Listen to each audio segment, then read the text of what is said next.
Good evening, everybody. Welcome to AC Bible Junior Memorial Stadium live here at Leander High School, where your Georgetown Eagles get ready to take on the Glen Grizzlies in District 8 play, and a big night on the field all over District 8 tonight. Kelly, Cedar Park on the road at Lake Belton. A lot of meaning in that ball game. Georgetown, a win. A lot of meaning in this. Leander at Rouse, a lot of meaning in that game. A lot of things can happen tonight to shake up the standings in District 8, but more importantly, and most importantly, Georgetown's got to take care of business tonight against the Glen Grizzlies. They absolutely do, and this Glen Grizzly team, their record doesn't show it. It's a bit deceiving, but in district, their biggest loss has been, I think, by 9 points. They have been within one score in every game, gone to overtime a couple of games as well. So if Georgetown isn't focused tonight, this team from Glen could jump up and defeat these Eagles. Georgetown comes in 6-1 on the year overall, 3-1 in district play. Their lone loss, of course, in a district opener back here at Bible Stadium. They lost 38-35 to the Leander Lions, who sit at 3-1 as well in the district standings alongside Lake Belton. Thanks to Lake Belton's win last week at against Leander, that made them all 3-1 with Georgetown. And so a three-way tie amongst the second-place standings of District 8. Cedar Park, the lone team, undefeated in District 8 at 4-0, but that's the battle tonight at Lake Belton. Cedar Park on the road to take on the Lake Belton Broncos. A lot of shakeup can occur there. Lake Belton gets the win. Now it's 4 teams with 1 loss if Georgetown can hold suit in their ballgame here, and Leander can win against Rouse. But Rouse and Leander over at Gupton tonight. Rouse, the home team. What shakes out there? Can the Leander defense stop Landon and the offense of the Rouse Raiders tonight?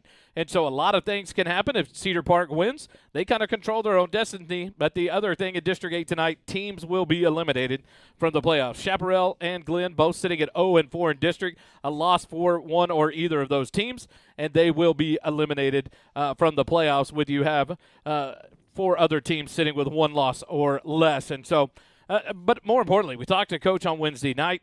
Georgetown has to worry about going 1-0. They've got to control their own destiny, and it starts tonight here at AC Bible. Next week, back home against Lake Belton Broncos, and then the finale on November 7th at Gupton Stadium against Cedar Park. And so, one thing at a time, Georgetown has to address this. The last 2 ball games against these Glen Grizzlies have been close ones. Right, and Georgetown, for the most part, controls their own destiny. If they win out, then they can look at a district title. But that's going to take a Leander loss and a Cedar Park loss. So, but tonight, things really start to shake out. There will be some teams eliminated from playoff contention tonight.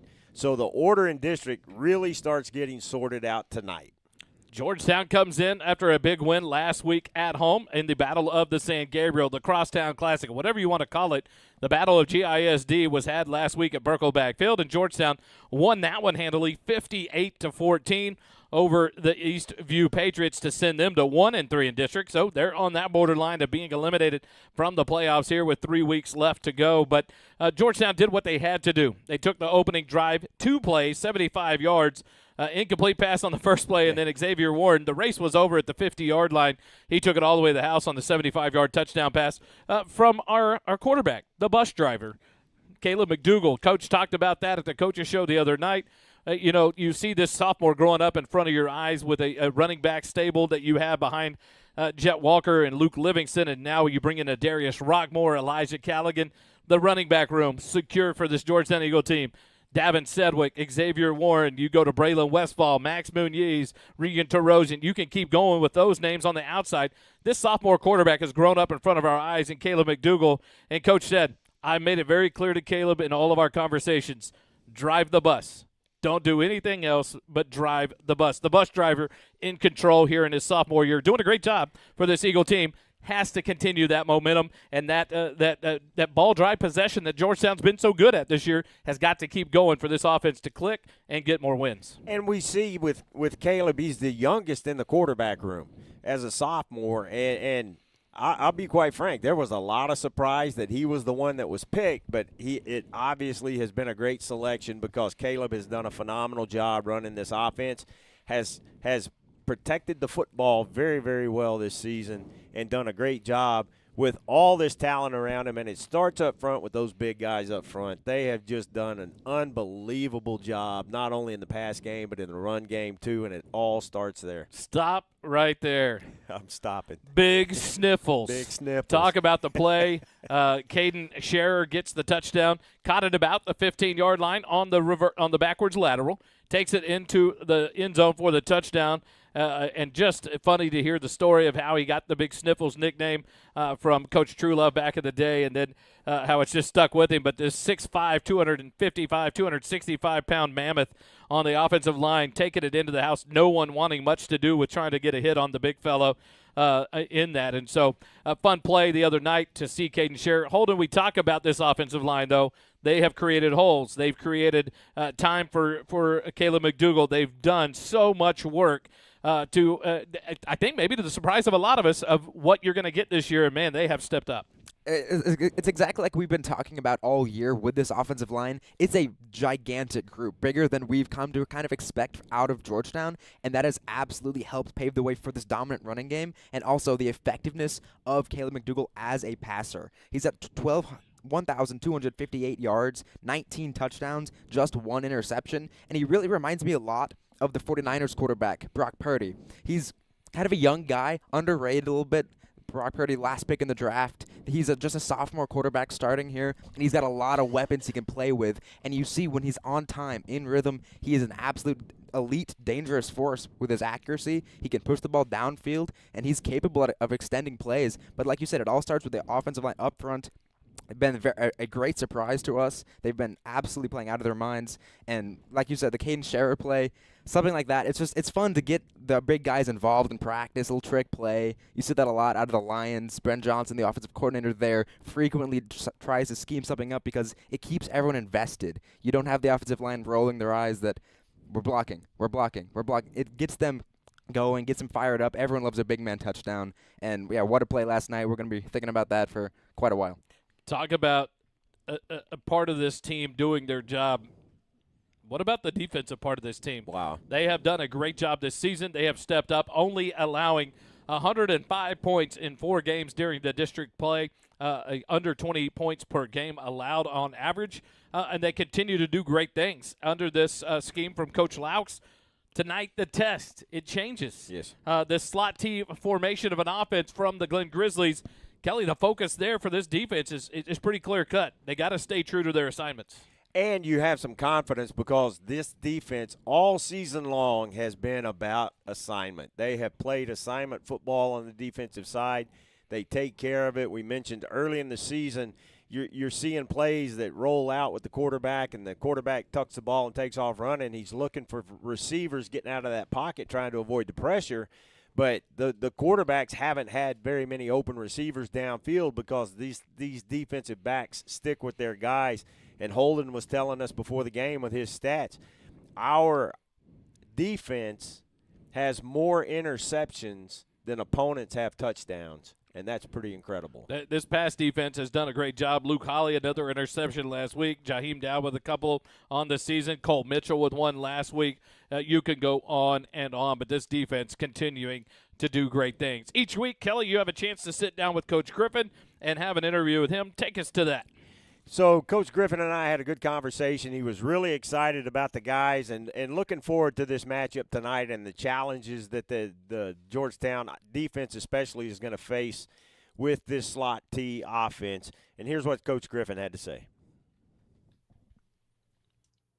Welcome to Countdown to Kickoff, head coach Chuck Griffin. Coach, thanks so much for joining us again. Hey, thanks, Kelly. Glad to be here. Hey, great win over Eastview last week. Give us your overall impressions of the performance. Man, just fired up for our kiddos. They did a great job preparing all week and going into the game, and we prepared them for, a dogfight for 48 minutes. And man, they just kept the pressure on Eastview all night and kind of wouldn't let them up off the mat.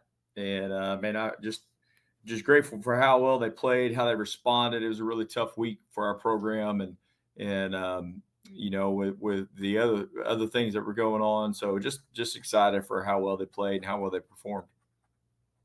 Team seemed really focused and really locked in, not overwhelmed by the rivalry portion of that game. Yeah. On the offensive side of the ball, good mix run, pass, really balanced on the offense. And like you said before, balance isn't just 50-50. It's doing what works in both. Talk about the offensive performance. I mean, we had some standout performances by Xavier. Had a really good night. Caleb did well. Jet had another good night. Our offensive line protected him all night, protected Caleb all night, and man, I just overall, I mean, we had I guess probably 6 different guys catch the ball. We had 4 different guys run the football, 5 different guys run the football on the night. So just overall, man, just an overall performance by the offense. Everybody did their job, did what they're supposed to do, and did it really well. Well, and one of those runs we got to talk about.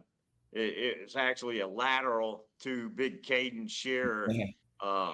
And the sideline reaction and the coach's reaction right next to us was priceless.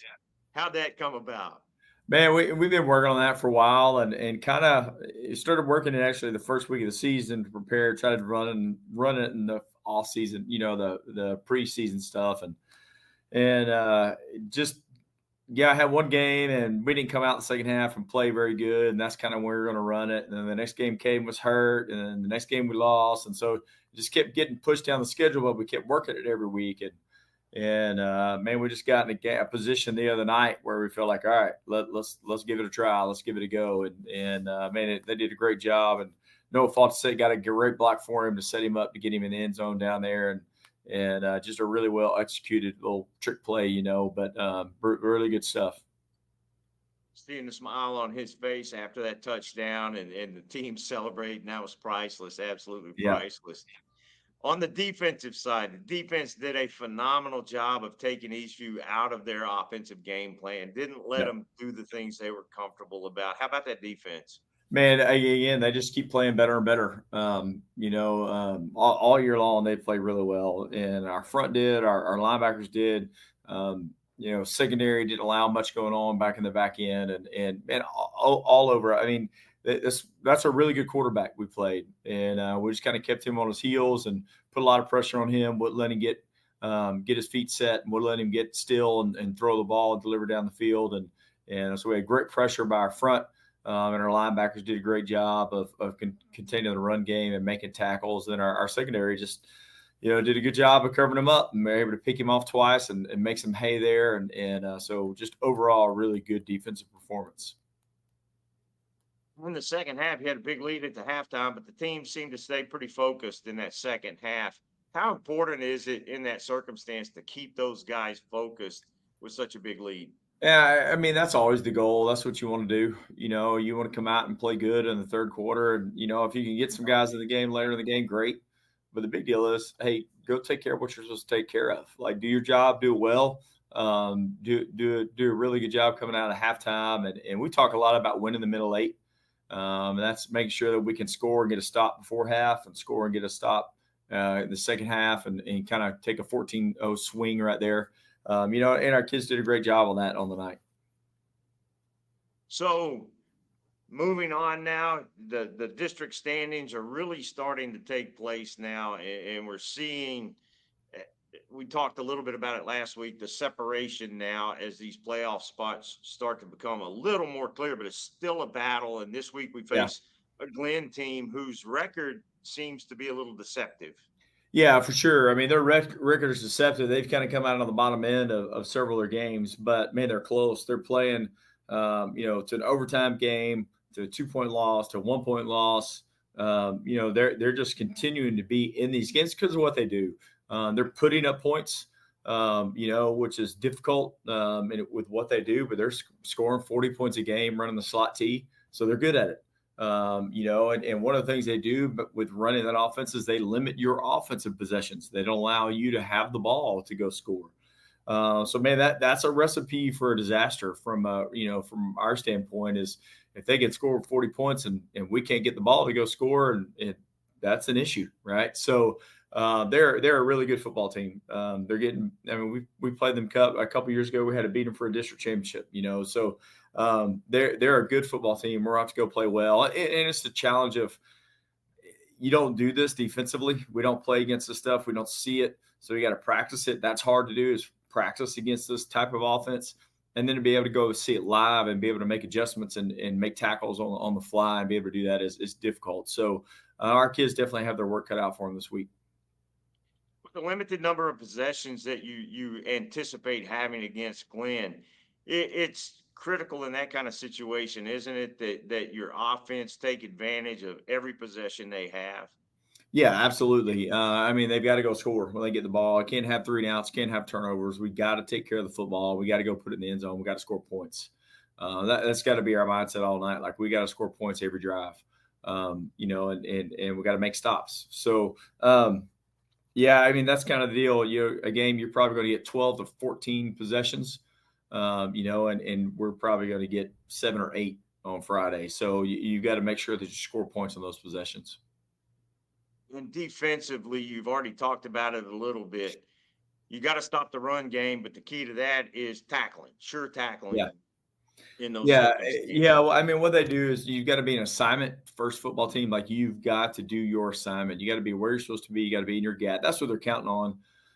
Somebody not trusting their teammate to getting in the other gap, or somebody just not understanding where they're lined up and they miss a gap, and that's where they're going to crease you and they're going to get a big play. So, and their goal is to, go 3 yards and 3 yards and 3 yards and 3 yards and then bam, big play. That's kind of what they want to do.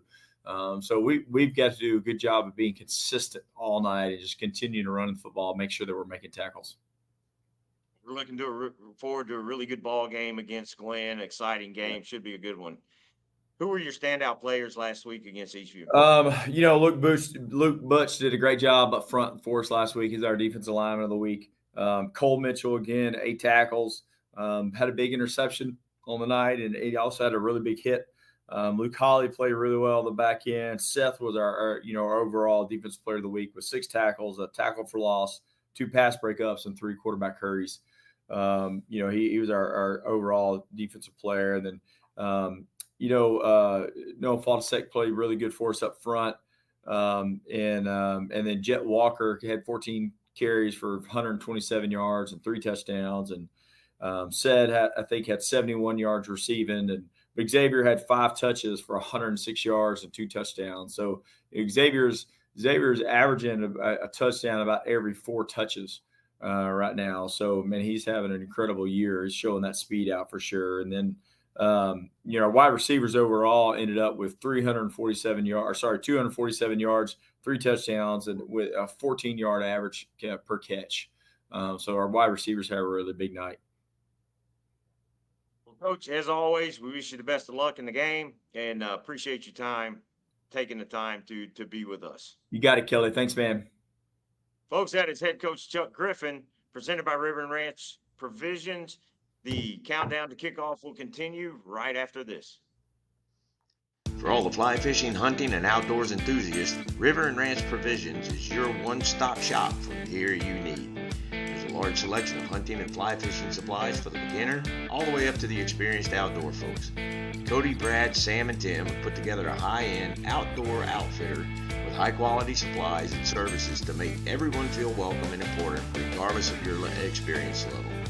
Come see what there is to offer at 807 South Austin Avenue in Georgetown, or check out the website at www.rrpgtx.com.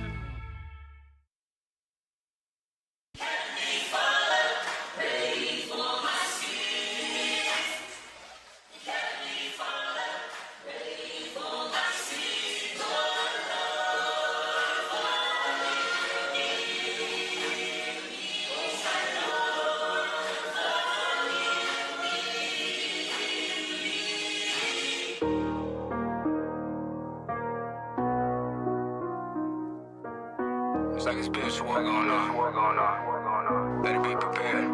Yeah, I ain't alone in the boat. Yeah, the spirit of work. Turn the microphone up. Yeah, I'm trying to be heard. Demons calling me up. Still been reading the word. A couple questions I need answering. I'm down for the search. So help me, Father. Help me, Father, man. I need to get my head right. Can't be fighting with these demons. It's like every night. They can see the light.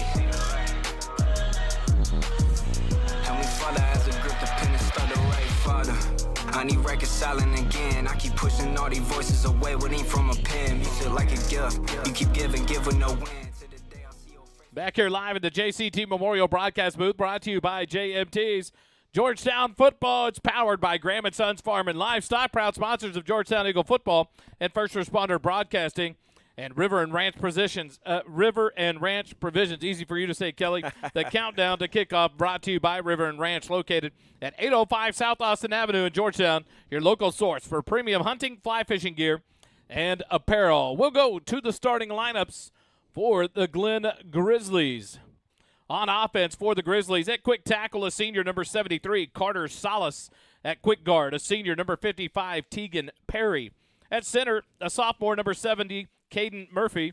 At strong guard, a junior number 56, Maximo Boyanos. At strong tackle, a junior number 77, Zephaniah Franks. At tight end, number 1, a junior, Austin White. At wide receiver, number 10, a senior, Hunter Minor. At tailback, number 2, a junior, DeMarcus Davis.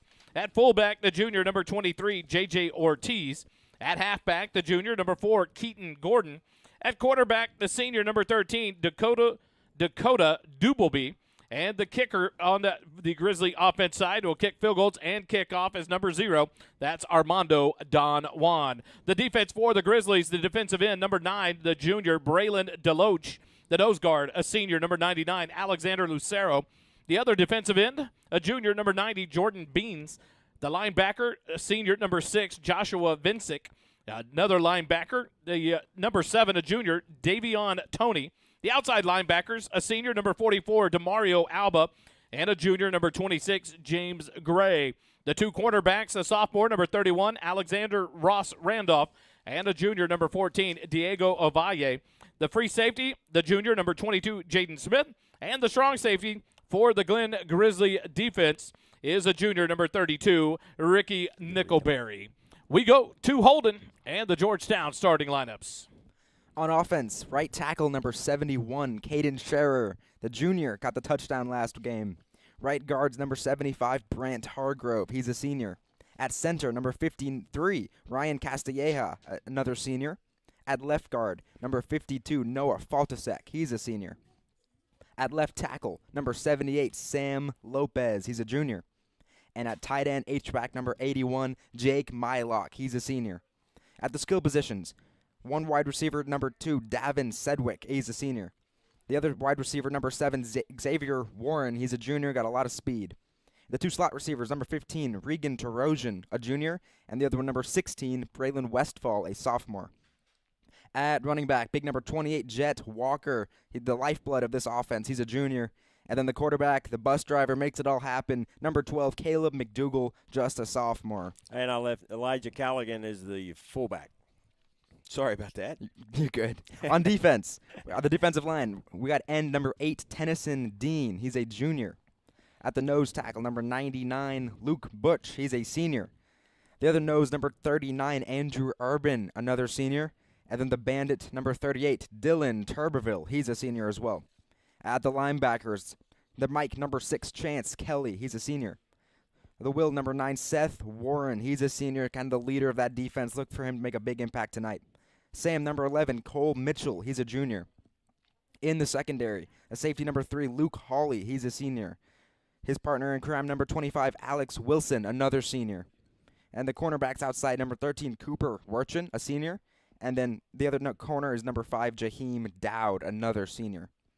On special teams, the kicker is number 34, Christopher Mashburn. He's a senior. And the punter is number 16, Braylon Westfall. Might remember him from slot receiver.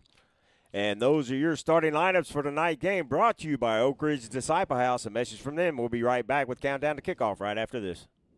Struggling with addiction or know someone who is? There's light at the end of the tunnel, and it shines bright at the Oak Ridge Disciple House. As a 501c3 Christian ministry, they are dedicated to helping men aged 18 and older rebuild their lives free from the chains of drug and alcohol addiction. Be reminded, there's always hope, always a new beginning. Discover your fresh start with the Oak Ridge Disciple House. Proud supporters of Georgetown Eagle football, because just like the Eagles, the fight at Oak Ridge never dies. Find out more at oakridgedisciplehouse.com. The second quarter is brought to you by Aesthetic Dentistry of Georgetown. The mission and purpose of our team is to help provide quality of life with healthy and beautiful smiles. Determine if a highly trained cosmetic dentist is the best option for your smile. We are located at 3622 Williams Drive, Building 2 in Georgetown, Texas. Visit our webpage at www.aestheticdentistrygt.com or call 512-819-9100.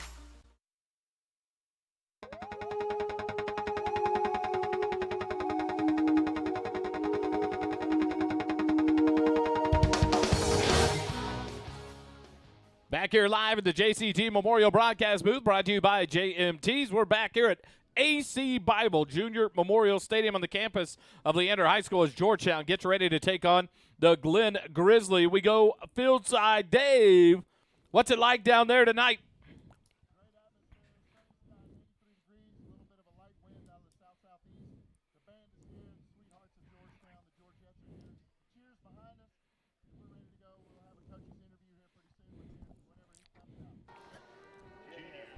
So beautiful night, no cloud in the sky. Kelly, you got to think it's going to be a fun night. Great night for football. It's cooling off here as we get closer to November. Next Friday night, back home, Burkle backfield, and the Lake Belton Broncos. But you can't look ahead right now. You got to go straight to them to get ready for this Glen Grizzly team. Yeah, folks, we do want to constantly remember the family of Jason Pennington. Jason was a sophomore football player at Georgetown High School and died as a result of injuries received in a motor vehicle accident. He was an organ donor, and there will be 7 recipients of organs that will continue their lives because of the sacrifice of Jason. So we want to continue to remember the Pennington family in our prayers and in our thoughts, and let them know that they are surrounded by this Eagle football family, and they will not be forgotten this season and beyond.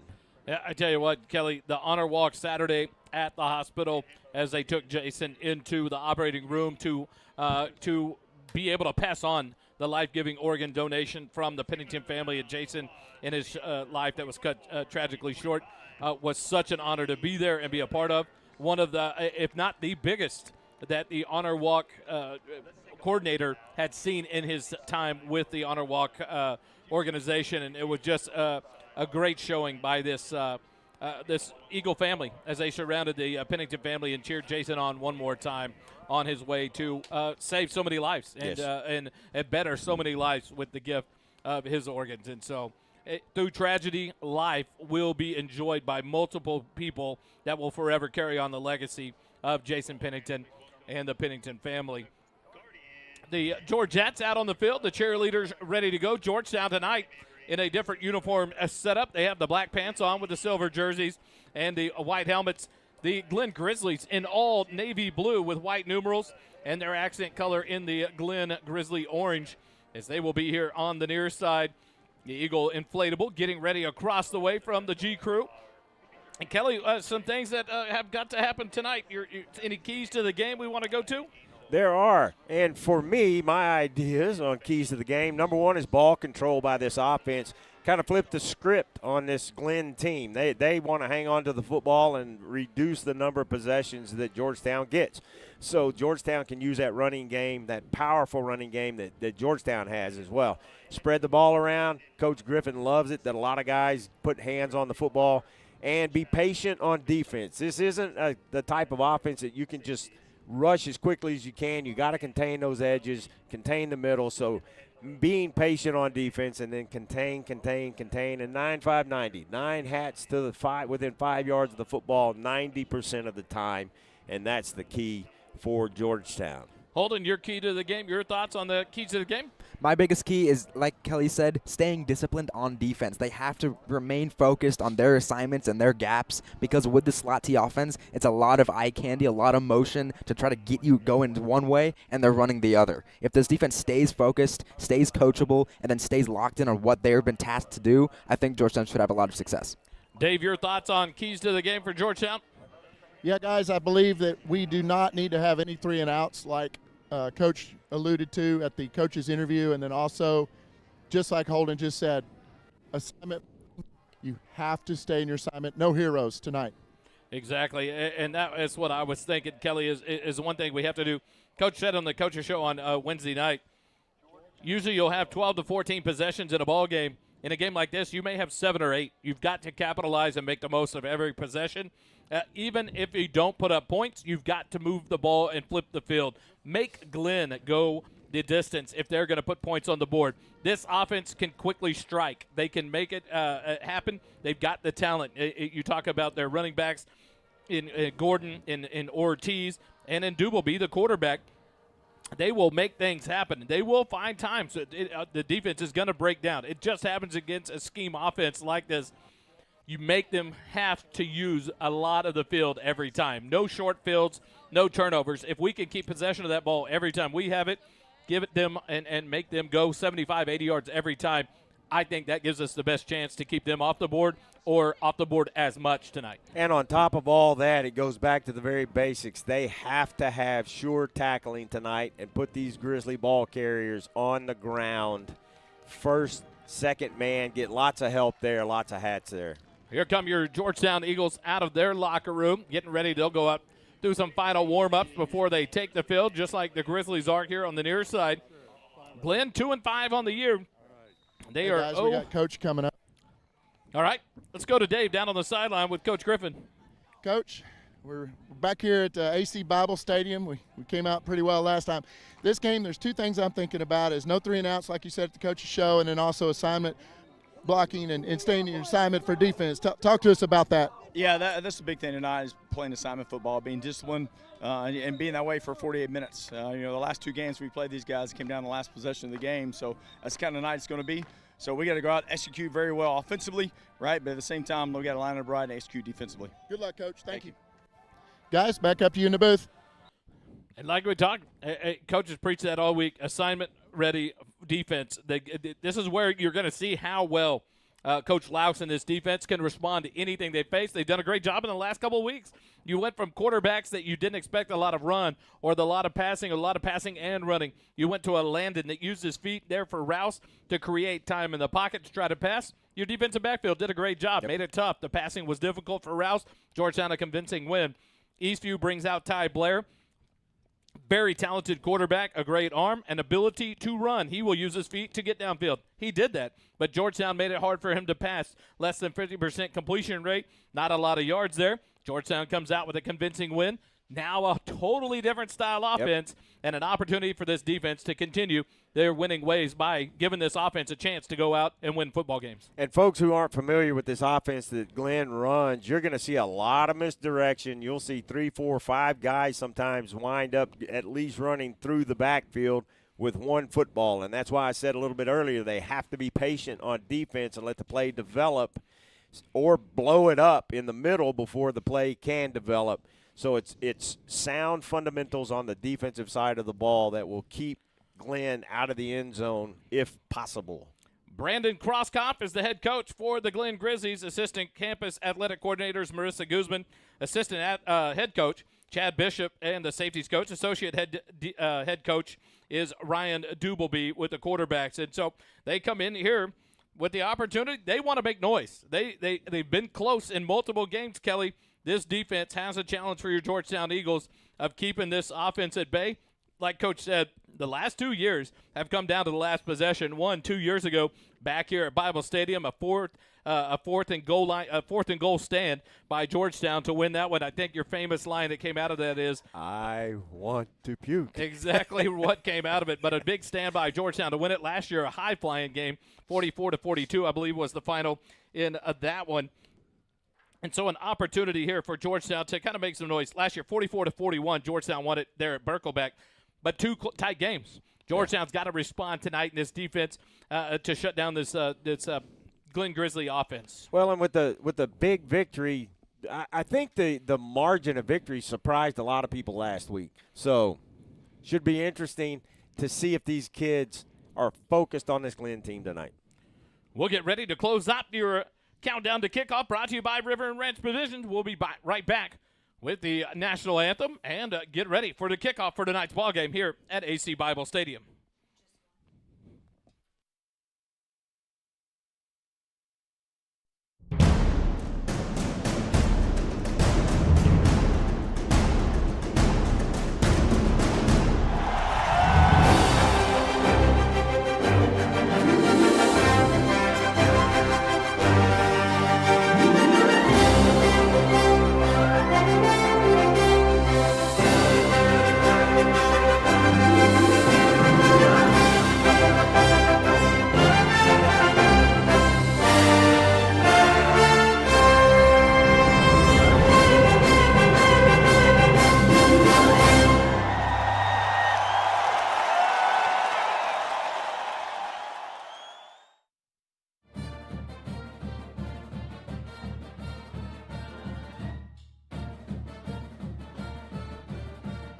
Georgetown Eagles going on a bear hunt. They are down on the north end of the field as they get ready for tonight's coin flip and the kickoff. And I tell you what, boys, this team has had a focus like none other since the Leander loss, a 38-35 loss on this field just a few short weeks ago. This team has the focus has been unbelievable. The senior class has locked in to lead this team and to do good things for Georgetown and this football team. And so now it's going to be a situation to where another locked-in session. This defense has to respond and make some things happen for Georgetown to get another victory and go 2-4-1. We're going to go to the crowd mic. It looks like a big choir is going to perform the national anthem here for the Glen Grizzlies on their side of the field. And so we will try to bring you that on the national anthem here in just a minute as they prepare, as they lead out about the 25-yard line. And so we'll get ready for that. They're waiting, I guess, for Georgetown or Glenn to get back on their sideline to line up. Get it lined up. Wally, I want to go back to something that I was talking about a little bit before. This Eagle football team really has to be focused after that huge victory over the crosstown rival Eastview Patriots. So it's going to be very interesting to see if they have their feet under them from the very beginning of the game. It'll be something. How do you are you able to, and did you let that 1-0 go? And Holden, we talk about that faceless, nameless opponent. It was Eastview. These kids knew it, and they won it, and they did what they wanted to do in winning it. And so an opportunity, how quickly can they shut that off and be ready for tonight's ball game? We'll try to go and bring the crowd mic up for you.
Back here live at AC Bible Memorial Stadium, we get ready for tonight's ball game between the Georgetown Eagles and the Glen Grizzlies.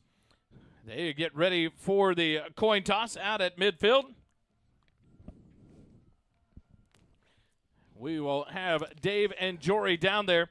The captains for the Glen Grizzlies, number 51, that's Austin Stewart. Number 8, not in pads tonight, just in plain clothes with his jersey, is DeAndre Johnson, the senior wide receiver. Number 4, that's the junior Keaton Gordon. And then the last captain just turned there, number 22 for the Grizzlies is Jaden Smith. Let's go to the field, Mike. I had a colleague who used to say before every game, it's a wonderful night for football, and it is again tonight. So congratulations for being the captains. Everybody here in the stadium needs to know who the captains are because it's something you've earned. So we congratulate you. As you know, we did this earlier with your coaches, and we're going to reenact now for the crowd to show what the result of the coin toss was. Okay, you won the toss and you're going to receive, and so I'm going to indicate that to the crowd. You're going to receive down here. We're kicking opposite the clock.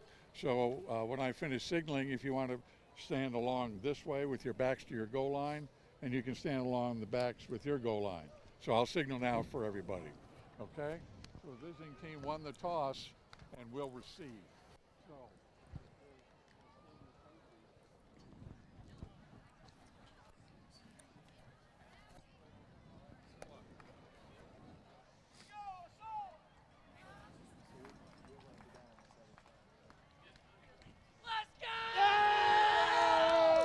So Georgetown will, they have won the toss and they will receive the opening kick.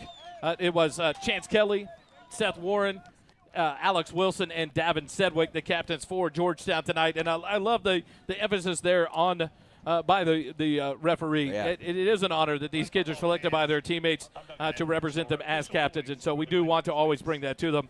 After the national anthem, an opportunity also to thank our service members here and across the world serving our country. And a special thanks to our veterans who have given their, a lot of them have given their lives for this country, but have continued to suffer and have ailments from their time in serving our country. We thank each and every one of you for serving our country and allowing us to do things like this on a Friday night and bring you high school football. Beautiful night for it under the Friday night lights. So the Glen Grizzlies will kick it off to your Georgetown Eagles. Back deep for Georgetown. A different look here. One of them is going to be number 7, Xavier Warren. He's on the far side of the field. On the near side for Georgetown, I believe is number 35, Darius Rockmore, the sophomore. Correct. On the near side. And so Georgetown gets ready as Armando Don Juan will kick it off for the Grizzlies, and we're underway here at AC Bible Junior Memorial Stadium. Fielded back into the end zone. Rockmore sets his feet, now comes out, 10-15, left side, gets outside the 20, has a couple of blocks, up past the 25, 30, and then pushed out of bounds at about the 32-yard line. A nice return by the sophomore, Darius Rockmore, taken out of bounds by DeMarcus Davis, and Georgetown will have it 1st and 10 at their own 32. No surprise, Coach Griffin wins the toss and takes the football. He loves getting the football first, and he likes to try to put the opponent behind early. So these first drives are very important for this Georgetown offense. Leading them out is the bus driver, Caleb McDougal. He has an empty backfield, 3 receivers left, 2 right for Georgetown, the far side hash mark. McDougal stands about 5 yards deep. He looks for the snap. He'll take it back there, looks right, slings it out right. Catch made by Jet Walker up to about the 38-yard line. It'll be a gain of 6 and bring up 2nd and 4 for Georgetown. Little bit different look there with Jet coming out of the backfield, lining up. I think he went into motion to get out there, but empty set. Now Walker's back to his comfort zone. 2 receivers left, 1 right for the Eagles. Walker directly by McDougal in the shotgun. Near side hash mark on 2nd and 4. Snap back to McDougal. Turn, fake the handoff, swing it out, left flat, catch made. Knocked free, it's a fumble. The ball's out and nope. They're going to call an incomplete pass. Regan Tarosian was hit as soon as he caught it. The ball pops out, and luckily it's an incomplete pass, and that'll bring up 3rd and 4 for Georgetown. What a break. That was very, very close to being a completed pass, and that could have been early tragedy for the Eagles, but they get one more shot at this, try to convert this 3rd down. So now we'll bring it near side. It's 3 receivers left, 1 right. Jet Walker in the backfield directly behind McDougal. He'll now move offset to the left side of McDougal. Here on 3rd and 4 from the 38 of Georgetown. Muniz in motion, handed off. Jet Walker right side, up past the 40, stiff arm, gets outside the numbers 50, 45, 40, 35, 30, 25, 20, 15, 10, 5. Touchdown, Georgetown. Jet Walker takes it to the house. Wow. Just wow, and you see Jet run the football like that. It's just amazing how he just is so patient waiting for those blocks to happen.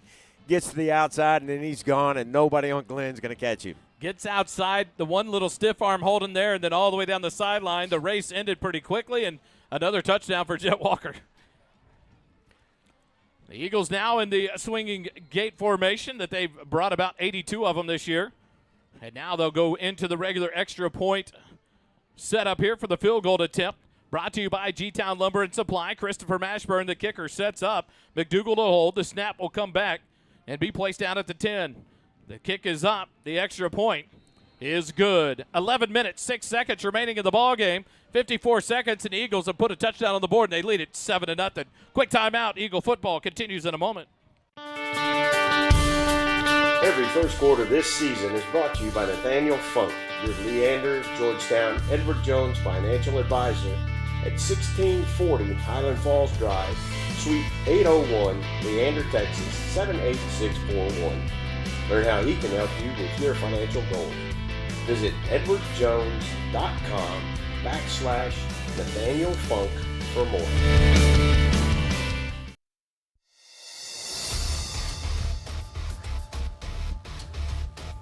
Back live here at not at Merkle Field, AC Bible Field, and Georgetown jumps out to a 7-0 lead. Holden, not much on that stat on the scoring drive.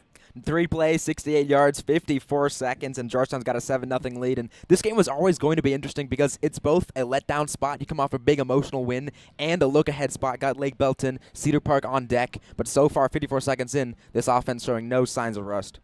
The Grizzlies will send 2 men deep. Back on the far side is number 19, Jeremiah Minifield. And here on the near side looks to be number 2, DeMarcus Davis. The kick comes near on a little pop-up kick fielded by number 22 for the Grizzlies, Jaden Smith. And they'll take over 1st and 10. See where they spot it. I didn't see right where he caught it, maybe right at the 35-yard line. 36-yard line. So Glenn will have it 1st and 10 at their own 36-yard line. And here's where the Georgetown defense takes their first shot at stopping this slot T offense. And this is where you hope that first scoring drive gets this defense energized and they attack this Grizzly offense. Quickly to the line. Dubleby under center. He'll turn. Gives it to the right side and hit and take it down. What a tackle. Cole Mitchell up to hit the ball carrier. DeMarcus Davis on the carry. He got it 3 yards, brings up 2nd and 7, but a quick close down there by Cole Mitchell, a good tackle, and a short 3-yard gain. That's what you got to see right there is you stop that before it can really get going, and that was a tremendous play. Quickly back under center, Dubleby will hand it off, coming near side. Number 1 has it. He's hit and drives forward up to almost the 45-yard line. They're going to spot him at the 46, and that'll be enough for a first down. The carry was by number 1. Austin White is what it appeared like coming through there. So the tight end on the carry and a first down for the Grizzlies up at their 46-yard line. And you see what makes them so effective. These ball carriers, it's not just the misdirection, but there's some talent back there when they get that ball in their hands. And we saw his shiftiness, able to dodge a couple of tackles, pick up the first. Quickly out of the huddle, back to the line. Dubleby takes it, hands it off. DeMarcus Davis gets hit and driven backwards, but a flag comes on here on the near side. So we'll see what the penalty is here. It goes for about a loss of 3. Back to the 44, maybe the 43-yard line. Great pursuit there and a coverage by the Georgetown defense. But the flag, we'll see if it goes against the Glen Grizzlies. They seem to be backing up. It was a quick flag. No, it's on Georgetown. So they call offsides, Dave? Is that what they said? Yeah, offsides on number 8. So they call offsides by Georgetown. Tennyson Dean flagged on the offside. So instead of 2nd and about 13, it brings up 1st and 5 now for the Grizzlies. 10 minutes, 3 seconds remaining. Clock now winds with the referee. Under 10 minutes here in the first quarter. 7-0 Georgetown. Dubleby out of the huddle. Quickly turns around, hands it off. J.J. Ortiz to the right side. He's hit. He continues to drive forward. Now the whistle comes, and he'll be right at the yard line to gain up to the 44-yard line of Georgetown. That'll be another first down for the Grizzlies. Well, and you'll see them move that ball around. You've seen them attack the edges of the line, not necessarily way outside, but they attack those edges of the line where there are fewer defenders out there. That's why it's important to collapse those edges and keep that from happening, but they've had some success so far. And Glenn takes their time. They huddle up on each play, just like we used to see in the last few years out of Liberty Hill. Come in and bring a player, brings the play into the quarterback, Dubleby. They'll break the huddle, charge to the line quickly.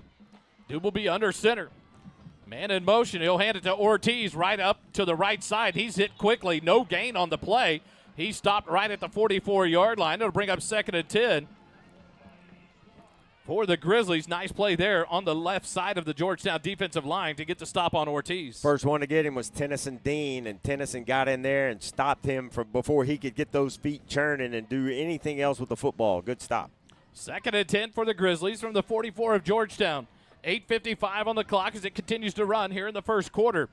Up under center, Doubleby will get the snap, hand it coming around this end. Demarion Davis brings it wide side or near side, and he'll finally be run out of bounds. A flag on the play, thrown back down about the 40-yard line. They'll mark Davis out about the 35. I think Georgetown was offside again. A hold there coming around the near side, Kelly. I don't know why that one wasn't thrown. One of the defenders trying to get out, and he was being pulled backwards. I was expecting the cap to come because it would have been the same official to call it, but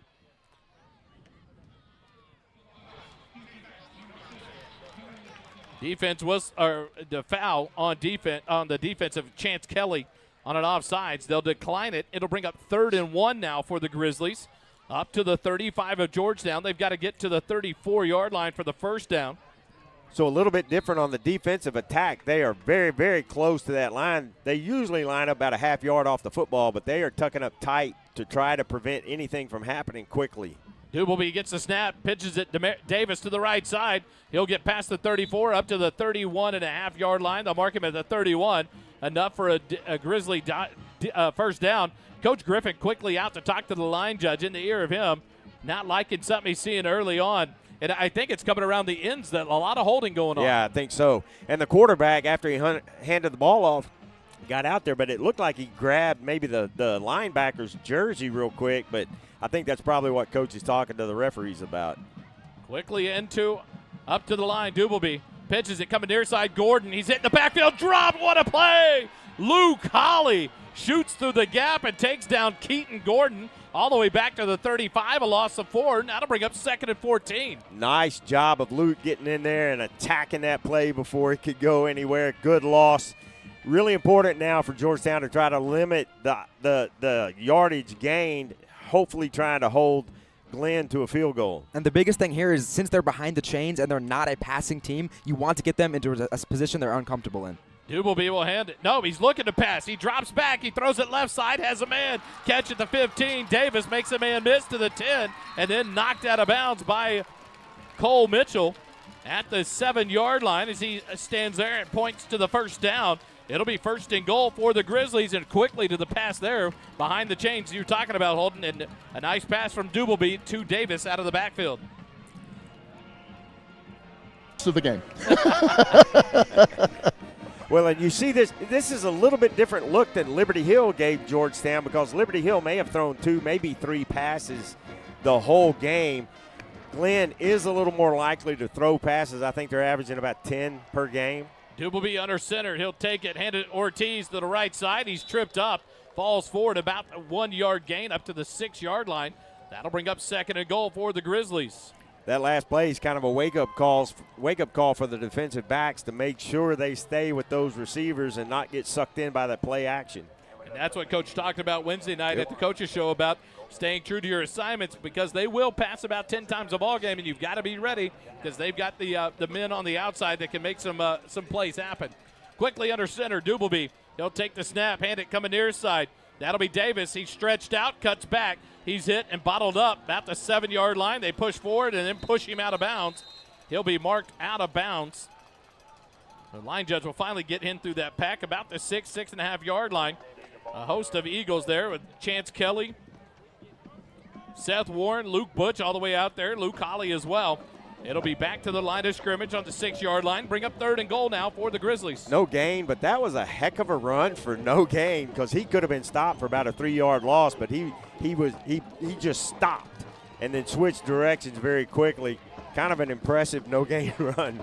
DeMarcus Davis, the junior, number 2, on that carry. Doubleby under center, turns, doesn't hand it off. He rolls out. He's going to throw it. Throws it to the end zone, but he's pressured there in the backfield. Good pressure by Jaheim Dowd. And on the far side there by the Eagles, I believe it was Luke Butch on the far side, got pressure, and Doubleby throws it short. It's incomplete. That'll bring up 4th and goal, and it looks like the field goal unit coming out for the Grizzlies. And Jaheim got grabbed. It looked almost like by the face mask, and Coach Griffin not real happy about that, but Jaheim was definitely held, but no call. Armando Don Juan, the kicker for the Grizzlies. The ball will be spotted at the 13, a 23-yard field goal attempt. The snap is back, the kick is up, and the field goal is good. 6:45 remaining here in the first quarter. It's 7-3. Georgetown leads it over the Grizzlies. Quick timeout. Eagle football continues in a moment.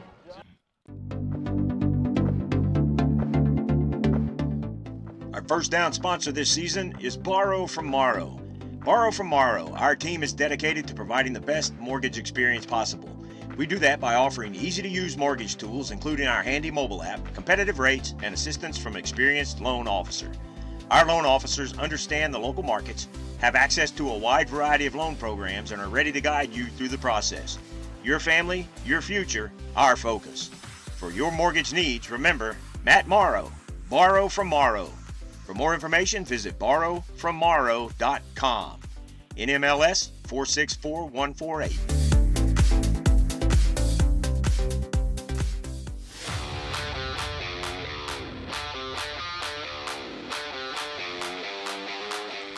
Back here in the JCT Memorial Broadcast booth, brought to you by JMTs. Here at AC Bible Junior Memorial Stadium on the campus of Leander High School in Leander, Texas. The Grizzlies held to a field goal at 7-3 Georgetown, 6:44 remaining. Here in the first quarter as Darius Rockmore goes back on the near side, stands about the 9-8 line for Georgetown. Xavier Warren on the far side as Armando Don Juan will kick it off for the Grizzlies. I love that name. Yeah, and this is the running game. We're almost halfway through the first quarter already. Only one possession for each team. That clock's going to run quick tonight. Don Juan tees it up and approaches, and he'll boot it on the near side. Darius Rockmore fields it at about the 7-yard line, up past the 15, 20, middle of the field, gets past the 25.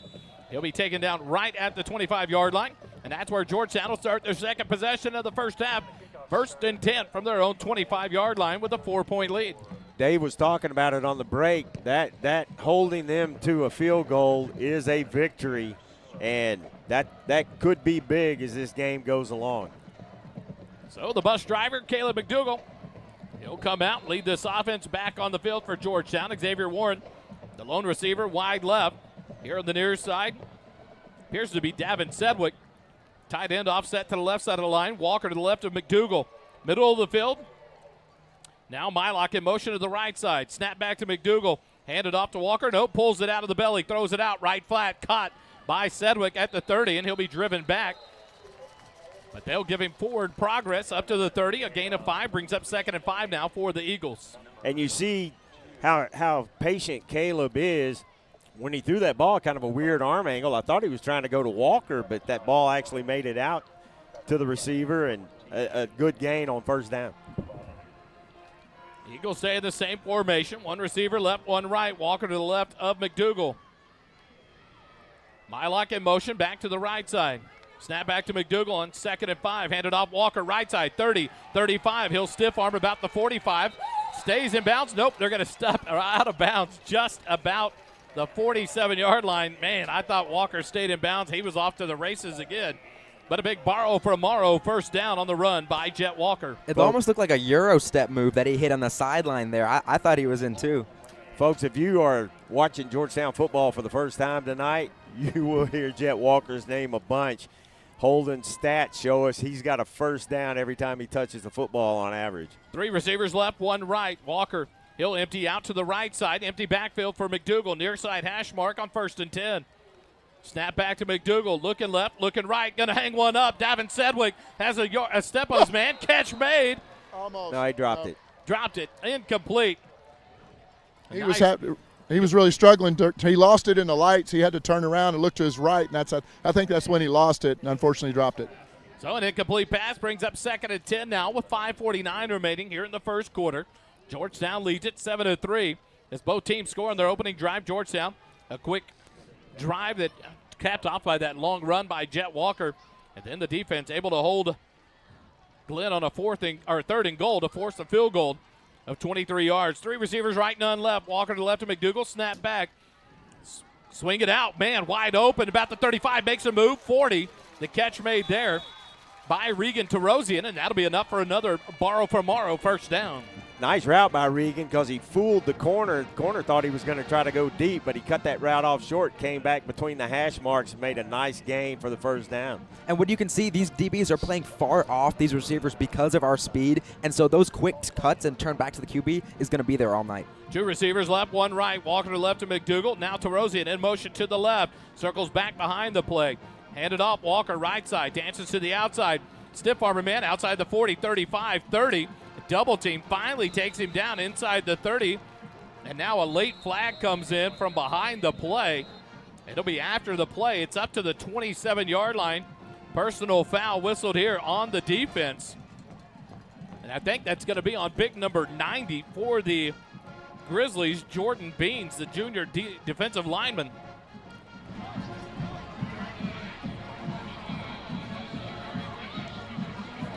The microphone for the referee not working. But after the play, another 15 yards, a big penalty there on the Grizzlies. And now Georgetown is going to be inside the Graham & Sons red zone on the Borrow for Morrow first down. And he was locked up with big number 71, the touchdown scoring offensive lineman for Georgetown. And I caught a glimpse of the end of it, but a little extracurricular going on there. Who'd they call it on, Dave?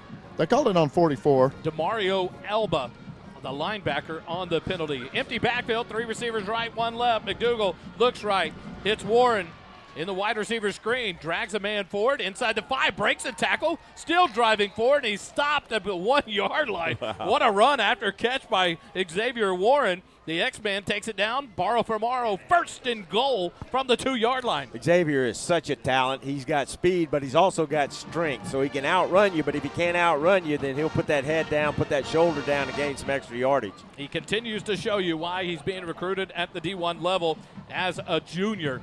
Now 1 receiver right, 1 left. Tight end off the left end of the line. Walker to the left of McDougal. Near side hash mark on first and goal from the 2. Now Warren in motion. Handed off to Warren on the end around. Warren makes the man miss. Back behind the 5. Has to stay alive. Does, but driven back to the 10-yard line. And now he'll be taken down. They're going to call him inbounds when his momentum was stopped. It'll be back to the 8-yard line and bring up second and goal for the Eagles. Nice job by Glenn of stretching that out. Everybody in the stadium's expected 28 to get that football, so I think they were counting on that. But the Grizzly defense did a good job of containing that, stretching it out, and a big loss on first and goal. So on second and goal from the 8, Georgetown will send Sedgwick, the lone receiver right. Xavier Warren split wide left to the short side. Walker in the backfield, offset to the right side of McDougal. Far side hash mark, snap back, direct snap. Walker right up the middle, plows forward and taken down. They'll give him no gain, right to the 8-yard line. Back to the 8, and brings up third and goal for Georgetown now with 3:35 on the clock. I think that snap being a touch high, everybody could see it on the defensive line, and they locked that down, unfortunately, for Georgetown. Now a different package in for the Eagles on third and goal from the 8. They send 3 receivers right, 1 left. Sedgwick, the lone receiver, left.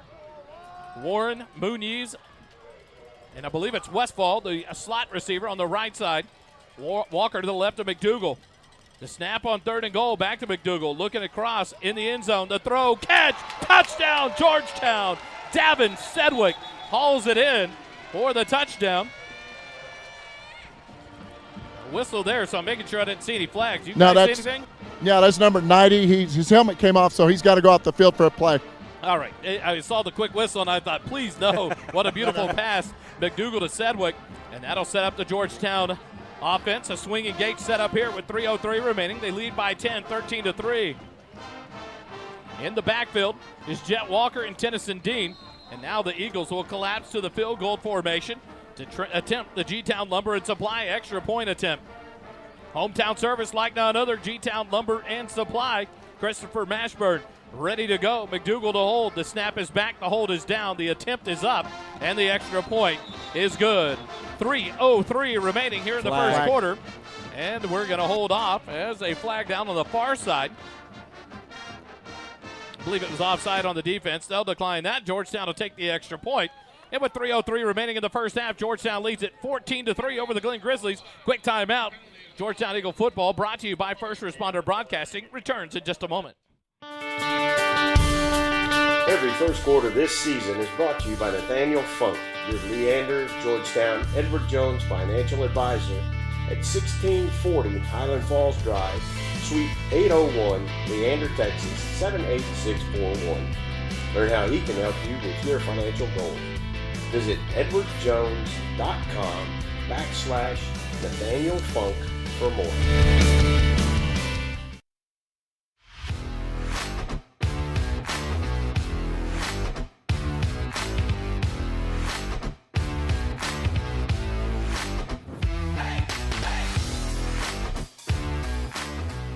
Back live here at AC Bible Stadium in the JCT Memorial Broadcast booth. Holden, another touchdown scoring drive for your Eagles. 10 plays, 75 yards, and Jet Walker's got 4 carries, 92. So already approaching a century mark in the first quarter once again.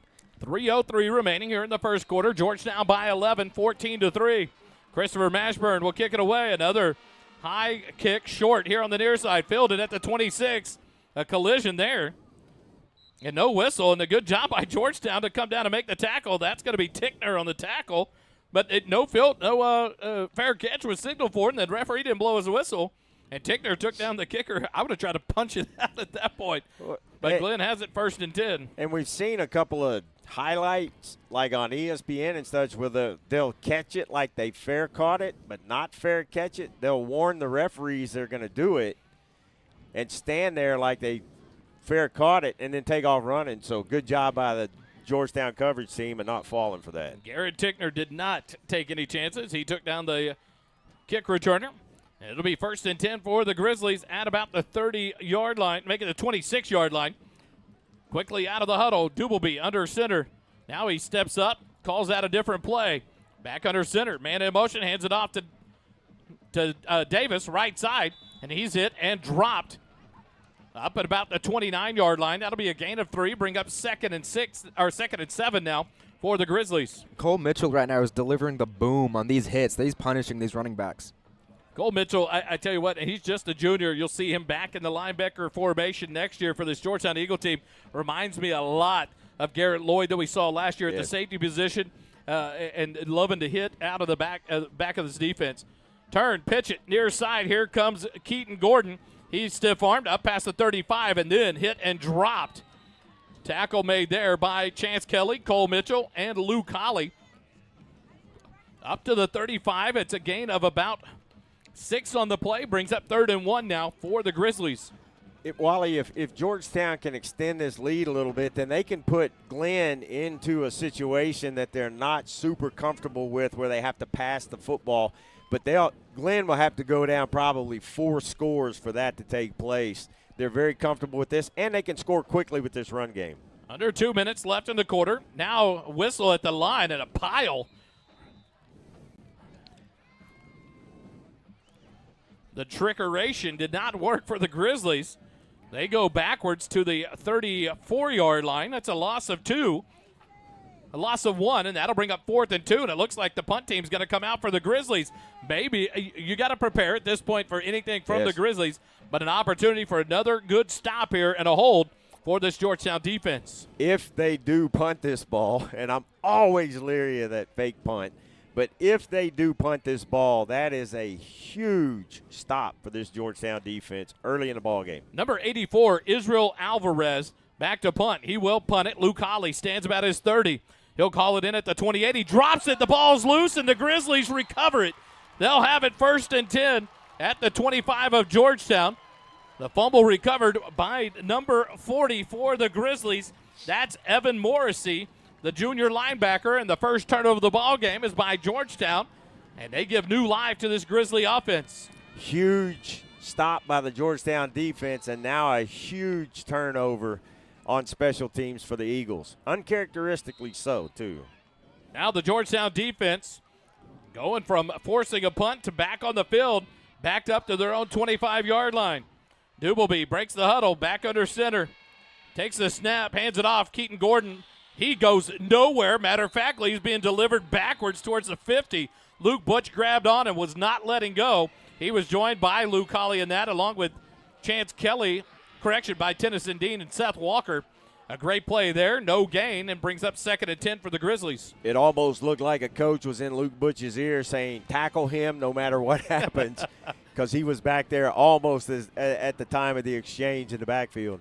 See Luke Holly coming off with a little bit of a limp there on the far side. Jaheim Dowd back on.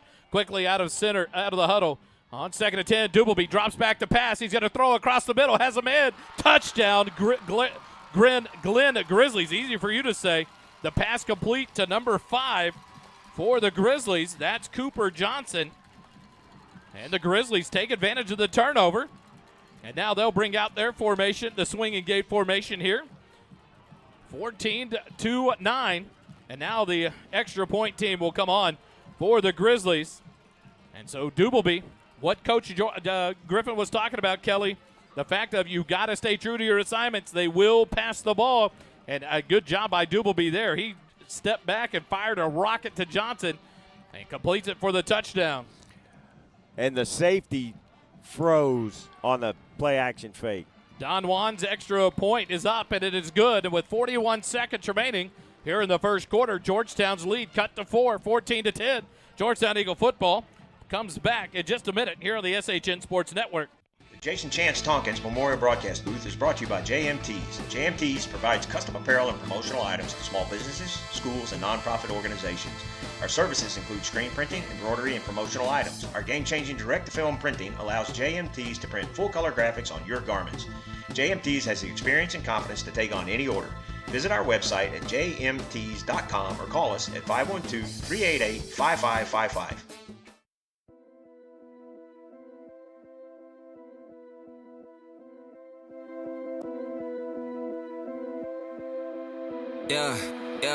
Yeah. I'm the big homie. For those of y'all that don't know me, one and only, name another rapper this Cody. Can't show me these down bad rap phonies. Take a pic to Ricky Bobby shaking Bake Brody. Pin rolling, never sleep, I just keep going. Hit my peak now, I just started like my name Tommy. Had a vision, this was destined for my life story. Bible by my side, I keep it like back live here at AC Bible Memorial Stadium, brought back to you by Royalty. Ty Griffin, son of Chuck Griffin, join us next Friday at Birkelback Field at halftime. We're going to have an interview with Ty Griffin to talk about Royalty and his music. And, man, we've enjoyed bringing it to you here live this year on the First Responder broadcast. The kick by Don Juan is to the far side. Rockmore went over there. They kicked it to him. 2-yard line. Up past the 10. Has a block. Up past the 15. 20 to the middle of the field. 25 taken down at about the 26-yard line. And Georgetown will have it 1st and 10 from their own 26 with 34 seconds remaining. Leading by 4, 14-10. Now, as a team, you got to just forget that turnover happened. They scored on a short field. Just back to your game plan and run your offense, not trying to get it all back at once. But you can with Jet Walker in the backfield. I like it. 1st and 10 for your Eagles at the 26-yard line. 3 receivers right, 1 left.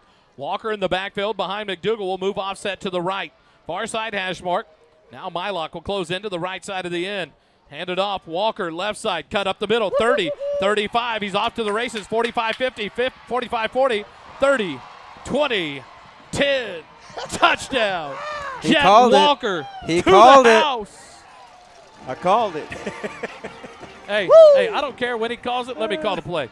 Jet Walker, one touch and 75 yards, gentlemen, in the first quarter. Well over 100 yards rushing for the junior running back. And a fine call by the not junior play-by-play guy. What a run. And you see his speed, you see his patience. He waited for the hole to open and gone. 22 seconds remaining. In 12 seconds, the Eagles take it. I'm jumping on Holden's drive summary. The extra point brought to you by G-Town Lumber and Supply. And here comes Christopher Mashburn to attempt it. The kick is up, and the kick is good. 22 seconds remaining. More fireworks in the first quarter than I thought we'd see, boys. It's 21-10. Georgetown leads it over the Grizzlies. We'll keep it here during this timeout, but what a first quarter. And you talk about the drive summary. It's real quick there, holding, 12 seconds? One play? Yeah, one play, 74 yards. And you got to give a shout-out to the downfield blocking once again. It's been a recurring theme. That time it was Xavier Warren who just ran his guy all the way down to the 30-yard line before he was able to break free. And at that point, Jet Walker with a full head of steam, no chance getting him down. And that puts him over 100 yards already, right? He's got 5 carries, 166. Yeah. You just laugh.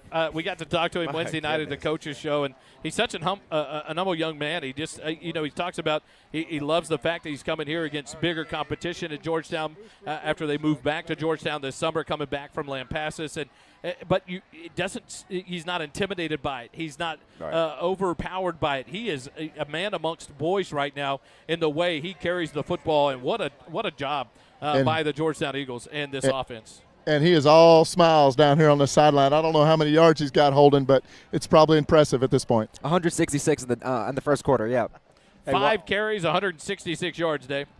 After this kick, I'll give you some score updates. So Mashburn will get set to kick it away on the Syntex shirt and embroidery kickoff for your Eagles. He'll give another pooch kick here on the near side. Fielded at the 29 on the run, 30, 35, and then taken down right there, maybe the 36-yard line, by the same guy that recovered the fumble on the punt for the Eagles, number 40. That's Evan Morrissey. He'll field it. The Glen Grizzlies have it, 1st and 10 at their own 36-yard line. So the Eastview Patriots are leading the Chaparral Bobcats 14-0 in the second. Rouse and Leander are knotted at 14 in the second.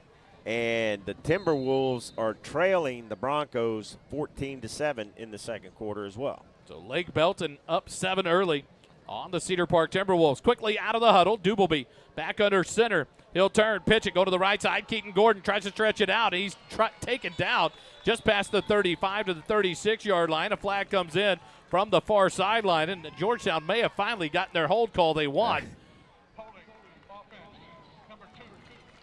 And there it is, DeMarcus Davis with the hold, and Coach Griffin had been in the line judge's ear about it. He finally gets the call, and it's a loss of 10 here on the hold to bring up 1st and 20 with just 12 seconds remaining in the first quarter.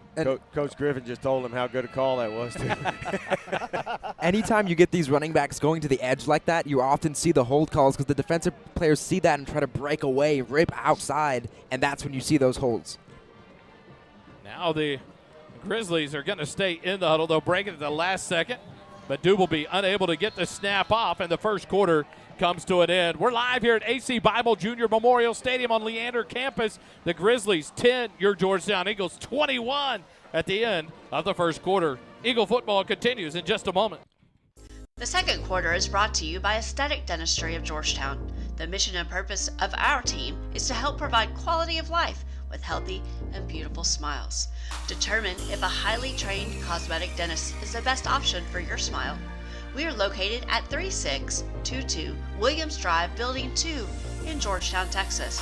Visit our webpage at www.aestheticdentistrygt.com or call 512-819-9100.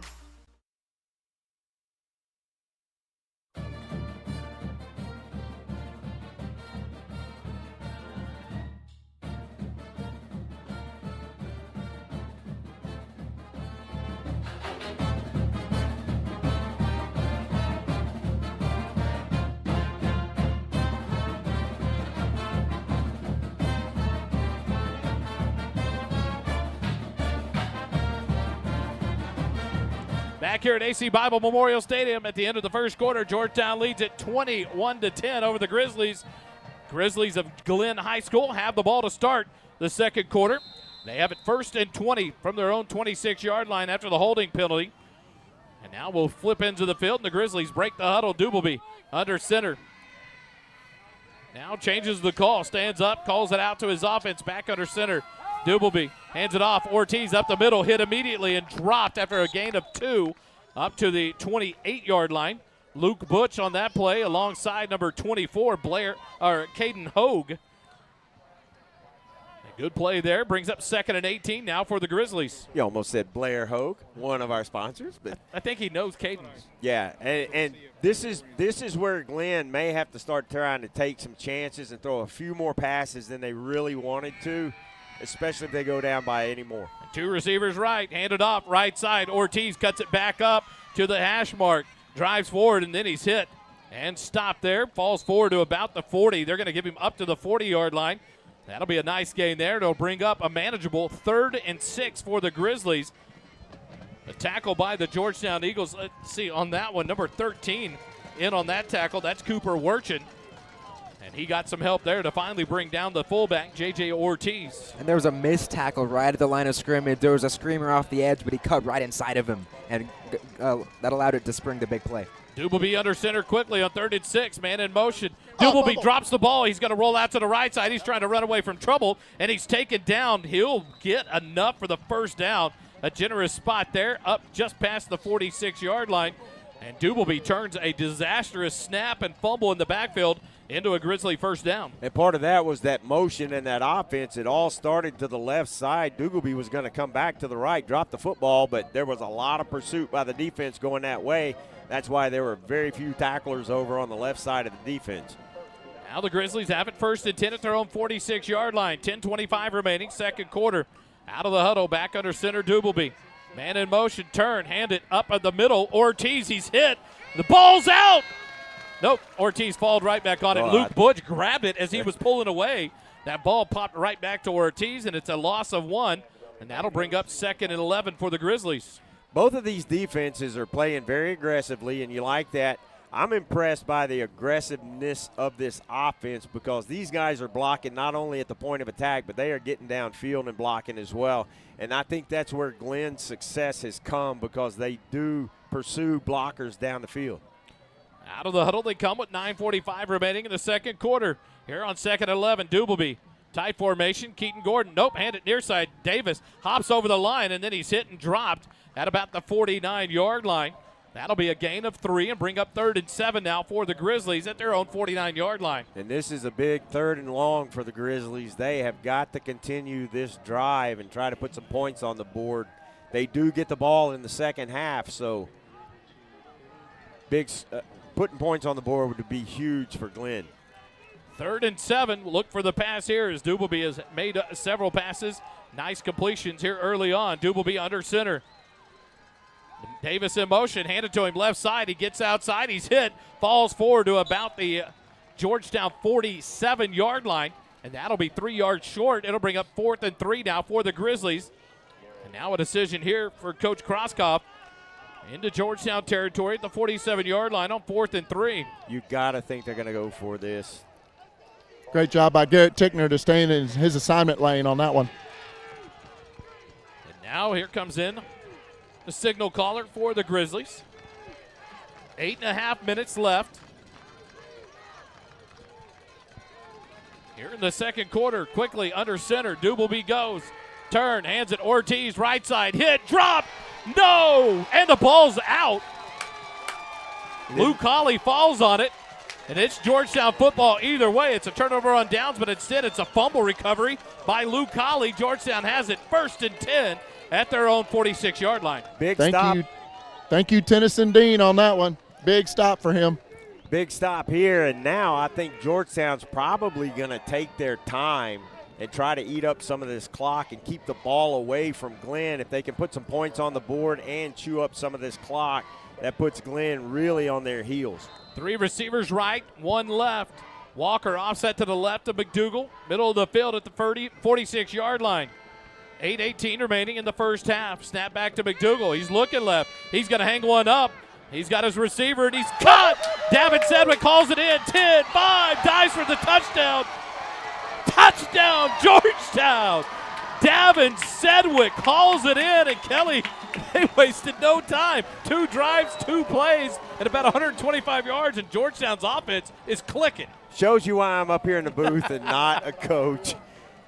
Don't chew up the clock. Just take 10 seconds. And you almost wondered if they would take the quick strike attempt on the turnover, on the big stop there, to try to put more pressure, like you said earlier, to force them out of their normal offense. And Wally, think about it. If we don't turn the ball over on that punt, this game may be really out of hand. The G-Town Lumber and Supply extra point by Mashburn is up, and it is good. 8:08 left first half. Georgetown leads it 28-10. Over the Glen Grizzlies. Quick timeout. Georgetown Eagle football continues in a moment. Kickoffs this season are sponsored by Syntex Shirt and Embroidery. At Syntex Shirt and Embroidery, we offer a variety of unique custom clothing and gifts, as well as personalized embroidery for gifts, schools, fundraisers, businesses, and more. Stop in today to browse what we have to offer and to ask about our custom apparel options. Whether you need one shirt or 100, there are no minimum order amounts on any custom pieces. Ask about our military discounts as well. Stop by our shop at 1911 North Austin Avenue, Suite 103, and check out our in-stock spirit apparel, or check out our website at www.syntexshirt.com. The official outfitter of your Georgetown Eagles broadcast team with First Responder Broadcasting.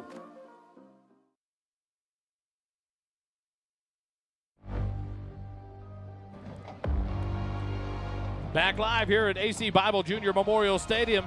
28-10, Georgetown leads it over the Grizzlies. A beautiful pass from Caleb McDougal to Davin Sedgwick.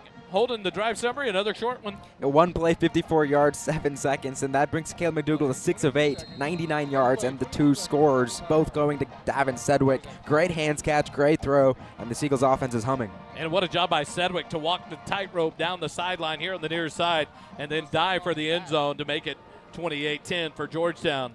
The Syntex shirt and embroidery kickoff. Mashburn and Westfall line up, ready to go.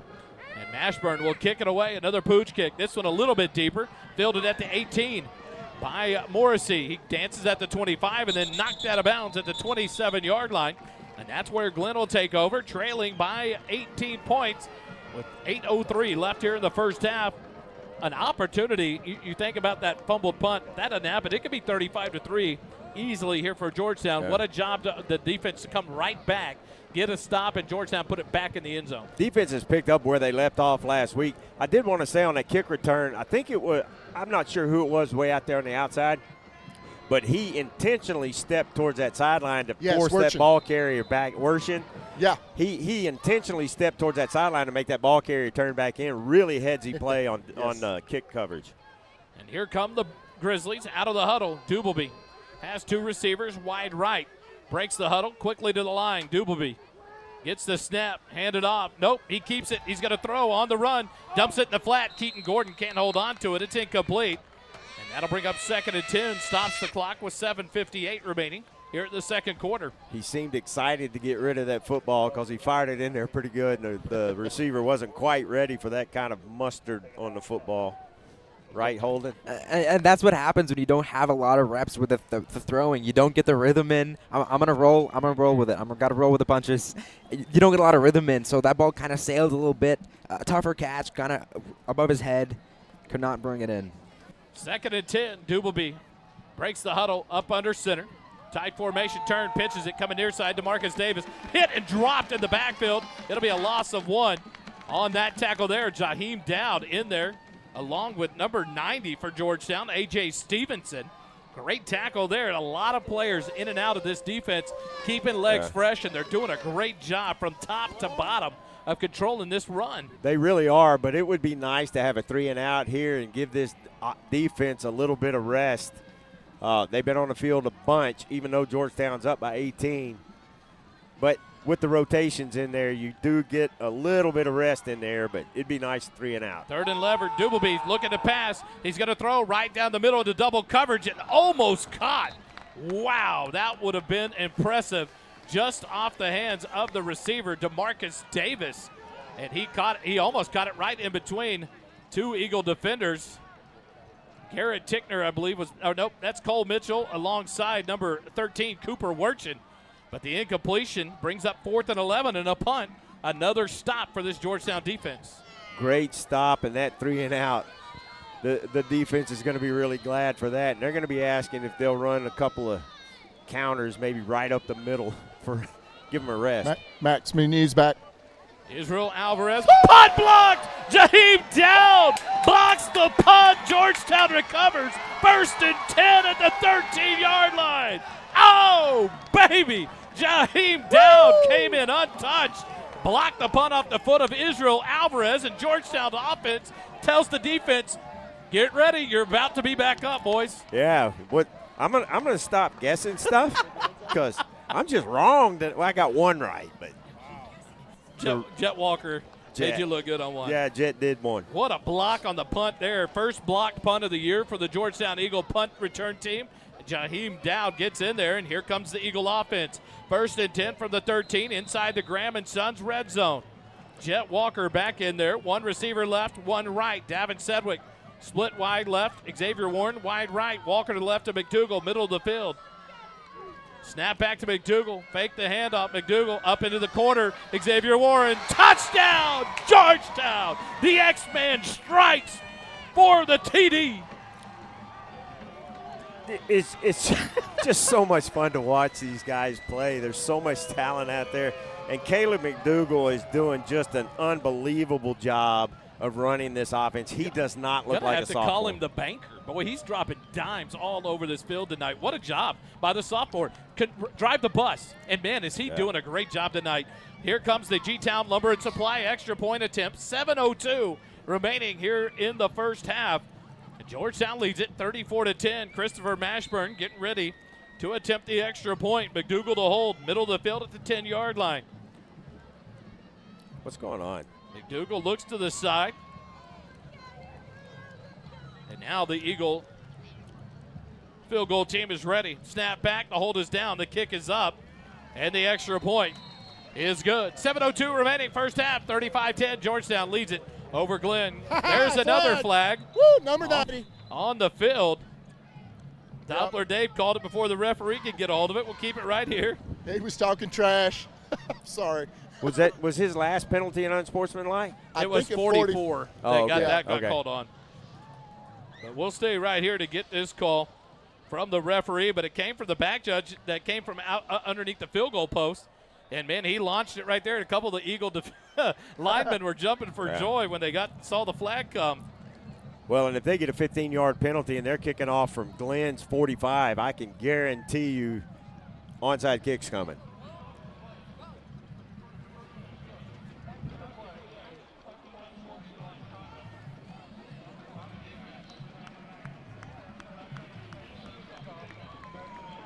So it is a unsportsmanlike conduct. We would have gone to commercial. We didn't. We'll keep it here.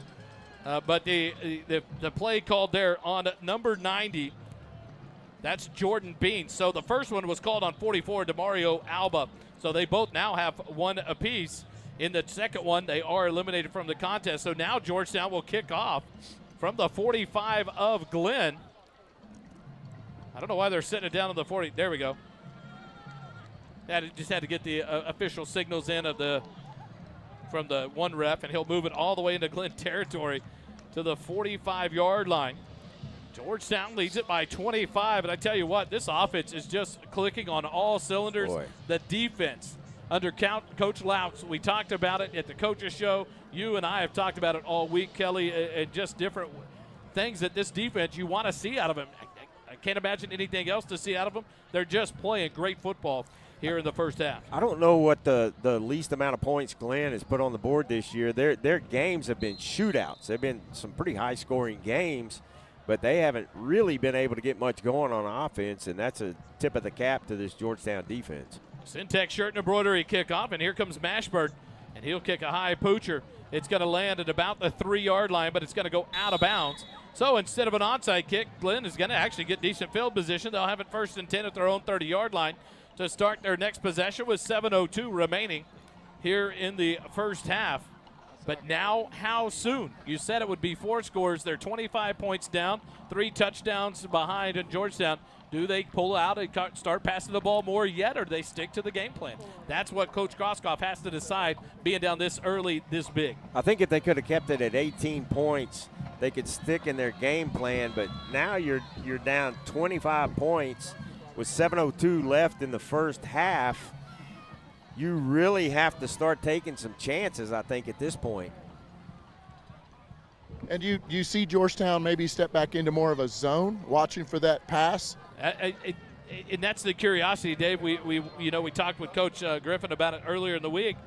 I almost think you can't get away from covering this run offense and just have to trust that your defensive backs, your safeties, are going to stay assignment true to not allow something to happen to get behind you. But, at what point do you have to commit to the pass? But there was some type of penalty on. Kicked it out of bounds. Sorry. So they instead of taking the 5-yard penalty for a 1st and 10 at the 30, Kelly, they are going to accept the penalty and ask Georgetown to re-kick. So they'll have to kick from the 50-yard line now. And so you got to imagine now Mashburn will kick it about the 10 to 15-yard line and try to get a return, try to create something here for the Georgetown kicking team. But the Syntex shirt and embroidery kickoff brought to you again. Syntex shirt and embroidery, whether you need one shirt or 100, there are no minimum order amounts on any custom pieces. Call 512-818-1012 or stop by 1911 North Austin Avenue in Georgetown. Go visit them, www.syntexshirt.com. We're here in the aesthetic dentistry of Georgetown, second quarter. And Mashburn gets ready to kick it away for the Eagles. And this one, he will boot a line drive that will clear the end zone for the touchback. So don't take any chances. And instead of getting the 5 yards now, Glenn actually loses 5 by accepting that and wanting to kick again. And it'll be 1st and 10 for the Grizzlies at their own 25-yard line. I'm through trying to prognosticate anything. So, yes. Aesthetic Dentistry of Georgetown, second quarter for all your cosmetic and general dentistry needs. Visit Dr. Mandy Holly and the staff at Aesthetic Dentistry of Georgetown, located at 3622 Williams Drive, Building 2 in Georgetown, Texas. Visit them at www.aestheticdentistrygt.com. The Grizzlies break the huddle. 1st and 10 at the 25. Dubelby under center. He'll turn, hand it off. Ortiz up the middle. He'll drive forward up to about the 28-yard line. A gain of 3 brings up 2nd and 7 for the Glen Grizzlies. One of the linemen, I think, right at the nose tackle position, had his hand past that football, but he drug it back at the last second. So fortunate there. I do want to say hello to Miss Kay Pledge. She's listening in on YouTube. My buddy Frank Miranda listening in too, as well as a lot of others. We appreciate you guys checking in. Miss Kay says she's so glad I'm not calling plays tonight. We love Kay. Yeah, I used to. Second and 7 for the Grizzlies. Dubelby up under center, turns, hands it off. Keaton Gordon to the left side. Hit, stacked up, continues to drive forward, but then dropped there. Good job by Cole Mitchell to keep holding on. Flag. And then Jaheim Dowd came in to finish it up. A flag on the far side of the field. We'll see what the call is here. Holding. It'll stop the clock at 6:14. Holding whistled on the Grizzlies, number 23, J.J. Ortiz. So instead of a short 3rd and about 3 or 4, he's going to back him up. A long 2nd down now for the Grizzlies. Back to about the 18-yard line it goes. So it'll bring up about 2nd and 17 now for the Grizzlies. 6:14 remaining in the first half. Georgetown 35-10. The clock will wind. Dubelby and the Grizzly offense will break the huddle. Charge back to the line on 2nd and 17. Dubelby under center. Snap there. He keeps it. Drops back way deep. Here comes the screen. He's going to throw it up. Oh! Wow. Oh. Is that Jesse Espinoza? Nope. Andrew Urban had his big paws on that one. Is a flag on this side. I believe it's going to be in the offsides variety on Georgetown. Andrew Urban drops the interception. And so instead of 2nd and 3rd and 17 now, with the offsides, it's going to make it 2nd and 12 for the Grizzlies. So either way, that play wouldn't have hurt them after the offside penalty. The 3rd time Georgetown now has been whistled for an offsides on defense, Kelly, here early in the ball game. And there could have been a 4th one a little bit earlier. And that's what I said. They are way closer to the line of scrimmage than they normally are, and that's designed to attack this defense, this offense. 2nd and 12, Dubelby. Under center, now stands up, calls out a new play, back under center. Man in motion, hands it off. Ortiz up the middle. He's tripped up. Jaheim Dowd, great job there of collapsing in and grabbing the foot of Ortiz. He'll fall forward up to the 28-yard line, and that'll bring up a 3rd and 7 now for the Grizzlies. Clock continues to run. Under 5:45 remaining in the half. Watch the quarterback when he gets up to the line. He makes a slight movement. I think he's yelling something, and that I think is getting our boys to jump off a little bit. It's pretty clever. I wonder if they'll call him for, some sort of illegal procedure at some point during the game. Which would be an illegal snap infraction, I believe, if he would do something like that. Back under center, 3rd and 7, Dubelby hands it off. Gordon gets to the 30, a gain of 2, and that'll bring up 4th and 5 now for the Grizzlies. And they'll send out Israel Alvarez to punt it away back to Georgetown as the clock goes under 5 minutes. You're starting to see some frustration by this Glen offense and some after the whistle activity going on. I've seen the referees talking to a couple of the players because they're getting a little bit chippy. They have not faced this kind of deficit in a ball game this season. Israel Alvarez, the punter. Nope, this is number 89 now, not 84. I guess it is going to be Israel Alvarez. He's listed but not on the roster.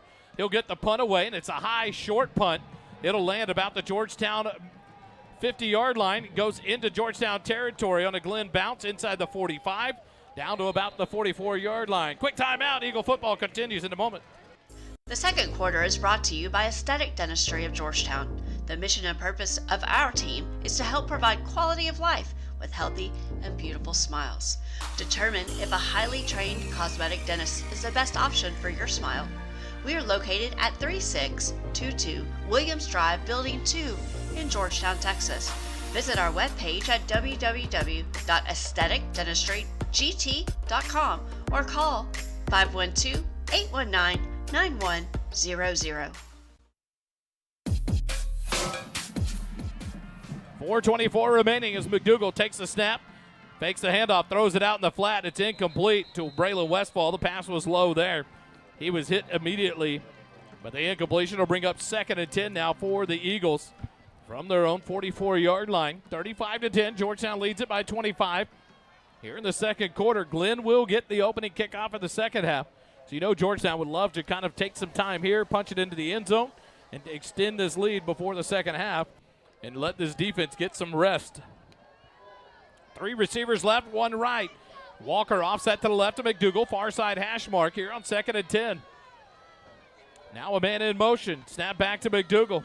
He'll hand it off to Walker, cuts back, breaks the tackle up past the 45 to about the 47-yard line.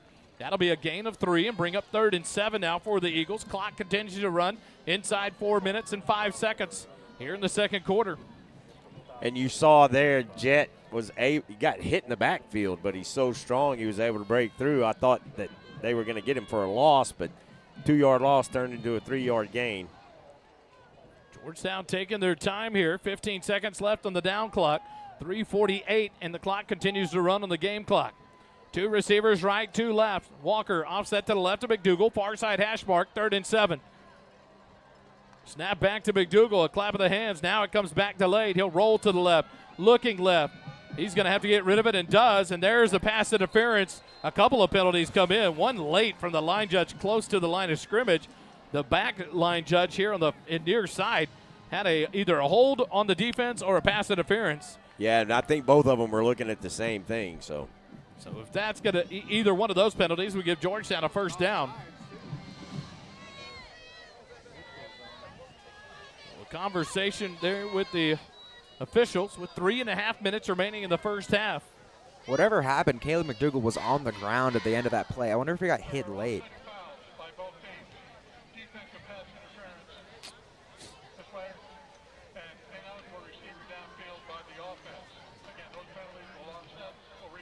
So offsetting penalties, a defensive pass interference, and then an illegal man downfield on Georgetown.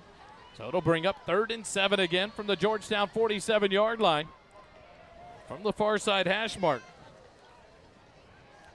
Got one of the Glenn defenders, number 27, limping around. I saw him on Jory's sideline camera. He's hobbled a little bit on that right side of the defensive line, left side of the offensive line. Yeah, there he goes, moving to the left end, hobbling around. Walker moves offset to the left of McDougal. 1 receiver right, 1 left. Snap back to McDougal. High snap, brings it down, hands it to Walker. Nope, throw it, across the middle, caught. Xavier Warren is going to take it to the house. Touchdown, Georgetown. What a pass and catch from Caleb McDougal to Xavier Warren. And as soon as he caught it, he pulled away from the defender, number 14. Diego Avalle had no chance catching up to the X-Man there. As soon as he caught it, the end zone was all about it. And now a penalty being thrown, a flag on the far side. A couple of offensive linemen are saying it's coming back. The referees, Mike, on some of the penalties are working. Otherwise, we just have to guess what he's I didn't see a flag on the field because I was looking for one. So bring the touchdown back, and instead of 3rd and 7, to back them up, it looks like another 5 or 10 yards. Not sure what they called. They're going to back up Georgetown back to the 42-yard line. So a 5-yard penalty, and it'll make it 3rd and 12 now for Georgetown. I wonder if it was another ineligible man downfield. It was a similar RPO, so I think it's possible, and it was just 5 yards. That's a costly one there. Like the field goal, the hold earlier to force the field goal, and Dave said during the timeout, circle that play there. Circle this one here. 35-10, you had a touchdown, and now it's pulled back. McDougal looks to the far side. They've got to get the play going. It's 3 seconds on the down clock. McDougal backs up. Snap right at the buzzer. Nope, it's going to be a timeout whistled. Georgetown's going to call it the last second. McDougal clapping his hands furiously there, trying to get the snap. But a timeout by Georgetown. 3:19 left, second quarter. Quick timeout. Eagle football continues in a moment. For all the fly fishing, hunting, and outdoors enthusiasts, River and Ranch Provisions is your one-stop shop for the gear you need. There's a large selection of hunting and fly fishing supplies for the beginner, all the way up to the experienced outdoor folks. Cody, Brad, Sam, and Tim have put together a high-end outdoor outfitter with high-quality supplies and services to make everyone feel welcome and important, regardless of your experience level. Come see what there is to offer at 807 South Austin Avenue in Georgetown, or check out the website at www.rrpgtx.com.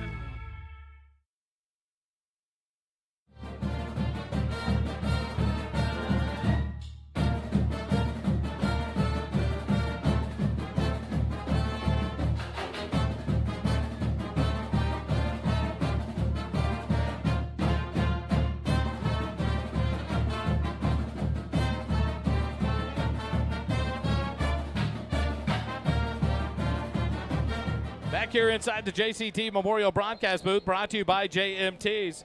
JMTs provides customized apparel and promotional items to small business, schools, and nonprofits.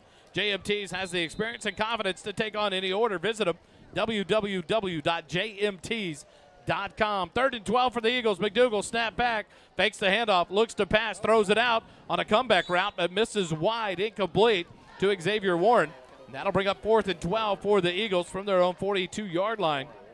And that'll bring out the punt team and Braylon Westfall here on 4th down with 3:14 remaining in the first half.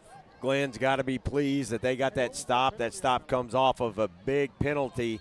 And again, another big swing because we had the turnover on the punt earlier. After we held Glenn, now we get a touchdown called back and now punting. Westfall will back up inside his 30 to about the 28-yard line. Punt snap is back. It's high. He gets it. He'll get the punt away. It's blocked. Glenn has it at the 25. The race is on. Westfall tries to tackle him, can't do it, and the Glenn Grizzlies are going to take it to the end zone for the touchdown. 3:04 remaining. That's okay. And it should be no, they're not going to throw the flag. Number 31 for the Grizzlies gets the block and recovers it and takes it in for the touchdown. Nice play there by Alexander Ross Rudolph, the sophomore defensive back. And Glenn's closed this one up 35-16 now as they get ready to attempt the extra point. Now how costly are the penalties? You had a pass interference for a first down. You had an offsetting penalty there that erased that one. And then you had the touchdown erased by another penalty, and now a block punt for a touchdown. And Georgetown giving up too many things here in the first half to let Glenn stay close. Snap back. Don Juan to attempt the extra point. The kick is up, and the kick is good. 3:04 left, second quarter, 35-17. Georgetown leads it over Glenn. Quick timeout. Eagle football continues in a moment. Hey Georgetown, there's a new place to eat breakfast, lunch, or dinner, and it's on the beautiful square in downtown. It's Goldberger Diner. When you walk into this 50s style diner, you're greeted with a smile, greeted like your family. Sit at the counter, a table, or a booth and get ready for an old-fashioned dining experience like no other in Georgetown.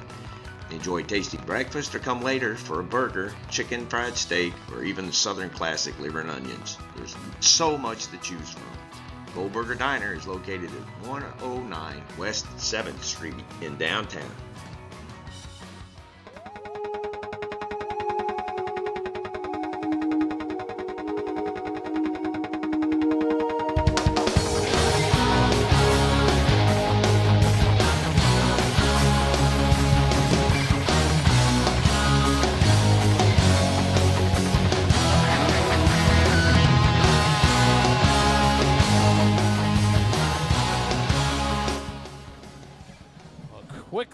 the tide turns here in the second quarter with 3:04 remaining. Georgetown lead cut to 18 now, 35-17 after the blocked punt. And so costly there on the field, the touchdown called back from McDougal to Xavier Warren on an illegal man downfield. 2 of those penalties on the drive, both killers, as you would have had a first down on the pass interference and then the touchdown to Xavier Warren.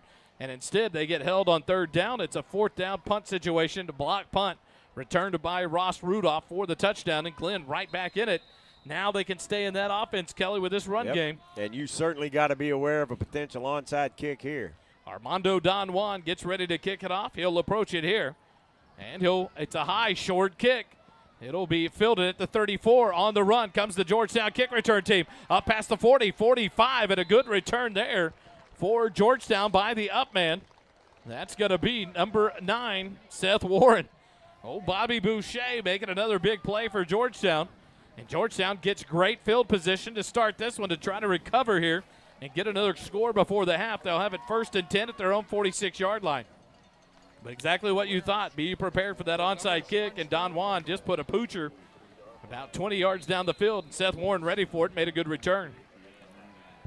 The Eagle offense comes out, 2 receivers wide left, Sedgwick and Warren. Warren in the slot, tight end off the left end of the line with Jet Walker in the backfield. Now Mylock moves to the right end.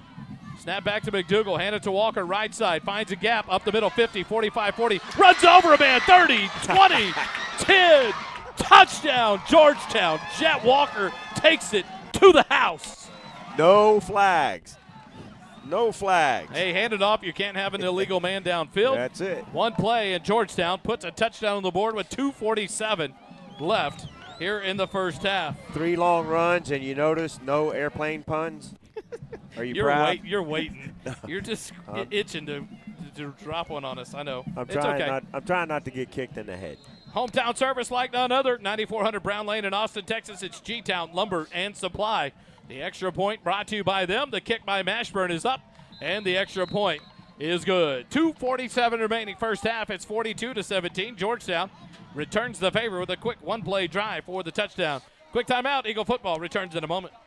The second quarter is brought to you by Aesthetic Dentistry of Georgetown. The mission and purpose of our team is to help provide quality of life with healthy and beautiful smiles. Determine if a highly trained cosmetic dentist is the best option for your smile.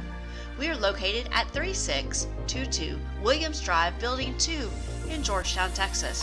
Visit our webpage at www.aestheticdentistrygt.com or call 512-819-9100.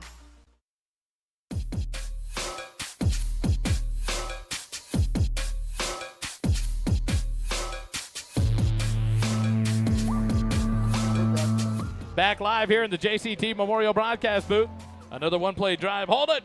Talk to us. One play, 54 yards. That brings Jet Walker up 7 carries, 223 yards on the night. I'm 3 sorry. touchdowns. I'm sorry. Repeat that, please. Jet Walker. How many carries? 7 carries. How many yards? 223 yards. Dear Lord, thank you for Jet Walker. And 3 touchdowns. 223 yards on 7 carries, averaging 31.9 yards a carry.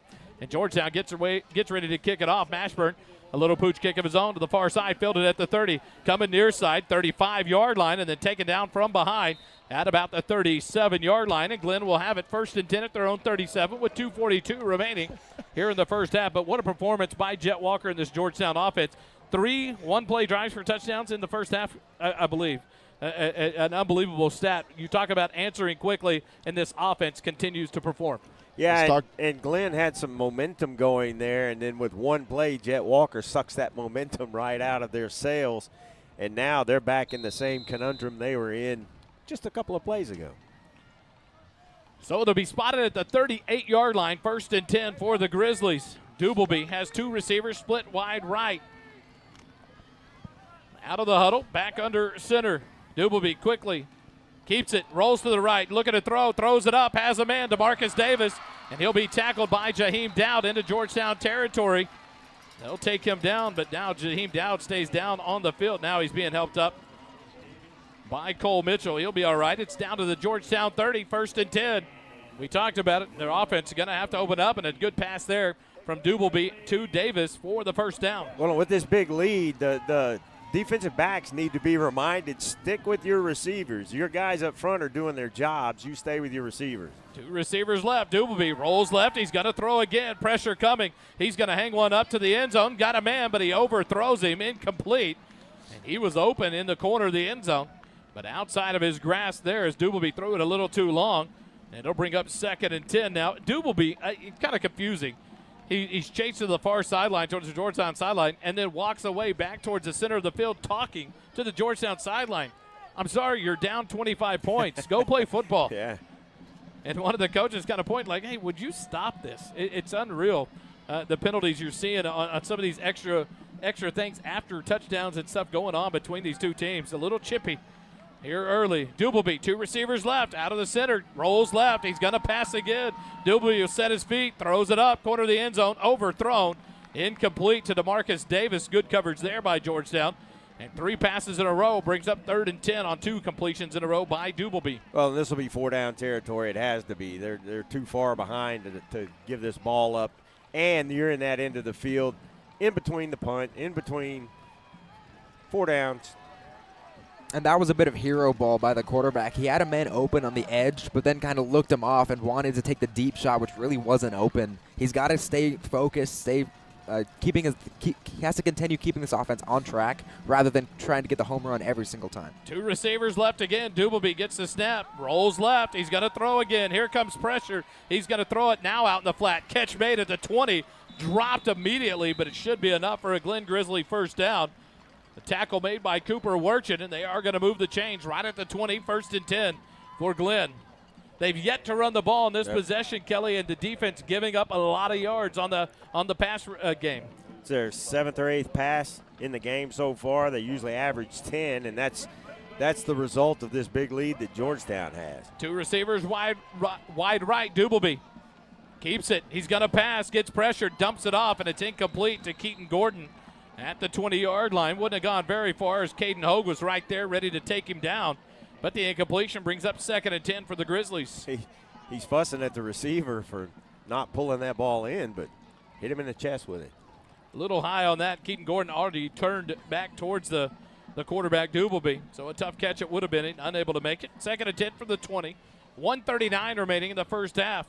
And the cards you have to accept with playing the Slati offense, every pass is going to come out of the same set. They can't throw traditionally, and so this defensive pressure is really affecting the quarterback early. Dubelby rolls right. Here comes the pressure. He's going to be hit. Throws it up. Catch made at the 15. Dropped at about the 13-yard line. Tackle made by Jaheim Dowd. The catch made by number 16 for the Grizzlies. Lionel Martinez, the backup quarterback, on the catch.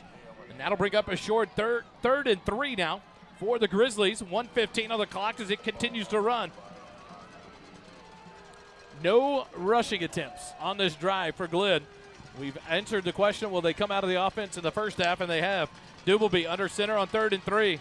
Turns, hands it off. Ortiz, nope. Dubelby keeps it, throws it out in the flat. Catch made inside the 10 to the 9. Taken down immediately there by Cole Mitchell.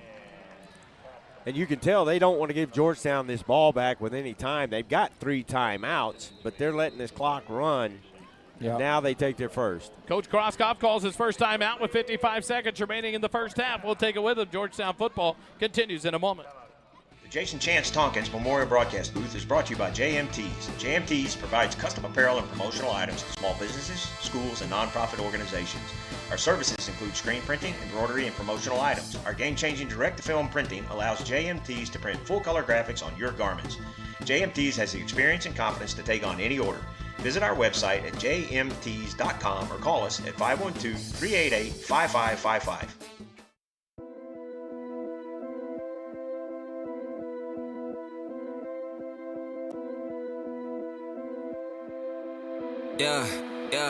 Yeah. I'm the big homie. For those of y'all that don't know me, one and only, name another rapper this Cody.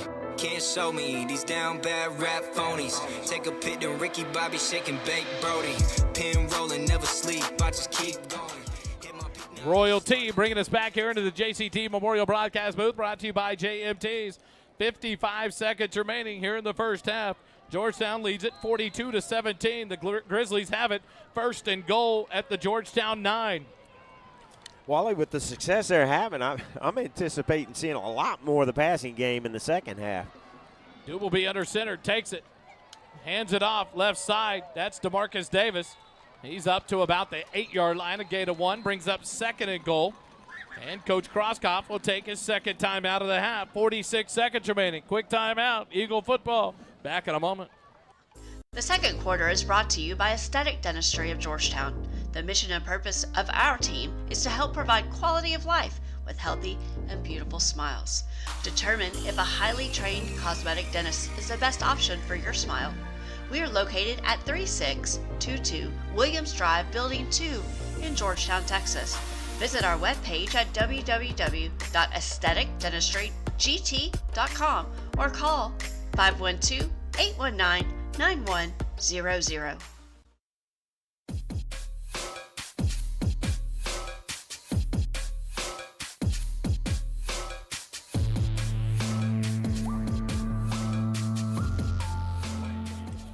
Back live here at AC Bible Stadium. Some buses leaving on the far side of the field. Not sure. Well, man, someone got an entourage headed out there. But we're still here.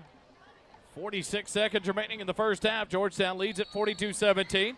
Second and goal from the Georgetown 8. The Grizzlies trying to punch it in here before the halftime. They get the ball to start the second half. 1 timeout remaining for the Grizzlies. They'll break the huddle. Dubelby under center, tight formation. Rolls out to the right, throws back left, wide open, touchdown. What a play design there. They went to the strong side and then threw back to Ortiz on the soft side, the narrow side, and no one there to stop the pass and the touchdown. Glenn scores with 41 seconds remaining. 42-23, pending the extra point attempt by Don Juan. I think they would like to have 1 second instead of 41 because there's this guy named Jet. We know him. Snap back. It is down. Don Juan's kick is up.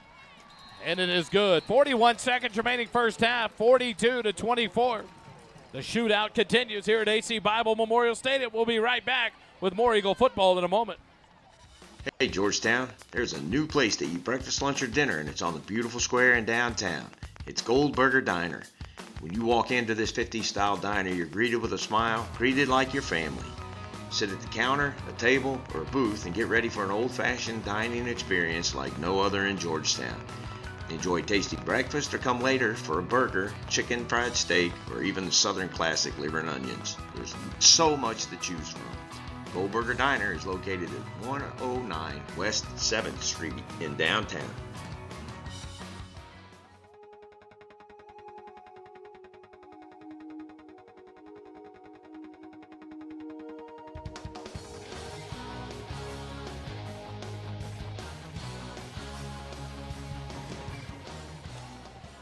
Back again here at AC Bible Junior Memorial Stadium on the campus of Leander High School. A football game underway here as Georgetown and Glenn exchanging blows, 42-24. Glenn takes their time getting down the field. Georgetown says, we've got one play for you. And it's a touchdown by Jet Walker, 223 yards. Put him back and let him return kicks. We can't have him get hurt. And then linebacker.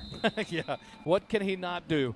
Here comes Armando Don Juan teeing it up to kick it away for the Grizzlies.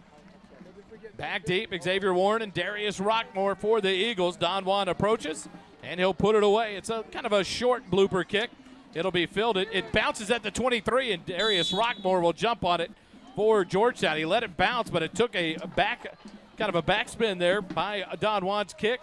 And Darius has to jump on it. Georgetown will take over. 1st and 10 at their own 25-yard line with 39 seconds still left here in the first half. But fear not. There's been 3 drives. 1 play each, I think, under 39 seconds total between the 3 drives. So the offense still has time here in the first half. And a couple of long passes, too. So if they stack the box, still got options. 3 receivers, wide left, 1 wide right. Xavier Warren, the lone receiver, right. Sedgwick, the wide man, here on the near side. Jet Walker in the backfield. McDougal now gets the whistle. 41 seconds remaining. Walker to the left side of McDougal. Far side hash mark. Now Mylock will close in on the left side of the line. Snap back to McDougal. Hand it off. Walker gets away from a hit in the backfield and then horse collared out at about the line of scrimmage. No flag coming in there, but Walker taken down for no gain. Brings up 2nd and 10, but they took him out of bounds. Stops the clock at 36 seconds. I think the head referee's kind of tired too because he ain't moving right now. A lot of steps in for this referee and crew, officiating crew here in the first half. Been a couple of yards put on the board tonight. 2nd and 10, the Eagles have it. 2 receivers left, 1 right. Walker to the left of McDougal. 2nd and 10 from the 25. Clap of the hand, snap back, it's high. McDougal does a good job to keep it down. Throws it up to the right side and just gets rid of it. Xavier Warren came to the post. McDougal threw it out to the wide side of the field. Incomplete. Glenn, number 6, is very lucky he didn't get a taunting penalty there because he's just basically standing over Caleb. You know, and our O-lineman comes and pulls him up off of him.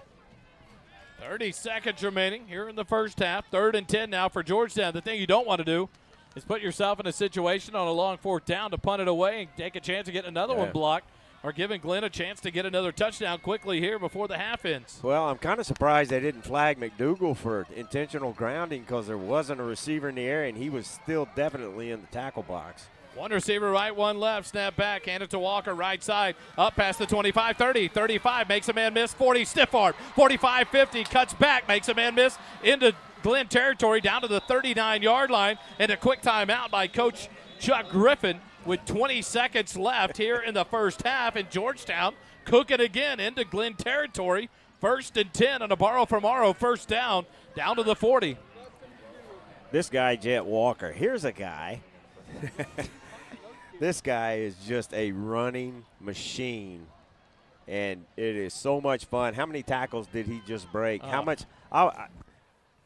You probably don't keep the stat, but yards after contact with Jet Walker has just got to be 80% of his yardage, it seems like. If anybody's listening out there, we need an assistant for Holden to keep up with yards after contact, and that's your one job. That's it. The Holden administrative assistant slot is now taking applications. Pay is nothing.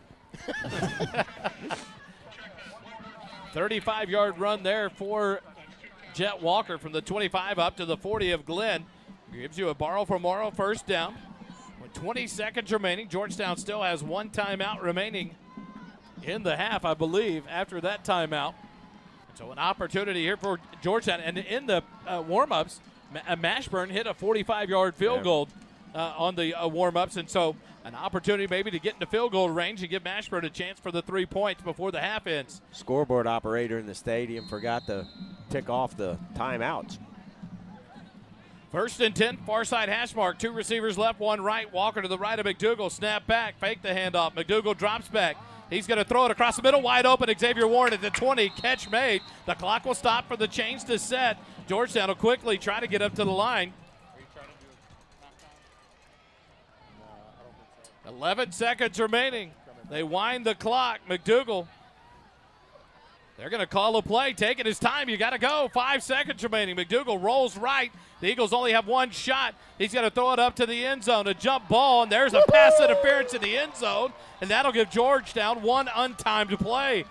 Surprised there. Why does Georgetown take their time? They had a timeout. They had to get back to the line and spike it, and instead they go for 1 play. But a big pass interference here is going to bring it inside the Graham & Sons red zone, and Georgetown will have 1 untimed down here to end the first half. You know, how much do the DBs for Glenn get to practice good on good against wide receivers since they're mostly a running? So I think you take that chance and get that untimed down in the end zone, and it's going to be a dink and dunk for – can be an easy, fade in the end zone for Caleb. Well, Go ahead, Dave. Or Kelly. That corner on that side, it's a mismatch over there because he's not very tall, and all the receivers that he's been lined up against are 2, 3, 4, 5 inches taller than he is, and I think they were trying to exploit that mismatch out there on the edge, and it worked. Diego Avalle called for the pass interference, and now Georgetown will have 1 untimed down here to end the first half, and it's going to be in the inside the 10-yard line. And it looks like Georgetown is going to take the field goal opportunity here and give Mashburn a chance at the G-Town Lumber and Supply field goal. The ball will be spotted at the 12-yard line. So a big penalty here to give Georgetown the opportunity for 3 more points before going to the half to lead by 21. Holden will be glad to know Benny Hanna in the chat said if the Air Force will let him retire early, he'll come count the stats. So there's our volunteer. Joe Strickletter, the deep snapper. Snaps it to McDougal. The hold is down. The field goal attempt is up. And the field goal is good. And here comes a penalty on the back judge. So we'll see if it's after the play or if it backs Georgetown up. Coaches are waving them off, so I guess they're going to decline it, keep the points. We'll look towards the referee for his call. Half of them we hear on the crowd mic, half of them we don't. If it is on Glenn, it'll be half the distance. So I could see them trying to go again and get a touchdown. So they're going to go talk to Coach Griffin to see what they're going to do. Personal foul on the Grizzlies. But was it during the play? The flag came in before the ball. The whistle blew for the field goal to be good. I think they lined up over the center and bull rushed at the center. I think that's what the call is on the personal foul because it came from the back judge right behind the line. So if it's first and goal at the 5, that would put it about the 2.5-yard line. We'll see what Coach does.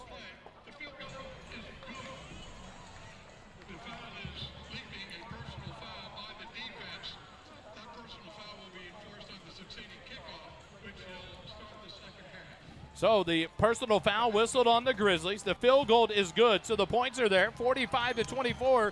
Georgetown leads it by 21 at the half. The opening kickoff of the second half will come from the Glen 45, where Mashburn will kick it off to start the third quarter. Georgetown leads it by 21 over the Glen Grizzlies, 45-24. To halftime we go. Stay with us. Eagle football continues in a moment. Attention Georgetown Eagle football fans, Blair Hogue with the Hogue team of Fairway Independent Mortgage is your local lender conveniently located on the square in downtown Georgetown. With over 22 years of experience, Blair and his team are here to guide you through every step of your home journey, whether you're buying, refinancing, or pulling out equity for debt consolidation or home improvements. We do it all, and we're dedicated to making your dreams a reality. When you think mortgage, think local. Think Blair Hogue with the Hogue team. Visit us today or call 512-717-9912 and let's get started on your path to home ownership. Georgetown, there's a new dining and entertainment spot in town, Camp Brightside. Come and enjoy unbelievable food and drink menu in our rustic dining room or on the huge covered patio. Camp Brightside is not just great food and drink, but unmatched atmosphere that includes outdoor games, a wiffle ball field, and an outdoor stage. Camp Brightside is located at 8701 Rural Route 2338, also known as Williams Drive, near Ronald Reagan Boulevard. Camp Brightside is the site of the Eagle Nation Coaches Show every Wednesday at 6 p.m. For food, fun like none other in Georgetown, visit Camp Brightside and stay a while.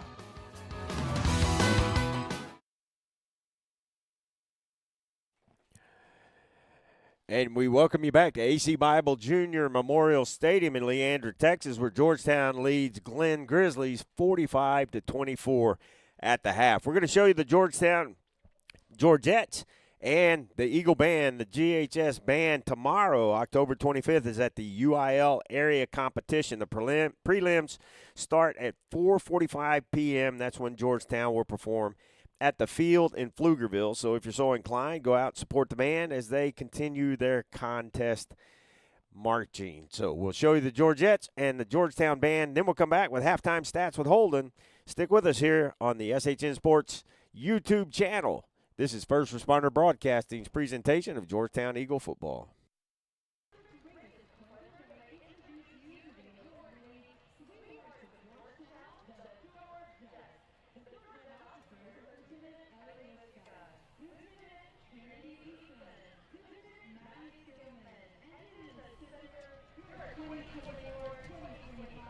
And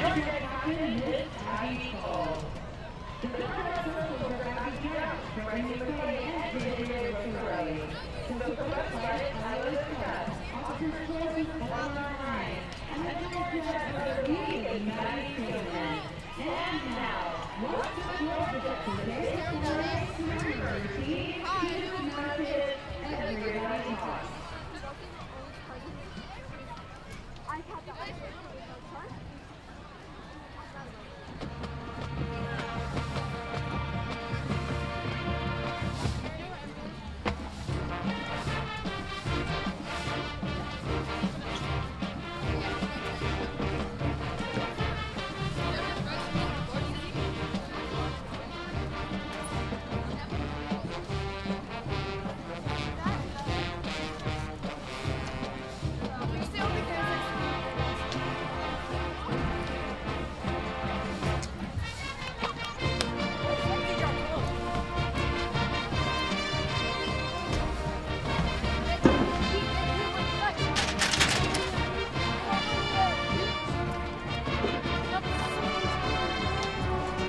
Y'all could, can y'all please stay away from this crowd mic and then our language?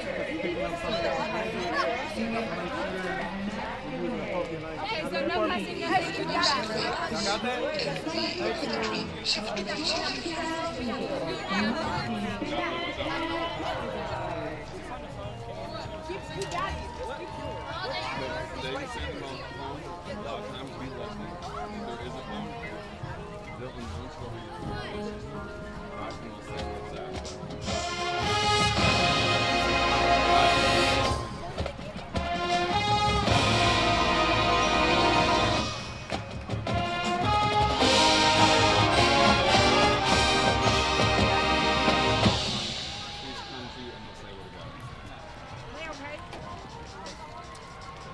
They were saying their crowd mic is right there, and he was picking them up. And it was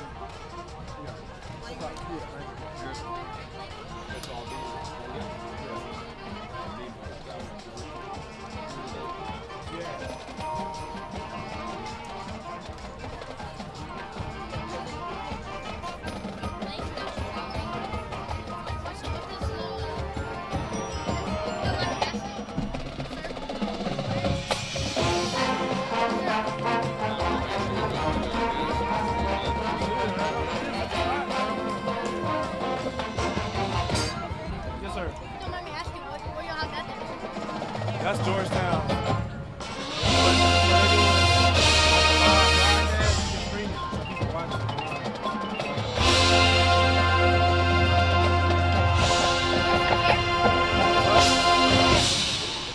Was inside. You know, there's cameras all over there. That's just like it's for people live. Yeah, so they can hear what's going on at home. Is it just a hassle to have it down there and then up here? Probably. But I would think they would have everything down there.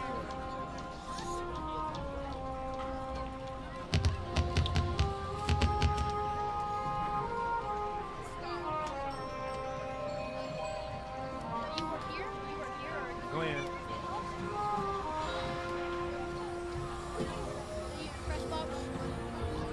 Yeah, we just, we're assistant principal, so we kind of just monitor and then we switch. Daniel's seven.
And that's your Georgetown Eagle Marching Band. Again, they will be a competition tomorrow at the field in Pflugerville.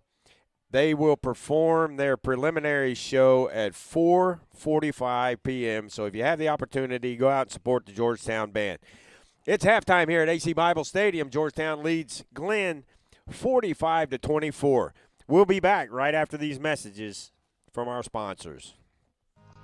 At Mesquite Creek Outfitters, located at 704 South Austin Avenue in Georgetown, Texas, we bring community together in a casual environment to share the love of gear, great drinks, and friendship. Enjoy our light menu, a beverage, and shop our great selection of men's and women's clothing and gear. Also, check out our website for MCO Grocery Company and have fresh groceries delivered directly to your doorstep. Visit the Mesquite Creek site at www.mesquitecreekoutfitters.com or stop in and say hello. MCO is a proud sponsor of this year's Georgetown Eagle football broadcast, brought to you by First Responder Broadcasting.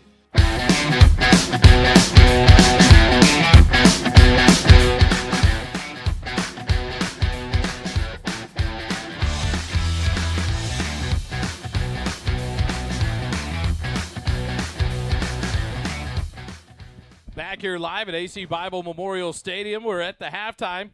Back inside the JCT Memorial broadcast booth, brought to you by JMT's. Georgetown leads at 45-24. Graham & Sons Farm and Livestock bring you halftime stats with Holden and Buddy. There's a lot of stats in one half right there, Holden. And it's funny, too, because if you look at the passing yards, they're relatively even. Both teams 13 attempts. The Eagles have 8 completions. Glenn has 7. Georgetown has 132 passing yards. Glenn has 122.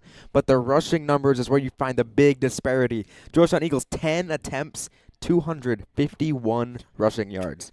25 a carry. On the other side, Glenn, who wants to run the slot T offense, 25 carries, 71 yards. That's 2.8, well under their average. They're averaging 340 rush yards a game coming into tonight, and just 71 in that first half. They could not find any offensive rhythm on the ground.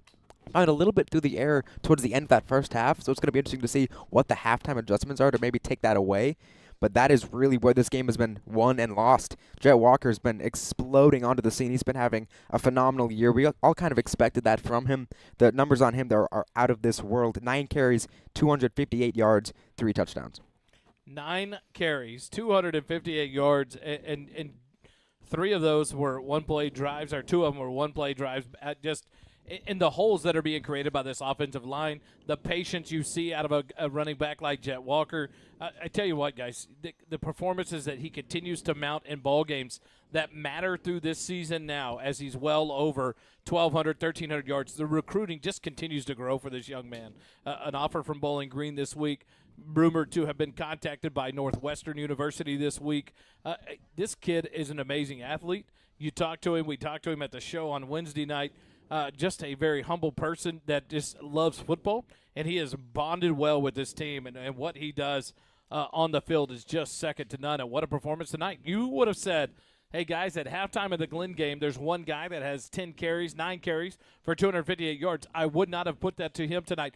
Capable of it, yes, but against a running offense that's averaging 340 or something yards a game, I would have said, which one of that? Was it Gordon or was it DeMarcus Davis for the Grizzlies? Because you just have that fear on the slot T gimmick offense that they're going to bust some big runs, and not happening tonight. This defense has truly answered the call. They have, and they have played just lights out. They had some success on that last drive with the passing game, able to put the ball in the end zone. But if you look at it, that was really their I guess they had 2 long sustained drives for scores. But they get the ball on turnover on the punt after Georgetown held them, 25-yard drive, and they score that touchdown. This could be an entirely different game, but that is a tip-the-hat moment for Glenn in staying in this ball game, staying in their game plan, playing hard, waiting for a bounce to go their way, and they've closed the distance a little bit. And what about the turnover battle, Holden? Those were some big turnovers Georgetown had. the muff punt there by Luke Holly on the first punt, and then the blocked punt for a touchdown. Turnovers played a difference in this half. Yeah, and really they could be worse for Glenn. Glenn currently has 3 official turnovers, a fumble on a 4th down that would have been a turnover anyway, and a blocked punt. And then for Georgetown, they have the blocked punt at their own end, but Glenn has fumbled the ball 4 times in that first half, and they only lost 1 of them. So they've got to be a little bit fortunate that the ball has bounced their way in some aspects, but there's still going to be a tall task ahead of them, though, in the second half. Let's take a quick timeout. We'll come back, talk some more numbers. Halftime stats with Holden, brought to you by Graham & Sons Farm and Livestock. Returns in just a minute. Holden's first half stats in the third quarter are brought to you by Graham & Sons Land and Cattle Company. Graham & Sons Land and Cattle Company is a cow-calf operation here in Central Texas, growing calves, cotton, corn, and wheat for commercial customers. Austin Graham and his team of crazy cowboys and cowgirls produce some of the best tasting meat that the first responder broadcasting team has ever eaten. Thank you, Graham & Sons, for your support of our broadcast of Georgetown football. Eagle fight never dies. The Jason Chance Tompkins Memorial Broadcast Booth is brought to you by JMTs. JMTs provides custom apparel and promotional items to small businesses, schools, and nonprofit organizations. Our services include screen printing, embroidery, and promotional items. Our game-changing direct-to-film printing allows JMTs to print full-color graphics on your garments. JMTs has the experience and confidence to take on any order. Visit our website at jmts.com or call us at 512-388-5555.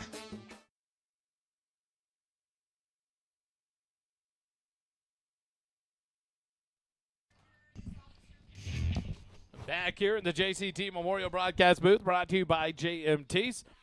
Graham & Sons Farm and Livestock bringing you the halftime stats with Holden.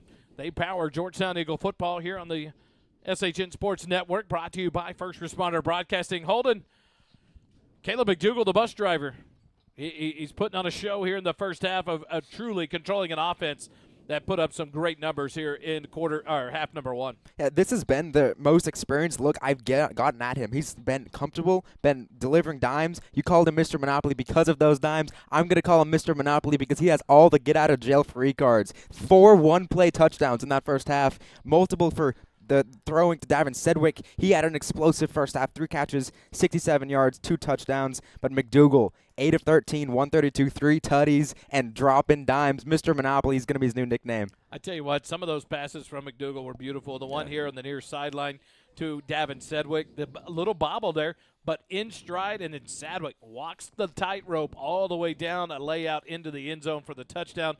What a play by your senior there. Xavier Warren looking great. Unfortunately, that one touchdown gets called back on the 60-yard type hit by the illegal man downfield. He was wide open. It's just amazing to watch when those two guys catch it in stride. It's not much of a race. You're not going to catch them. You've got to play deep and early. McDougall did a great job of finding the guys in the slot, the guys out in the flats, because the defensive backs were playing so deep off. And so you love to see that play calling, that decision making out of your young quarterback in a game like this. An opportunity to make good decisions, and man, he has done that. Now, can you eliminate the mistakes? That's where I think Georgetown in the second half, you've got to eliminate the mistakes and expect the passing game for Glenn to pick up. The mistakes can't happen. No more fumbled punts, no more block punts. You've got to cover on kicks. You can't have the mind-numbing penalties, the legal man downfield. You know it's a RPO. You know McDougall's got a good chance to, and you've got those weapons on the outside. Hold your block, stay put, and then release. We can't have those in the second half. No, and that's one of the things that the coaches are hammering on, because a lot of the points that Glenn has on the board is because of those mistakes that are there. And a lot of the points are because that Georgetown has is because they cannot tackle Jet Walker. And did you give Xavier Warren's yardage? No, not yet. He's got 3 catches, 46 yards, and a touchdown. And so the one touchdown there for Xavier Warren, the X-Man, taking it to the house. Davin Sedgwick, a couple of touchdowns there. And then, of course, Jet Walker himself doing great things on the ground for Georgetown. What about the penalties in the first half there, holding between these two teams? So currently I've got 8 penalties overall. Now, a couple of these were declined, so they won't get registered. but I have Glenn at 5 penalties, 63 yards, and Georgetown 3 penalties, 15, but big 15 yards. Like you said, they took away a touchdown to Xavier Warren on an RPO, an eligible man downfield, and it's the stuff like that that you go into the practice knowing RPOs. You're going to have to keep your linemen within a certain time frame, a certain frame on the field, because you always have the option to throw. And the reason why they're running these RPOs is because the threat that Jet Walker presents running the ball, it forces these safeties down and gives the receivers one-on-one opportunities. You talked about the speed. Not many people can keep up with these guys. And we saw it in this first half. You saw it on the Xavier Warren touchdown that got called back. When they get the ball in stride on these RPOs, it's tough to stop. Cedar Park Vista Ridge. It's actually Leander Vista Ridge, isn't it? It's a 6A school. They won last night over Manor. And inked themselves a spot into the playoffs. Congrats to the Vista Ridge Rangers. But other scores around the area today, and some good football games, guys. You talk about it. Georgetown Eastview 21-19 over the Chaparral Bobcats with 9:55 left in the third quarter. But at halftime, Rouse leads Leander 24-14. That is nothing but what Georgetown could ask for, is a win by Rouse tonight to give Leander their second loss. It gives Georgetown truly control of their destiny towards a district title or a share of a district title if they can take care of their business if Leander picks up a second loss, and they still have to play the Cedar Park Timberwolves. And Cedar Park's in a dogfight right now. I think they're tied 21-21 in the third quarter as well. So as a Georgetown fan, you're hoping those two teams lose to raise your standing in the district. And what a kind of a crazy deal that could throw everybody if that were to occur. And so some interesting games to watch as well as we get ready for the second half here at AC Bible Junior Memorial Stadium. Dave, we'll get down to Dave on the sidelines. Coach Griffin going to join him here on Georgetown sideline. Go ahead, Dave. Coach, some stats that are impressive so far for me is your defense is holding Glenn to 2.8 yards a carry with only 71 yards rushing, but our offense – 25 yards a carry for 251, 383 yards total. Give us your assessment so far in this game. You know, I mean, our kids are playing great. They're playing really hard. We're doing some great things. You know, what I'm upset about is a couple of special teams mistakes we made. You know, those can't happen in championship football. And then we just there's a little lull in there where we had some penalties. We missed getting the right people on the field one time, and that's just not being focused. And that's what we got to do this time of year, is continue to focus. Been pretty impressed with the defensive play so far. Yeah, absolutely. Defense is doing a great job. I mean, they're playing lights out.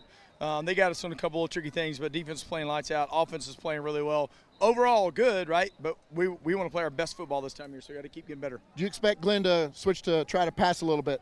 No, I mean, they average throwing the ball about 10 times a game, so I think they'll kind of stick to that. You know, obviously they're going to throw a little bit, but I'm not sure how much. Thank you so much, Coach. Guys? So you hear it from Coach Griffin there, just the things we talked about, some penalties there, some special teams mistakes that you just can't have happen.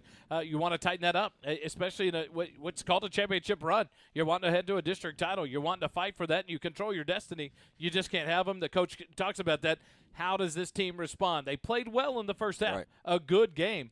How do they tighten it down and play even better in the second half? And we've talked about it several times throughout the season. Really, the only time that Georgetown has had to play a complete game was that game against Leander that they wound up losing that game. They're going to be in a dogfight because Glenn is going to come out swinging in the second half. They were very physical in the first half. You expect more of the same. So Georgetown just has to answer that physicality and eliminate the mistakes, and they'll be fine. Of how physical this game is, we've got a couple defensive stars in crutches on the sideline right now, Luke Hawley and Cole Mitchell. So that's going to be keys to watch there. I tell you what, though, Tickner has been on the field quite a bit, making some good plays. You saw number 13, Cooper Werchin, making some big plays. Jaheim Dowd in there collapsing on the run. And so you got to see how these players respond. This is where you get to this point in the season. Georgetown has stayed relatively healthy on the season. This is where those players, the depth has to help you out and get through a big ball game like this, a physical ball game that they've run into with the Glen Grizzlies. Let's take our final timeout of the half. Get back here ready for quarter number 3. Georgetown Eagle football returns in a moment. Attention Georgetown Eagle football fans. Blair Hogue with the Hogue team of Fairway Independent Mortgage is your local lender, conveniently located on the square in downtown Georgetown. With over 22 years of experience, Blair and his team are here to guide you through every step of your home journey, whether you're buying, refinancing, or pulling out equity for debt consolidation or home improvements. We do it all, and we're dedicated to making your dreams a reality. When you think mortgage, think local. Think Blair Hogue with the Hogue team. Visit us today or call 512-717-9912 and let's get started on your path to home ownership.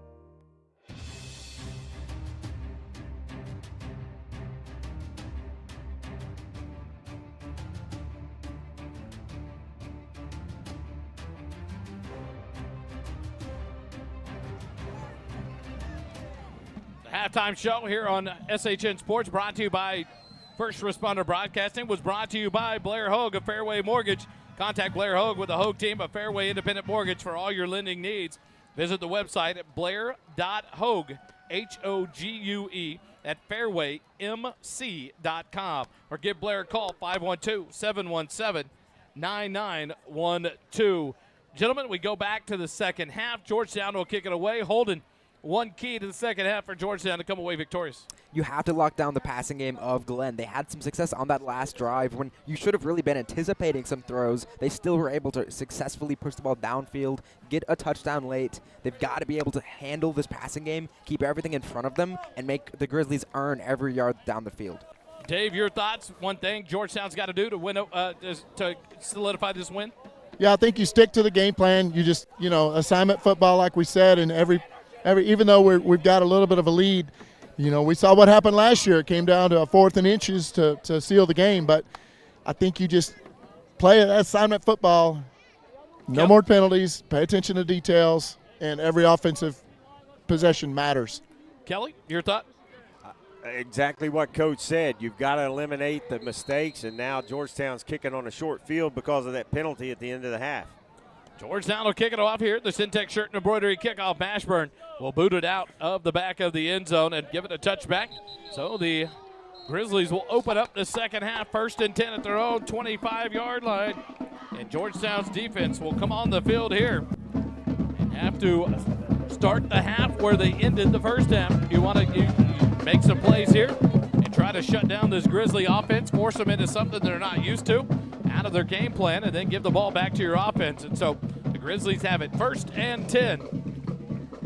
Here to open up the second half. A late substitution coming in here, number 13. Dow joins the huddle. That's the quarterback, Dakota Dubleby, coming in from the sideline with Coach Krosskoff. Lynn will break the huddle. 1st and 10 from their own 25, center of the field. One man comes wide right, quickly out of the huddle, back to the line. Dubleby turns, hands it off. Ortiz right up the middle. He's hit and stacked up after a gain of only about 2 yards to the 27 to bring up 2nd and 8. Nice play by the Eagle defense there to open up the half. And obviously Glenn is going to stick with their game plan as they should. That's where they've had all their success this season. But how long can they stay there? If they give up more points without scoring any more points, I think they have to alter their game plan. But right now, they don't have to panic. They can stay in their groove and run their offense. Break the huddle. Dubleby brings the offense. Tight formation up to the line. Dubleby takes a snap, turns. He rolls to the right. Pressured up the middle. He's going to throw, and he does. And it's caught up to the 30 and tackled about the 32-yard line. Catch made by Keaton Gordon. And that'll bring up a short 2nd and 3 now. A great job by Dubleby to get rid of that with Kelly. The pressure being applied by Hogue there quickly, but Dubleby gets it away, and Gordon picks up 7. 3rd and 3 for the Grizzlies. And he has made several throws like that under duress tonight and made some accurate throws on the run while he's being hit. Late there after the play, Zephaniah Franks dives off the pile and rolls over. Luckily, no penalty there for the Grizzlies. Dubleby keeps it end around on the quarterback keeper, and he runs out of bounds, shoved out by Jaheim Dowd, back to the 25-yard line. All the 7 yards gained on the pass, lost there, and it brings up 4th and 10 for the Grizzlies, back to their own 25. And here comes the punt team. Big play by the Georgetown defense to get off the field. Huge play, and that's exactly what Georgetown needed since Glenn starts his half with the ball. They hold him to 3 and out here if this punt does happen, and that's huge for this Georgetown team. It looked like he missed a handoff. So Dubleby with the keeper, but a loss of 7. 4th and 10. Max Muniz, the senior wide receiver, stands at the Georgetown 35 on the near hash mark. Expecting this punt from Israel Alvarez. No pressure applied. The punt away. A nice punt by Alvarez to the right side. Muniz will let it go, and it takes a Glenn Grizzly bounce inside the 35 down to the 32-yard line. And that's where Georgetown will open up their first possession of the second half. 1st and 10 from their own 32 with 10:31 left in the third quarter.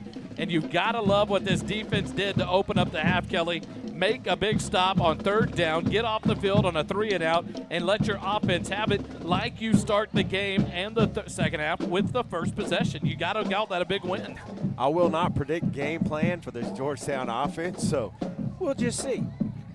1st and 10, the Eagles have it. One receiver wide left, two receivers wide right. Jet Walker in the backfield with Caleb McDougal. He waits for the whistle from the referee. Now he'll allow Georgetown to get underway. Walker will move offset to the left of McDougal. From the far side hash mark, man in motion. Snap back to McDougal. Quick swing out in the flat. The catch here on the near side. Gets a block on the outside. 40, 45, 50, 45 into Grizzly territory. And that's Regan Tarosian. He came in motion and a great little screen pass out to Tarosian from McDougal, and it's into Glenn territory. 1st and 10 on the borrow for Morrow, first down. And a good block out there on the edge by the other receiver out there, and then Regan encountered the defensive back, and the defensive back did a good job of not drawing a penalty there and hitting him late.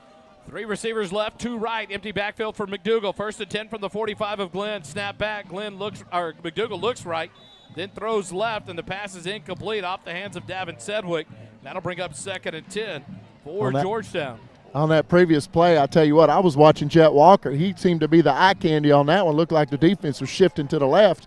Then bam, that pass out there, downfield. That was pretty sweet. And that Tarosian wide open. Yeah, that's what I was going to say, Dave, that these first couple of plays, they've used Jet as kind of a bait to get that defense moving the other side of the field.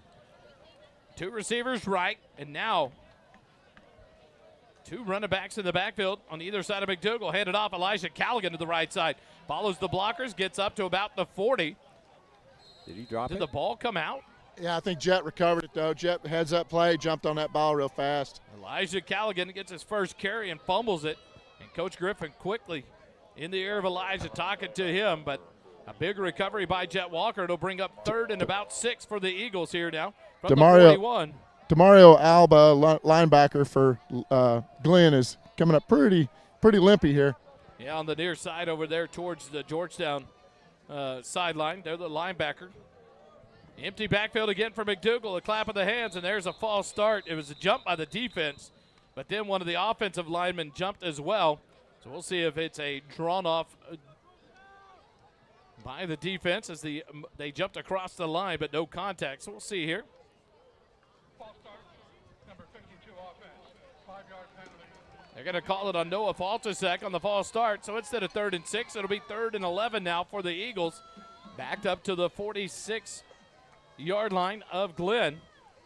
And some substitutions here for the Eagles. They'll change the play call on the 3rd and 11. Early in this second half, this is a big third down for Glenn. If they can get off the field here, that's enormous for them to try to get a little momentum in this second half. Trips receivers left. Warren, the inside receiver. Tarosian in the slot. Sedgwick in the slot. Tarosian on the far end inside here. Snap back. McDougal can't handle it. And there comes the pressure and the sack by the Glenn Grizzlies. Number 26 on the sack, it looked like. James Gray. And instead of a bonus play for Georgetown, a chance to maybe make it a two-play drive there on 3rd and 4th down. And now it's a 4th and about 18. And now Georgetown going to be forced to punt. So a good defensive stand due to some errors on Georgetown. But there, a big missed bobble on that snap to McDougal. And it cost them with the first sack of the ball game for the Grizzlies. You could tell by Caleb's reaction to that. That was on him because Jet patted him on the head, but he went over to the sideline and took his helmet right off. Westfall gets the punt away. It's going to land about the 24-yard line of Glenn and go out of bounds. So Glenn will take over their second possession of the half. They'll mark it right at the 25-yard line. And we'll take a quick timeout. Eagle football continues in a moment. Holden's first half stats in the third quarter are brought to you by Graham & Sons Land and Cattle Company. Graham & Sons Land and Cattle Company is a cow-calf operation here in Central Texas, growing calves, cotton, corn, and wheat for commercial customers. Austin Graham and his team of crazy cowboys and cowgirls produce some of the best tasting meat that the First Responder Broadcasting team has ever eaten. Thank you, Graham & Sons, for your support of our broadcast of Georgetown football. Eagle fight never dies. Change of possession. Dubleby under center. Hands it off. Keaton Gordon. He's stacked up. He got nowhere. He was taken down. They're going to give him a loss of 1. Should have been 2. But a great job there. Garrett Tickner in there alongside Tennyson Dean and Seth Warren. And Luke Butch in there as well. What a job there. They collapsed immediately on Keaton Gordon. And it now brings up 2nd and 11 for the Grizzlies. It seemed like they knew what the play was going to be because they got back there for that handoff as quick as the running back got back there, and they blew it up. On 2nd and 11, here comes the substitution to bring the play in for the Grizzlies. They will take their time. 10 seconds left on the down clock. They break the huddle, and they rush up to the line. 2 receivers split out to the right. Dubleby under center, and now with 1 second left, Coach Krauskopf is going to have to take his first time out of the second half. We'll take it with him. 7:44 remaining third quarter. Georgetown leads at 45-24. Eagle football continues in a moment. Our first down sponsor this season is Borrow from Morrow. Borrow from Morrow. Our team is dedicated to providing the best mortgage experience possible. We do that by offering easy-to-use mortgage tools, including our handy mobile app, competitive rates, and assistance from an experienced loan officer. Our loan officers understand the local markets, have access to a wide variety of loan programs, and are ready to guide you through the process. Your family, your future, our focus. For your mortgage needs, remember Matt Morrow, Borrow from Morrow. For more information, visit borrowfrommorrow.com.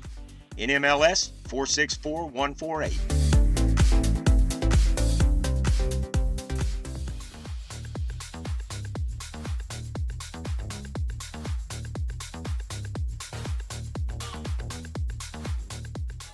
Back here live in the JCT Memorial Broadcast booth, brought to you by JMT's AC Bible Junior Memorial Stadium in quarter number 3. 2nd and 11 for the Grizzlies in their second possession of the half.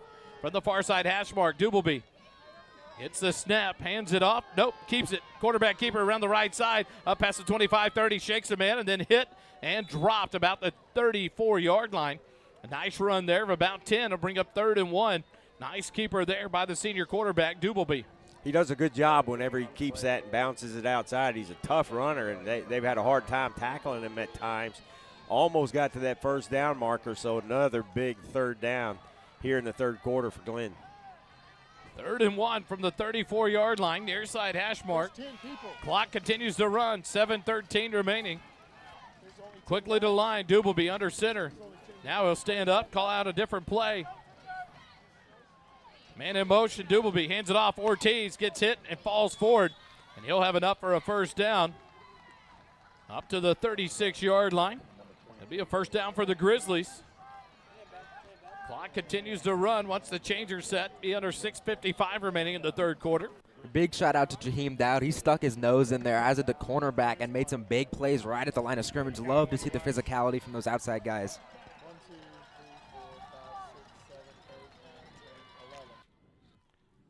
Quickly back out of the huddle to the line. Dubleby, false start. There comes the flag. One of the linemen lost balance and fell forward. So that'll cost the Grizzlies 5 yards and back them up 1st and 15 now. Back to their 31-yard line. Cooper Wirchin, the linebacker, or the cornerback, playing back in the safety role now with Jaheim Dowd here on the near side. On the far side, Garrett Tickner. So we'd like to see some of these matchups as Wirchin has moved back into that safety role with Luke Holly on the sidelines. A little bit different pace in this second half so far. The Grizzlies break the huddle with 15 on the down clock. 1st and 15, 6:25 remaining in the third quarter. Dubleby fakes the handoff, drops back. He passes out left side, wide open. Caught on past midfield, taken down inside the 45 of Georgetown. The pass completed to DeMarcus Davis, and he beat Garrett Tickner on the play, and that's where Georgetown is just continuing to allow Dubleby to send these passes downfield. They're not staying true to their man. The coverage has got to stay tight. You know they're going to throw the ball now. Yeah, and that's something that we haven't seen out of Georgetown. They're usually really good sticking with their assignments, but they're so leery of this running game for Glenn. And also, I don't believe Garrett Tickner is traditionally a cornerback, so this might be kind of a new setup for him. You see right there, blown coverage. 1st and 10 from the 44 of Georgetown. Doubleby rolls right. Now he's going to tuck it and run inside the 40, 35, makes a man miss, 25, runs over a player, but they hold on and take him down just outside the 20-yard line. A nice run by the quarterback, Doubleby, and another first down for the Grizzlies. And that's where he is really dangerous when he breaks that contain and gets outside. They've gotten a lot of their yardage tonight on those kinds of runs. Wirchin on the tackle for Georgetown. The 1st and 10 for the Grizzlies. Up to the 22 of Georgetown. Doubleby will break the huddle quickly under center. Tight formation. Now Martinez at the quarterback. He fakes it. He's being blitzed, and he's sacked all the way back to the 30, making the 29-yard line. Lionel Martinez, the backup quarterback, was under center, and he gets sacked. Luke Butch back there alongside Andrew Urban. Tennyson Dean, a host of Eagles, and a big sack on a first down. Backs them up. Now it'll be 2nd and about 18 for the Grizzlies. On that long run that the QB just had, he got popped pretty hard by Seth Warren in the back. I wonder if he had to take a play to just kind of figure out what was going on. Out of the huddle comes Doubleby back under center. Snap, handed off Ortiz, right side. He's hit and stacked up. There is Cole Mitchell on the tackle along with Dylan Turbeville. Seth Warren right there with him. A short gain up to about the 28-yard line. The Grizzlies on 3rd down now have to get all the way up to the Georgetown 12. So 3rd and 16, making a 3rd and 17 for the Grizzlies. This is where the defensive coaches on the sidelines got to be telling these defensive backs to watch for these passes. Tight ends coming out. Doubleby under center. Snap. He rolls right. He's setting up to pass. Now rolls back to the left, and he's going to run. Sets up to throw it. Throws it deep towards the end zone. Double coverage, and the ball is incomplete, almost intercepted. Nice coverage there by Cooper Wirchin. A double coverage provided, and on that coverage, downfield, I believe it was Seth Warren running with Keaton Gordon. And a great job by Cooper Wirchin there in the double coverage. Almost had the interception. It's incomplete and brings up 4th down now. You saw that it almost looked like a panic sprint to get over there, but he realized he had time, just dropped the ball, or it would have been a turnover. So big 4th down. Lionel Martinez back in for the Grizzlies, but not at the quarterback. Doubleby takes a snap, rolls left, but a penalty flag on the field. And this is a pre-snap penalty. It should be on the Grizzlies. They got a defensive look they weren't expecting, and it looked more. Go for it, Kelly. Sorry. That defensive setup looked more like what we traditionally see Georgetown in, that 4th and long where they're only rushing 2 guys and everybody else is dropped back in coverage. And they've had some success in past games just doing that. So a false start for the Grizzlies. That backs them up even more. It's now 4th and 21.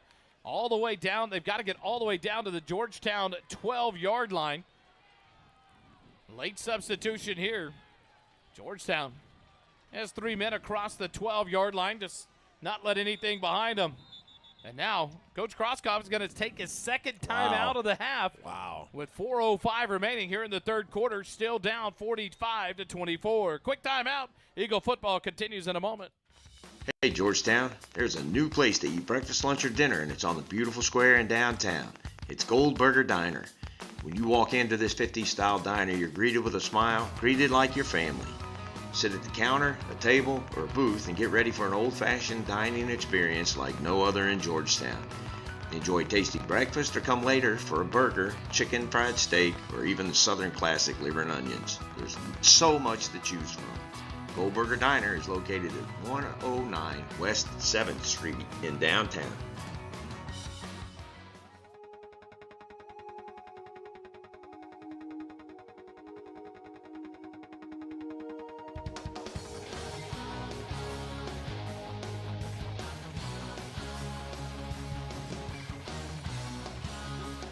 Back live, JCT Memorial Broadcast Booth, brought to you by JMT's It is now 4th and 21 for the Grizzlies from the Georgetown 33-yard line.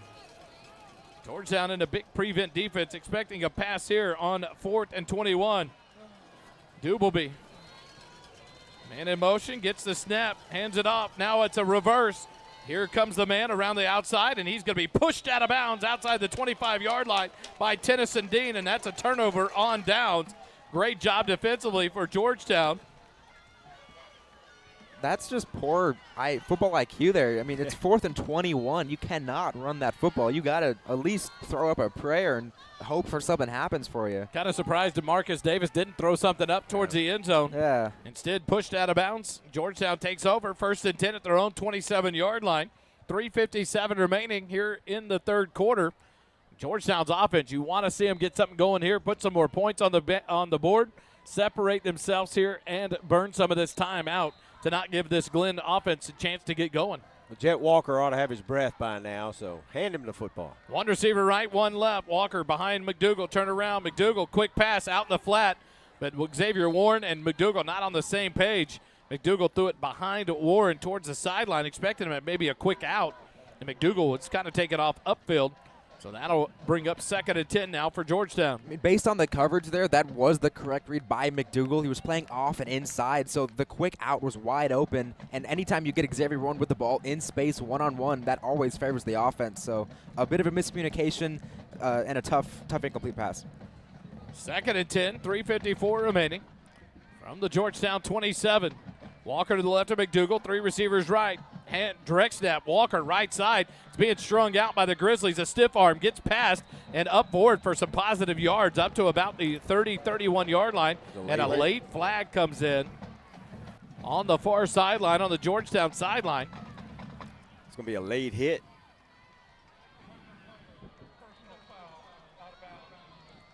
Late hit out of bounds for the Grizzlies, and that's a big one. It would have been a 3rd and about 7 for Georgetown, and instead add 15 yards onto that run and an automatic first down, a borrow from Morrow first down for your Georgetown Eagles. We've talked about the mistakes that Georgetown has made. Glenn has made a lot of the same kind of mistakes, maybe even more than Georgetown has, because they had an opportunity here to get them off the field on a 3rd and long, but now it's a first down with that late hit out of bounds. And it's hard not to hit Jet Walker when you think you got a chance to hit him, but little too late there. For your mortgage needs, remember Matt Morrow, borrow from Morrow. Visit www.borrowfrommorrow.com. Matt Morrow, proud sponsor of First Responder Broadcasting and the Georgetown Eagle football team. 1st and 10, up to the Georgetown 42-yard line. McDougal has 3 receivers right or left, none right. Snap, hand it to Walker. Cuts back at the line of scrimmage, and he'll lose a yard. Back to the 41. Good coverage there by the Grizzly defense.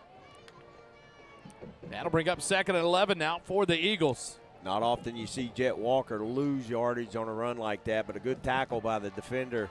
Take his feet out from under him and get him off of his feet before he can get that speed going. I'm a little confused on the spot of the ball. I felt like when Jet Walker went out of bounds, he was at the 30, and so 15 yards should have been the 45. Instead, they put it from the original line of scrimmage and put it to the 42. So it's 2nd and 11 now from the 41. Handed to Walker. He cuts back 45-50, and he's off to the races. 40, 35-30, 25-21 man to beat, and he beats him to the end zone. Touchdown, Georgetown.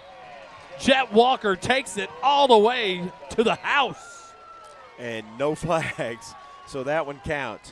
And Jet, again, just piling up the yards tonight, piling them up. And a lot of that was that offensive line opening holes for him, breaks one tackle, and he is to the house. 3 minutes left here in the third quarter, 51-24. The G-Town Lumber and Supply extra point attempt will come off the foot of Christopher Mashburn. Holden, I think it's safe to say Walker has broken the 300-yard mark in the game. That puts him at 320 yards on the night. This is amazing. Snap back, the kick is up. The extra point is good. 3 minutes remaining here in the third quarter, 52-24. Georgetown leads it over the Grizzlies. Quick timeout. Eagle football continues in a moment. Holden's first half stats in the third quarter are brought to you by Graham & Sons Land and Cattle Company. Graham & Sons Land and Cattle Company is a cow-calf operation here in Central Texas, growing calves, cotton, corn, and wheat for commercial customers. Austin Graham and his team of crazy cowboys and cowgirls produce some of the best tasting meat that the First Responder Broadcasting team has ever eaten. Thank you, Graham & Sons, for your support of our broadcast of Georgetown football. Eagle fight never dies.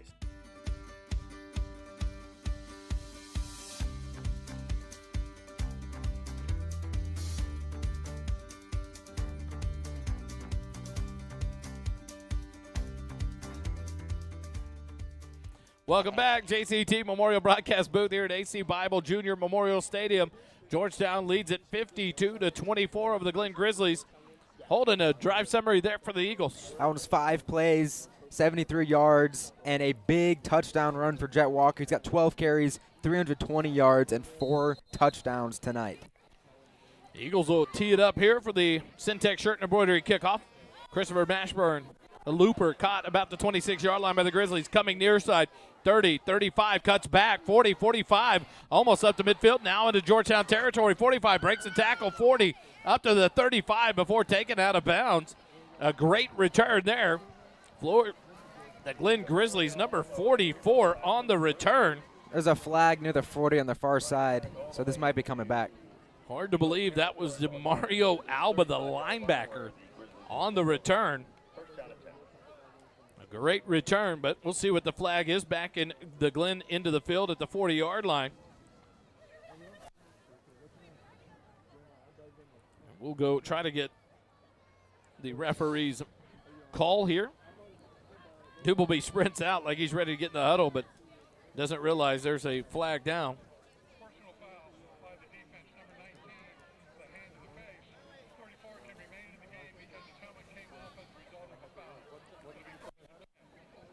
Dave, did you hear what he called?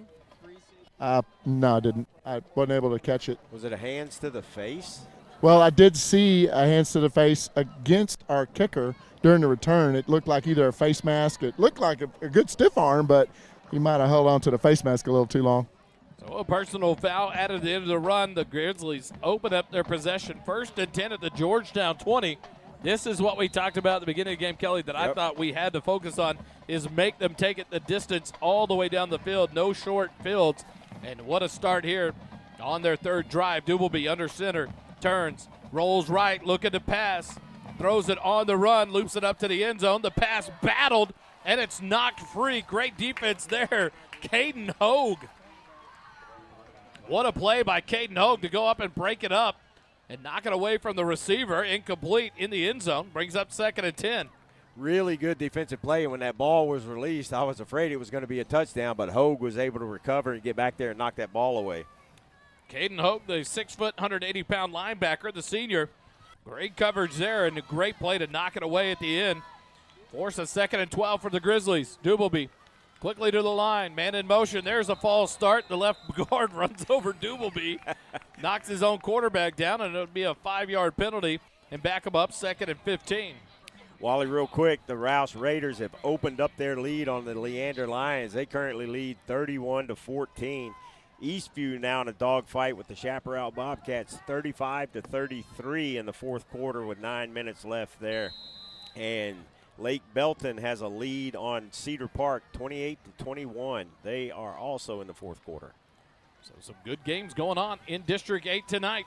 A good one here. Georgetown leads at 52-24. As long as you're a Georgetown fan. Dubleby under center, hands it off. Nope, keeps it, rolls to the right. He's going to throw on the run, back across his body, center of the field, and he overthrows his receiver. And now a late flag comes in here, and it's going to be on Georgetown, a personal foul. Roughing the passer, and that's a horrible play. Cole Mitchell knew it. As soon as the flag came, he kind of hit his own hands on his pads knowing it was just a big mistake. That's what Coach was talking about. Yeah. We've got to stay focused, and that's going to be costly. It would have been 3rd and 15 from the 25, and now it's going to be a 1st down.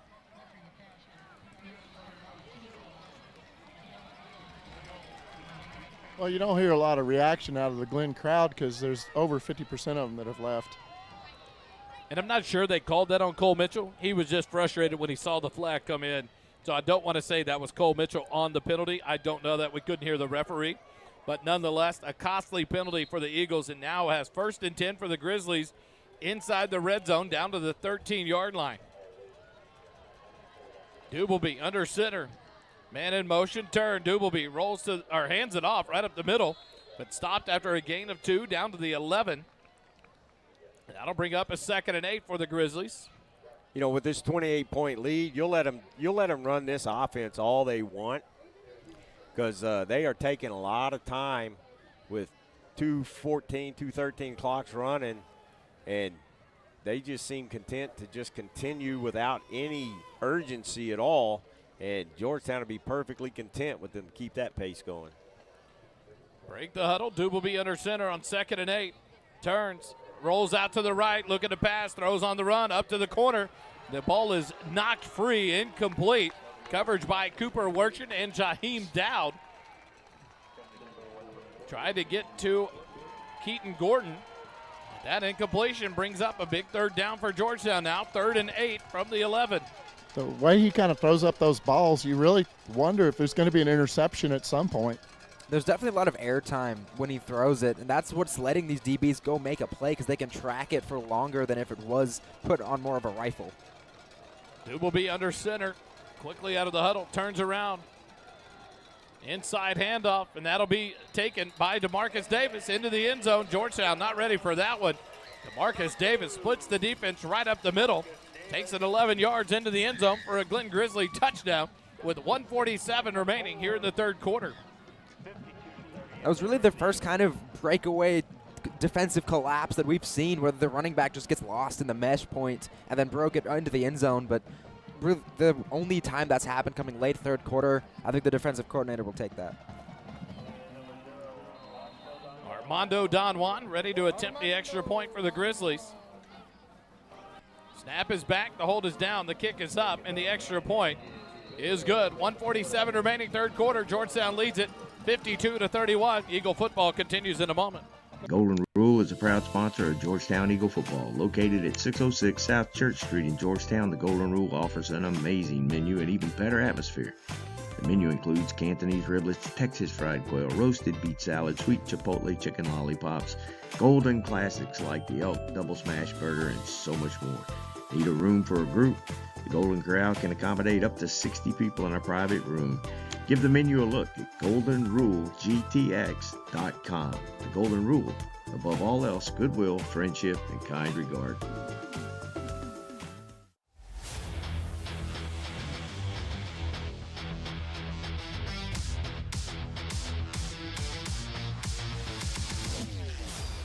Back here at AC Bible Junior Memorial Stadium, Georgetown has their lead cut by 7. Glenn answers with a touchdown of their own, 52-31. Georgetown leads it. 1:47 remaining in the 3rd quarter. And Kelly, we were just talking in the break. Sloppy play, a late hit on the quarterback. Instead of 3rd and 15 on the incompletion, it's 1st and 10 down to the 12-yard line. The Grizzlies punch it in. You give them opportunities. This offense puts up points, and they're continuing to do that tonight. Yeah, and some of the mistakes have come on special teams. I wouldn't be surprised if Glenn at some point tries a legitimate onside kick, try to keep this momentum on their side.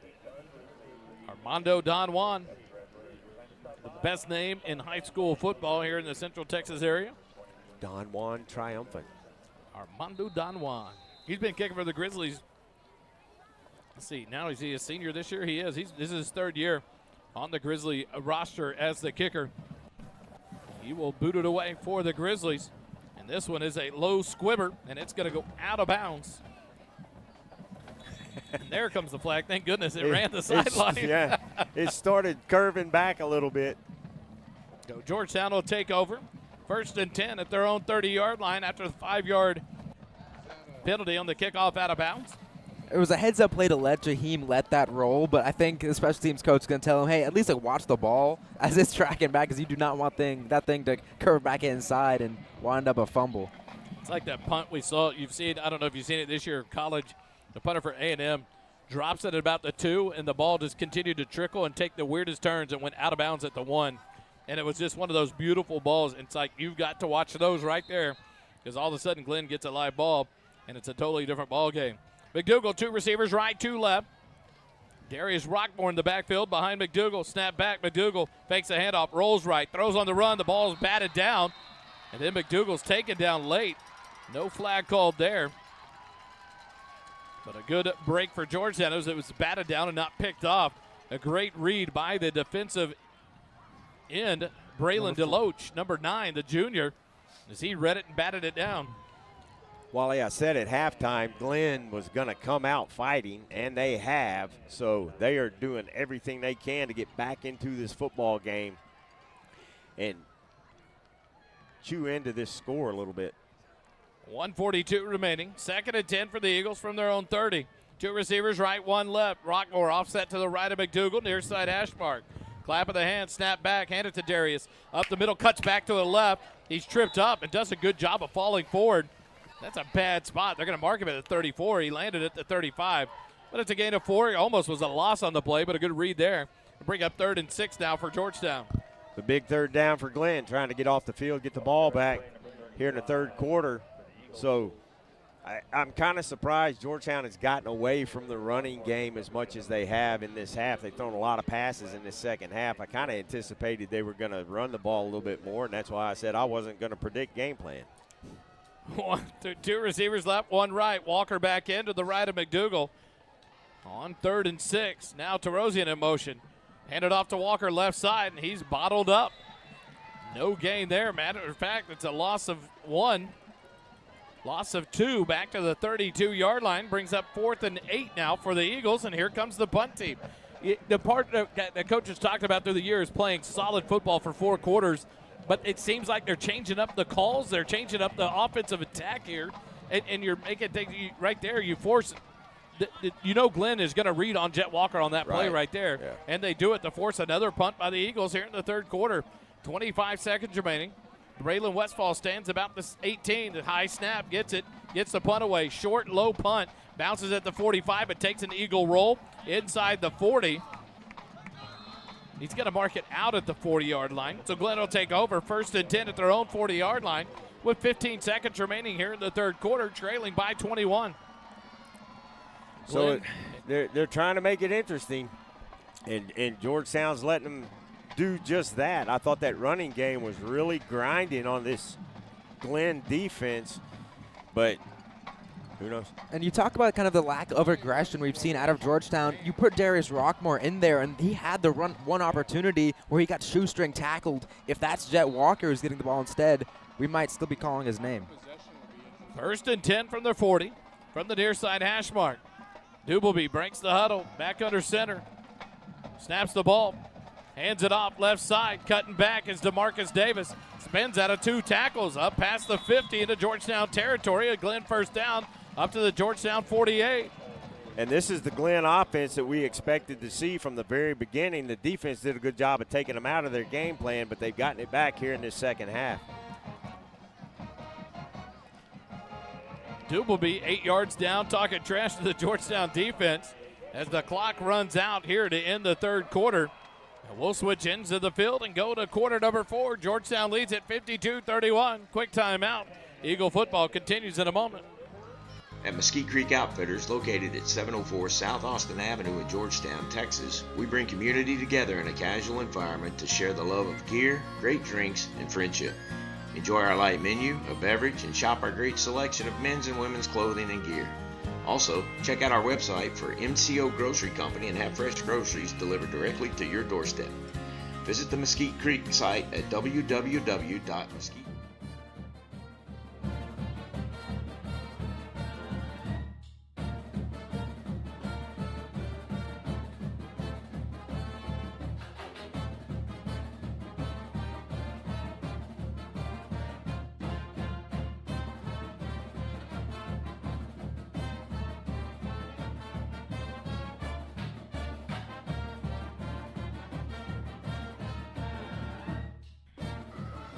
Back here live, AC Bible Junior Memorial Stadium. We're in the JCT Memorial Broadcast booth, brought to you by JMTs. We go to quarter number 4. Georgetown football. They lead at 52-21. Mesquite Creek Outfitters brings you 4th quarter action here on the SHN Sports Network by First Responder Broadcasting. 704 South Austin Avenue, Georgetown, Texas. Visit them, Mesquite Creek Outfitters. Grizzlies break the huddle. 1st and 10 at the Georgetown 48. Dubleby turns, hands it off, come near side, cut back. DeMarcus Davis spins out of another tackle, falls forward past the 45 to the 44-yard line. That'll be a pickup of 4, bring up 2nd and 6 for the Grizzlies. I said one of the keys at the beginning of the game was sure tackling. They had it in the first half, but they're able to slip some of these tackles here in the second half and gain a lot of yardage. I'm sure they've already outgained themselves in the second half over what they had in the first half, and a lot of that's been missed tackles. 2nd and 6 from the Georgetown 44. Dubelby under center, quickly turns, pitches it DeMarcus Davis to the right side. Hit and stacked up and dropped there. Seth Warren in there with Andrew Urban, along with big number 90 for Georgetown, A.J. Stevenson. A gain of 2 up to the 42-yard line and brings up 3rd and 5. 3rd and a long 4 for the Grizzlies. 11 minutes on the clock. It continues to run here in the 4th quarter. The Eagle defense needs to pin their ears back and stop this drive. Dubelby turns, hands it. Keaton Gordon gets stacked up. Loss of a yard back to the 43. That'll bring up 4th and 5 now. Luke Butch on the bottom of that pile. Andrew Urban there with him, along with Dylan Turbeville. Great play there by the Georgetown defensive line. And now it forces Coach Crosskopf to make a decision. 4th and 5 for the Georgetown 43. Very decisive 4th down right here, and I anticipate quarterback rollout. That's where they've had a lot of success in that pass game. Quickly out of the huddle, under the center, Dubelby keeps it, drops back, he's looking to pass, scrolls out to the left, throws on the run, it's overthrown, broken up, incomplete. It went through the hands of DeMarcus Davis, almost caught by number 10 for the Grizzlies, Hunter Minor, but it was knocked free, and it's incomplete, and that's a turnover on downs. Georgetown takes over, 1st and 10 at their own 43-yard line. A little bit more accurate pass, and that drive's still going, but you know what they say about that. And Dubelby not really ever setting his feet to throw the ball, throws on the run, a lot of times falling away from the throw, which a lot of times will cause that ball to hang high. The Georgetown defense doing a good job there of not letting the completion happen. And here comes McDougal with Jet Walker behind him. 2 receivers right, 2 left. Middle of the field, 1st and 10 at their own 43. Mylock closes in, the tight end on the left side. Turn around, hand it to Walker. Nope, throw out in the flat. Tarosian right through his hands, intercepted by the Grizzlies.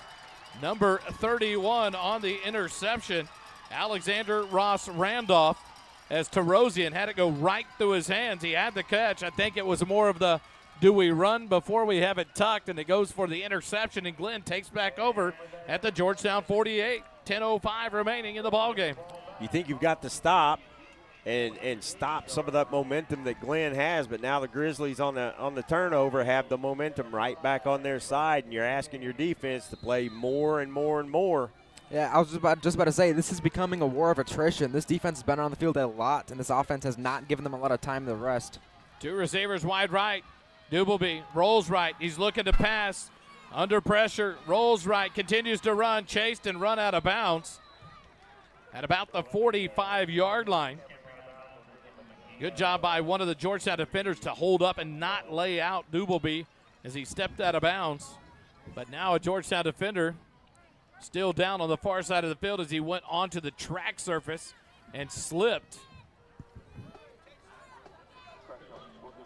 Hope he's okay. He went down hard over there.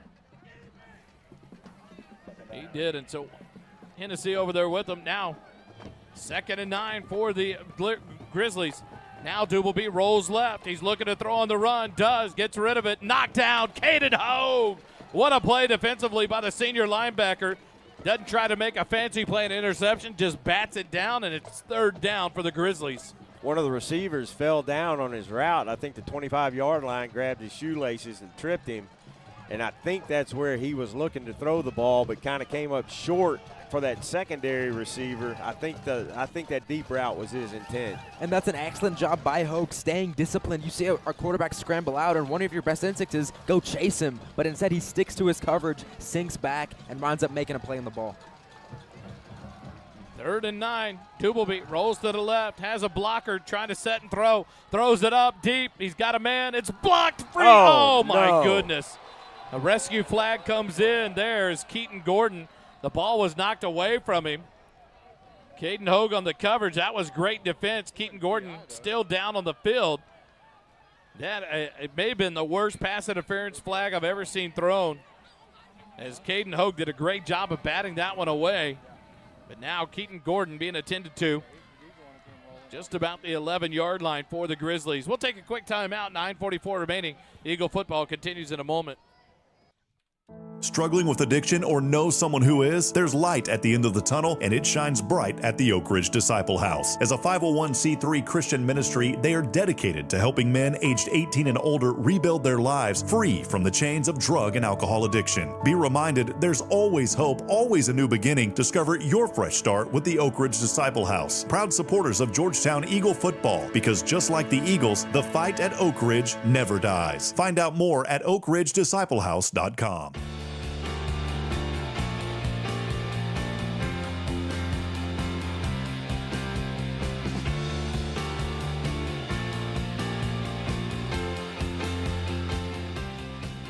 Back here in the JCT Memorial Broadcast booth, brought to you by JMT's. Keaton Gordon holding his right shoulder as he walks off under his own power with one of the trainers for the Grizzlies. But a pass interference call on Georgetown gives the Grizzlies a first down at the Georgetown 32. Dubleby under center, turns, doesn't hand it off, rolls left, now backing up, trying to throw on the run, throws behind DeMarcus Davis. He almost made a great catch, but it's incomplete. He unable to hold on to it. But a great attempt there by DeMarcus Davis. That would have been a big catch for a first down, but instead it's 2nd and 10 for the Grizzlies with 9:38 remaining. We've seen some pretty acrobatic catches tonight from these receivers on the Glenn side. They've got some good receivers, and they've had success in the passing game tonight, and I think they have far exceeded their normal number of pass attempts in a game. 2nd and 10 from the 32 of Georgetown. Dubleby, 2 receivers left, rolls out. Keeps it, backs up, throws out, picked up, no, dropped. What a play there. Seth Warren read that one, jumped the route on a layout, and almost came up to INT, but it knocks it down for an incompletion, brings up 3rd and 10. Nice play by Seth Warren. Boy, if the quarterback had paid a little more attention out there, Jaheim Dowd had let his guy go before that pass was thrown, and he was wide open in the end zone. I was just going to say, we were talking about in the booth, this QB has been throwing a lot of on-the-run kind of fadeaway throws, and it's causing him to make these quick decisions. Instead, if he sets his feet, you could see him. Dubleby drops straight back on this one, being pressured. He's going to throw it up, and he overthrows the defense, overthrows the offense, overthrows everybody but the back official. It's incomplete. That'll bring up 4th and 10 now for the Grizzlies from the Georgetown 32. Jaheim Dowd, the closest one in the area, on the incompletion. A lot of these fadeaway throws are coming from the sets that they're running these from, because the quarterback's so under center and they have so many offensive linemen. We're going to have 5-6 guys right on the line of scrimmage, and so any kind of one-on-one win creates immediate pressure. And so he's kind of forcing the quarterback to take these risky throws. Dubleby fakes the handoff, rolls to his left, trying to direct traffic, scrambling for his life. Here comes the pressure. Throws, picked off. Seth Warren has it. Near side 30, cuts back, makes a man miss, 30. And he'll be tackled just before the 35. And Dubleby, talking his trash after throwing the interception, does no good as Seth Warren has the turnover for the Eagles. A big turnover by the Georgetown defense to give it back to the offense, and we'll see what Georgetown does with it, with 9:10 remaining in the ball game. And that was a heavy sigh of relief that our listeners heard out of me. My goodness, we needed that turnover there, and now we got to burn this clock. I cannot imagine we throw another pass in this game after that interception in the last drive. I should be a lot of Walker. Jet Walker back in with McDougal. 2 receivers come wide right. Sedgwick on the near side boundary. Xavier Warren in the slot. Mylock, the tight end, moves to the left end of the line. McDougal hands it to Walker, right side. Finds a gap, follows Mylock. Open, 45-50. 45 cuts back by the block. 45-30, 35-20, 15, 10, 5. Touchdown, Georgetown. Oh, baby. Jet Walker takes it to the house. I almost threw my clipboard across the room and then almost fell over my chair because the flight path for Jet had been approved for the end zone. I quit. Touchdown, Georgetown. 8:58 remaining with 58-31 your score. And the G-Town Lumber, I can't even follow that up. G-Town Lumber and Supply extra point attempt for Mashburn. His leg has to be tired tonight. with all the action he's getting there on the field goals and extra points with his kickoffs. The snap is back, the extra point is up, and the extra point is good. 8:58 remaining here in the ball game. Georgetown leads at 59-31. Quick timeout. Eagle football continues in a moment. Georgetown, there's a new dining and entertainment spot in town, Camp Brightside. Come and enjoy unbelievable food and drink menu in our rustic dining room or on the huge covered patio. Camp Brightside is not just great food and drink, but unmatched atmosphere that includes outdoor games, a wiffle ball field, and an outdoor stage. Camp Brightside is located at 8701 Rural Route 2338, also known as Williams Drive, near Ronald Reagan Boulevard. Camp Brightside is the site of the Eagle Nation Coaches Show every Wednesday at 6 p.m. For food, fun like none other in Georgetown, visit Camp Brightside and stay a while.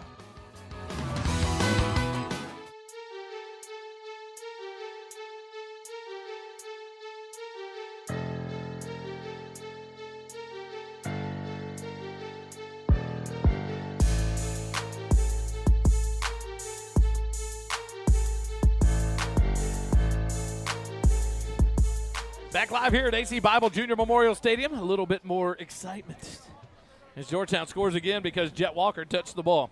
He has a 67-yard touchdown holding that drive summary. Yeah, one play, 67 yards, puts Jet Walker at 14 carries, 385 yards, and 5 touchdowns on the night, 27.5 a pop. Syntex shirt and embroidery kickoff by Mashburn to the far side, fielded at the 28. Drop! Georgetown has a chance for it. Ball's loose. Georgetown has it. Did they recover inbounds? Let's see what the call is. It is Georgetown's ball, and that's Jihad Abdunur on the kick. The fumble recovery for Georgetown. And there's the special team stepping up. Georgetown gets the ball back with 8:53 remaining here in the ball game. A player hurt. And now the Grizzlies have a player down the far side. It's Hennessy out to check on him. The trainers across the way for Glenn. And we'll take a quick time out. Eagle football continues in a moment. Holden's first half stats in the third quarter are brought to you by Graham & Sons Land and Cattle Company. Graham & Sons Land and Cattle Company is a cow-calf operation here in Central Texas, growing calves, cotton, corn, and wheat for commercial customers. Austin Graham and his team of crazy cowboys and cowgirls produce some of the best tasting meat that the First Responder Broadcasting team has ever eaten. Thank you, Graham & Sons, for your support of our broadcast of Georgetown football. Eagle fight never dies.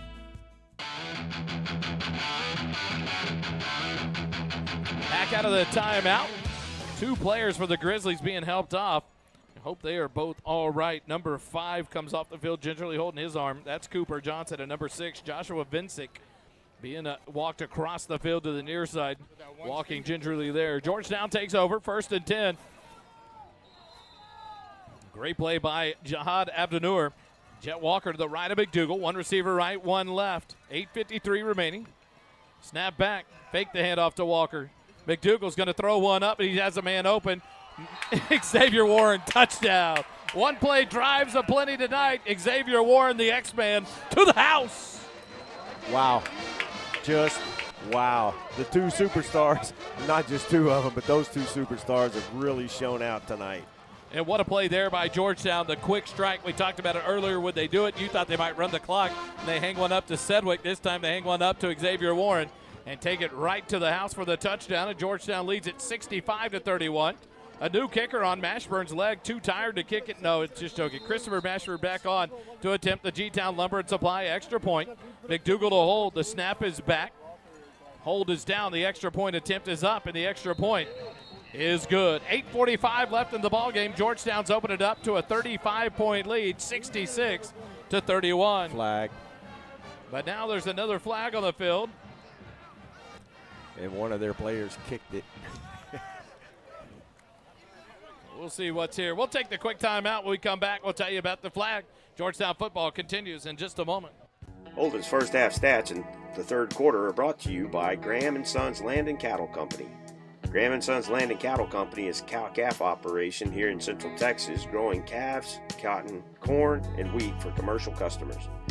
Austin Graham and his team of crazy cowboys and cowgirls produce some of the best tasting meat that the First Responder Broadcasting team has ever eaten.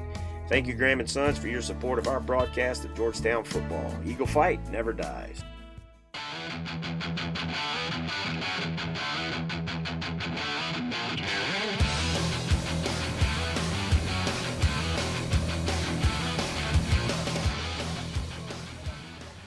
Just in case you've missed it, we're back here live in the JCT Memorial Broadcast booth, brought to you by JMT's. Omar and Susie Tompkins, proud sponsors of Georgetown football and the first responder broadcast team. Other grandparents of the JCT Memorial Broadcast booth after Jason Chance Tompkins, our grandson who lost his life at birth 2 years ago, and proud sponsors of Georgetown to bring you the JCT Memorial Broadcast booth here for us. And so we love Omar and Susie and all their support for Georgetown football and us, the first responder broadcast team, great friends and family of mine. And so thank you to Omar and Susie for your continued support. Georgetown getting ready to kick it off. Kelly, some score updates. Eastview 38, Chaparral Bobcats 33, and Cedar Park has lost to Belton 28-21. Short kick fielded on a fair catch at the 33-30.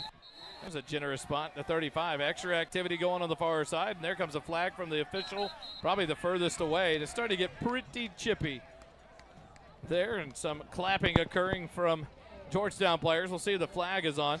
The referee was so far away, he has to walk it up 20 yards to the play to drop the flag. Yeah.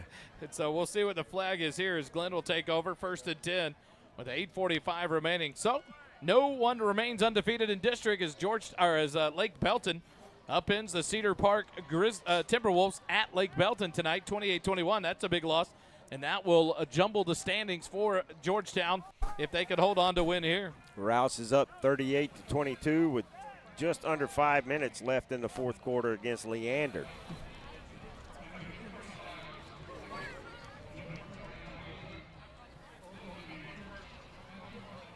So it'll be offsetting personal fouls, I believe, on Georgetown and Glenn. And Georgetown starting to warm up a quarterback on the sideline. So Glenn will have it 1st and 10 at their own 32-yard line, trailing 66-31. From the far side hash mark. You break the huddle. Dubleby under center, turns. Hands it off, coming near side. Another running back into the ballgame, breaks it open to the middle, near side, 45-40 into Georgetown territory. Off to the races, and it's going to be a one-play touchdown drive for the Glen Grizzlies. Number 49 on the carry. He's not even on the depth chart as a tailback, fullback, or halfback, and he takes it all the way to the house. Matter of factly, I don't have a 49 on their roster, so I couldn't even tell you who did run the ball in. But he looked good doing it. So a touchdown run there for the Grizzlies, number 49. That one took 12 seconds. So I don't think Jet Walker will be put into the hangar for the night. I believe he'll come back out for another appearance, Kelly, with the Grizzlies running one like this. Georgetown's going to have to keep pushing the ball. Keep trying with the punt. Now they'll go for two. Dubleby turns, makes a handoff, rolls to the right, being pressured, throws on the run, and it's incomplete on the two-point conversion. Another opportunity there where Dubleby has to throw on the run under pressure by this Georgetown Eagle defense, and it's incomplete. The two-point conversion, no good. 8:33 remaining here in the ballgame. 66-37, Georgetown leads it over the Grizzlies. Quick timeout. Eagle football continues in a moment.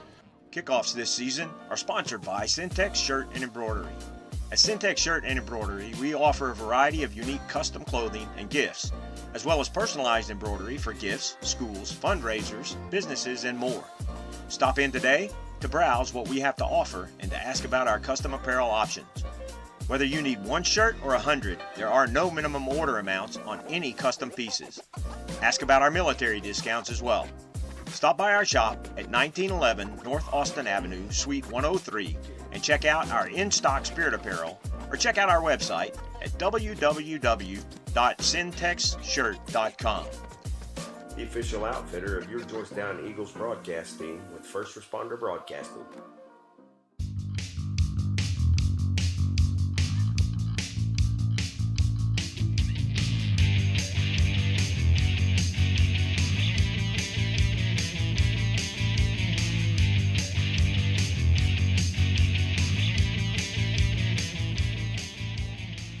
here at AC Bible Junior Memorial Stadium, the campus of Leander High School. The Grizzlies score, and now we'll kick it off. Armando Don Juan gets ready to tee it up for the Grizzlies. The approach and a low squibber. Inside the 20 it rolls, 15-10, bobbled by Rockmore. 10-yard line, picks it up, takes it to the far side. He's tackled from behind. Back behind the 10-yard line. They're going to spot him at the 10. One line judge, nope, they're going to make it the 10-yard line. And so Georgetown will take over deep in their own territory, 1st and 10. I hope there's a lot of run game because this is a long football game. It was number 49 on that tackle, the guy who just scored on the other way. So it is interesting. I don't have him on the depth chart, so I don't know what position he necessarily plays. But Glenn doesn't look like they have a lot of depth on their sideline. I don't know who 49 is, but he has made a name for himself in 2 plays. A great run there for the touchdown, and then to track down Darius Rockmore from behind to make the tackle. And Georgetown starts 1st and 10 from their own 10-yard line. Into the ball game. At quarterback comes number 5, Tyler Glandorf. Jet Walker behind him. 2 receivers left. Glandorf hands it to Walker, right side. Stops, stutter steps, back to the left, breaks a tackle. Back past the 10-yard line to the 12. Turned a 3-yard loss into a 2-yard gain and brings up 2nd and 8 for Georgetown.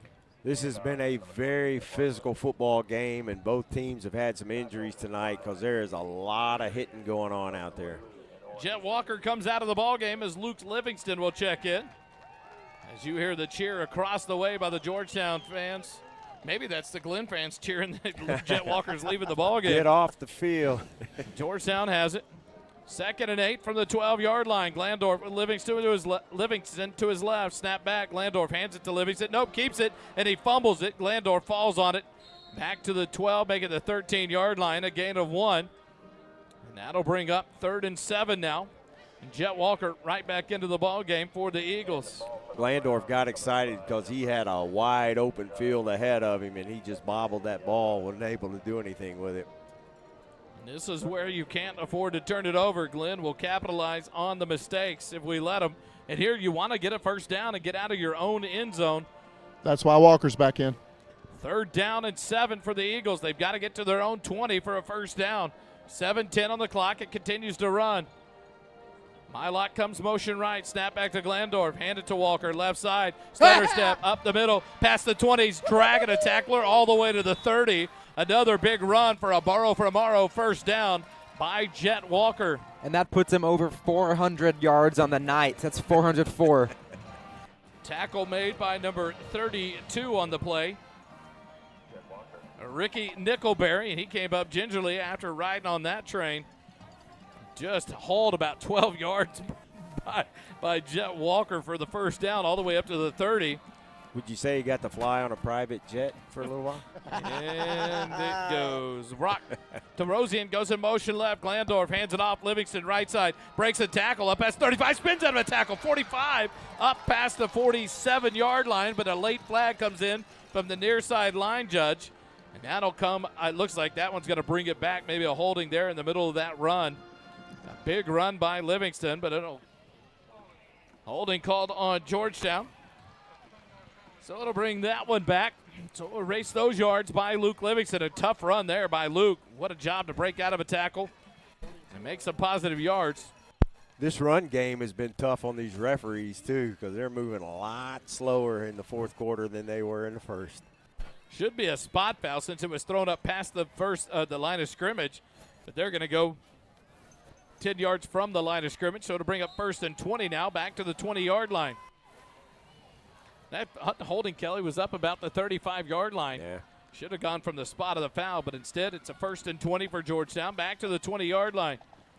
Just makes his touchdown run longer.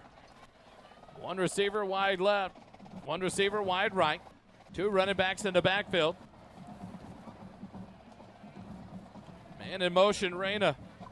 Landorf keeps it, and he's going to be sacked back behind the 15-yard line. They'll mark him at the 15. 2nd sack of the night. And that one backs the Eagles up. 2nd and 25 now. Oh, a backwards motion we go after Jet Walker picked up the big 1st down. Really right back where we started, essentially. And you cannot afford to have to punt at this stage of the field because of how high the snaps have been consistently on the punts. You cannot afford one to fly over your head and then go in for a safety. 2 receivers right, 1 left. Mowdy, the lone receiver, left. Now Tarosian in motion to the left. Landorf gets the snap, hands it off right side. Livingston breaks the tackle. Up past the 30, or that's Elijah Callaghan on the carry. He'll get all the way up to the 35-yard line. That's a big gain on 2nd and 25. He makes it a manageable 3rd and 5 for the Eagles at the 35-yard line of Glenn. Nice run by Elijah there, and that shows we haven't seen a lot of the other running backs tonight, but there is a stable of running backs in this Georgetown side of the field. Yes, sir. Now Caleb Reyna will switch to the left side. Carson Mowdy, the receiver, right. Rockmore in. Darius Rockmore in the backfield behind Glandorf. Herman, the tight end, offset to the left end. Turn around, hand it to Rockmore, left side. Runs over a tackler, falls forward for about a yard, and that'll bring up 4th and 4 at the 36-yard line for the Eagles. 4:35 on the clock as it continues to run. And here comes the punt team for your Eagles. The good thing about that, it just took off like 4 minutes. Jet Walker back in, playing special teams. Watch that one. We've seen him a couple of times grab that ball before it gets to the kicker. Yeah, he's been in on punt coverage all night too, I think. Oh, okay. Kind of like that fire alarm blinking across the stadium all night long. I don't know anything about that. Been doing that all night, dude. Been doing that all night. 4th and 4, snap back and short one. Westfall recovers it, then he gets hit. Not even watching. The referee didn't even watch it. Westfall got taken out after the punt. And then the defender's going to turn around and talk trash to Westfall about it. Now Westfall gets trash to the defender as the punt goes inside the 25-yard line for the Grizzlies. A lot of chippiness between these two schools. Georgetown looks to stay undefeated in head-to-head matchups between these two. Georgetown is 2-0 against Glenn the last 2 years, and they've been dogfights. This one a little bit different this year. This defense, compared to last 2 seasons, has done a great job in this. Some sloppiness, some turnovers have cost us offensively, but a great job by this defense tonight.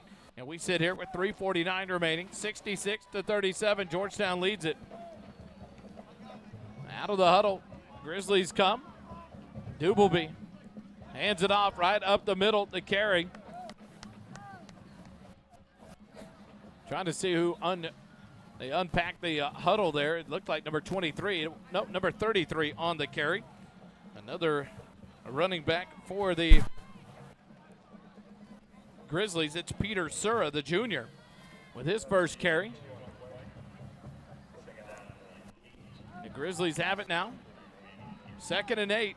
Quickly out of the huddle. Dubleby will hand it off. Coming near side. The running back follows his blocker, but gets stacked up and taken down. They'll spot him at the 32-yard line. No gain on the play. Brings up 3rd and 7 now. Defense really did a good job of staying in their assignments on that one. Didn't let number 49 break loose for another touchdown. 49 kind of makes me think of this Keaton Gordon when he was a sophomore or a freshman running for the Grizzlies a couple years ago. Now just a junior.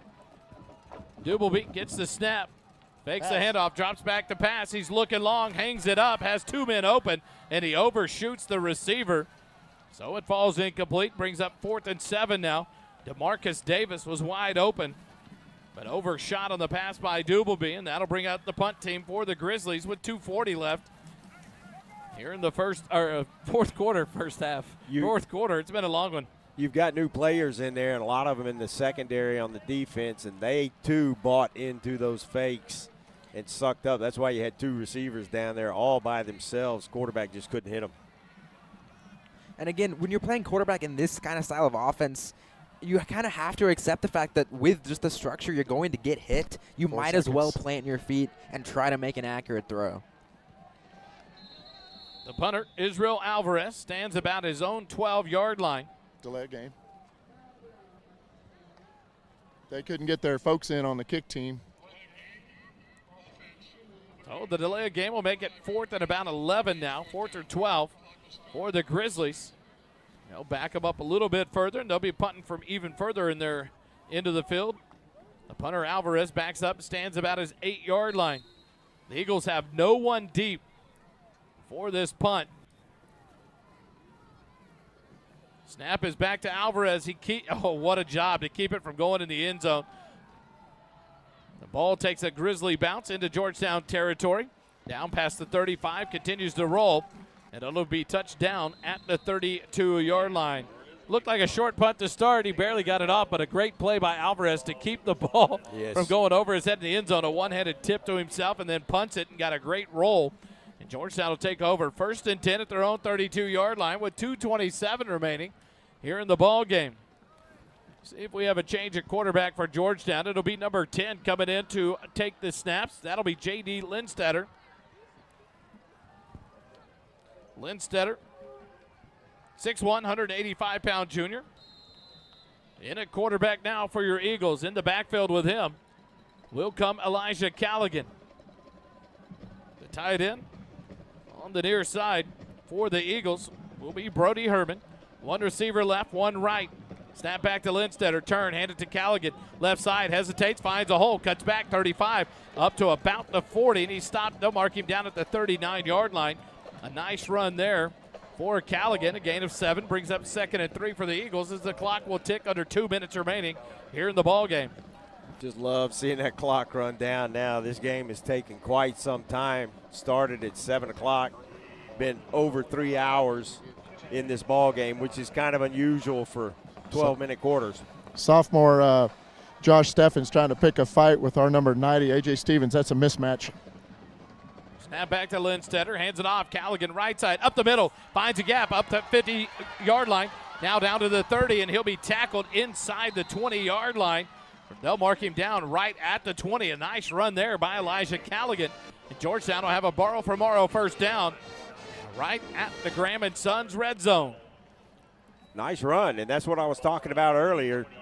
There are 3-4 really good running backs on this Georgetown team.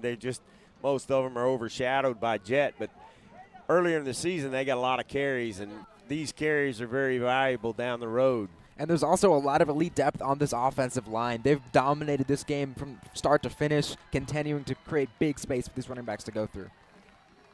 Luke Livingston now in directly behind Lindstetter. Turn, hand it to Livingston. Right side, breaks a tackle, slips at 15, 10. And now he's going to slide down inside the 10, down to about the 8-yard line. And I'll give it to him. A classy play there by Georgetown and Luke Livingston. He'll lay down with 56 seconds. The clock continues to run. Well, Georgetown will have to snap it one more time, but it's a borrow for Morrow first down at 1st and goal at the 8-yard line. And you could hear the players hollering at him to get down. Yeah, what a smart heads-up play, because now we can run out the clock. You know, that's just smart football right there. Substitutions in on full force here for Georgetown. Probably not going to get the play off.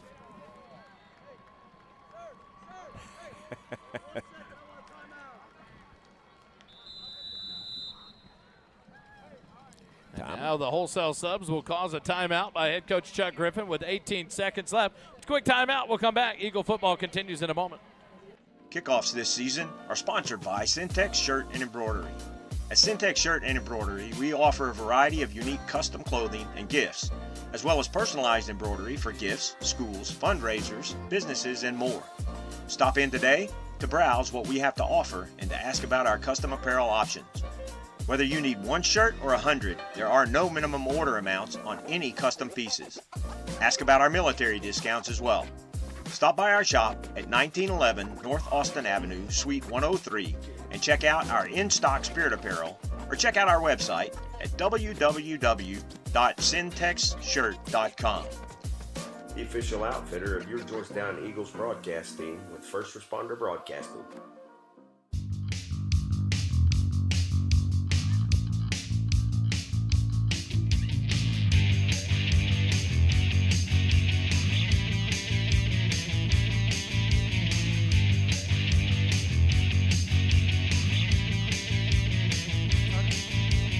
Back live here at JCT Memorial Broadcast Booth, brought to you by JMTs. And it'll be Caleb McDougal to come in and take the final snap. Bookended by Jet Walker and Davin Sedgwick. Xavier Warren 10 yards deep. McDougal will take a knee. And that will be the final play of the ball game. Your Georgetown Eagles are victorious 66-37 over the Glen Grizzlies. It'll be interesting to watch the handshake line here, boy. Just as chippy as it got, the talking back and forth. Hopefully nothing occurs here between these two teams. A big win for your Georgetown Eagles. They now move to the top, a tie for the top of the standings in District 8 with a 4-1 record to go along with Lake Belton and the Cedar Park Timberwolves. Rouse took care of the Leander Grizzlies, or the Leander Lions, to eliminate or drop them down with 2 losses. And so a big night for Georgetown with a big win here on the road over the Glen Grizzlies. Quick timeout. We come back. Georgetown Eagle football continues in a moment. The second quarter is brought to you by Aesthetic Dentistry of Georgetown. The mission and purpose of our team is to help provide quality of life with healthy and beautiful smiles. Determine if a highly trained cosmetic dentist is the best option for your smile. We are located at 3622 Williams Drive, Building 2 in Georgetown, Texas. Visit our webpage at www.aestheticdentistrygt.com or call 512-819-9100.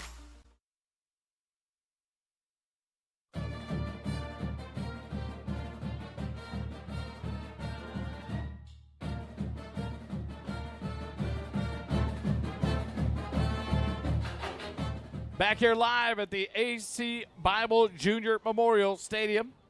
Georgetown victorious 66-37 over the Glen Grizzlies. This one a little bit different than it was the last 2 years. No last possession ball game to win it. Georgetown wins it handily over the Glen Grizzlies 66-37. Georgetown moves to 7-1 on the season, 4-1 in the district standings. And they will be joined there by Lake Belton, the Broncos, and the Cedar Park Timberwolves. At 4-1, Georgetown has those 2 teams remaining on their schedule next week. We'll be back home at Birkelbach Field, and we'll go down to Dave live. Go, Dave. Coach, what a physical ball game, a big win, a good win. Talk to us about the physicality of your Georgetown Eagles. Man, it was a great game. And, Glenn was physical. We were physical. Man, it was just a knockdown, drag-out game. You know, you think the slot T game is supposed to be short. This is the longest game I've been in a long time. But, I'm just proud of our kids, the effort they put out, and we want to play good. So we're going to keep the pressure on when we're winning games like that and just continue to try to get better and better. Congratulations, Thank Coach. you. Enjoy this. Thank you. Guys? Georgetown victorious 66-37. Holden, I think it's just a simple question. What did Jet Walker do tonight? Jet Walker tonight, 16 carries, 404 yards, 5 touchdowns. Just simple. One thing that sticks out to me, you talk about this offense, the way they played the ball game tonight. This defense, the way they responded to the slot T, that was going to be difficult. You don't have a lot of time to prepare for it. Not many teams run it. We don't play Liberty Hill. This is the only time we're going to see it here in the season, and the defense stood out. But one thing I think that just blows me away is how many one-play touchdown drives this offense put on the board on the ground and in the air tonight on the offensive side of the ball. Yeah, this was the most explosive I've seen them be. I think the final tally was going to be 6 one-play touchdowns in this game. I mean, I haven't seen them do that.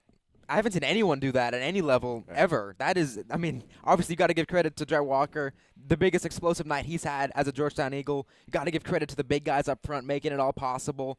Everyone was firing on all cylinders. Caleb McDougal was his most accurate game of today. I can only remember maybe one pass he missed on the far side to Xavier Warren, but other than that, he was on point. The offense came out with a mission, and they accomplished it. I think I'm going to reach out to Coach Kinslow and see if we can enjoy the steak dinner with this offensive line. They put on a show tonight to open up holes for Jet, and they were still doing it late in the fourth quarter for Elijah, for Luke Livingston. They did a great job tonight protecting this offense, giving the holes for the running game, protecting McDougal, and giving him time to make the passes to the 2 big guys tonight, Xavier Warren and Davin Sedgwick, both having big games. Right.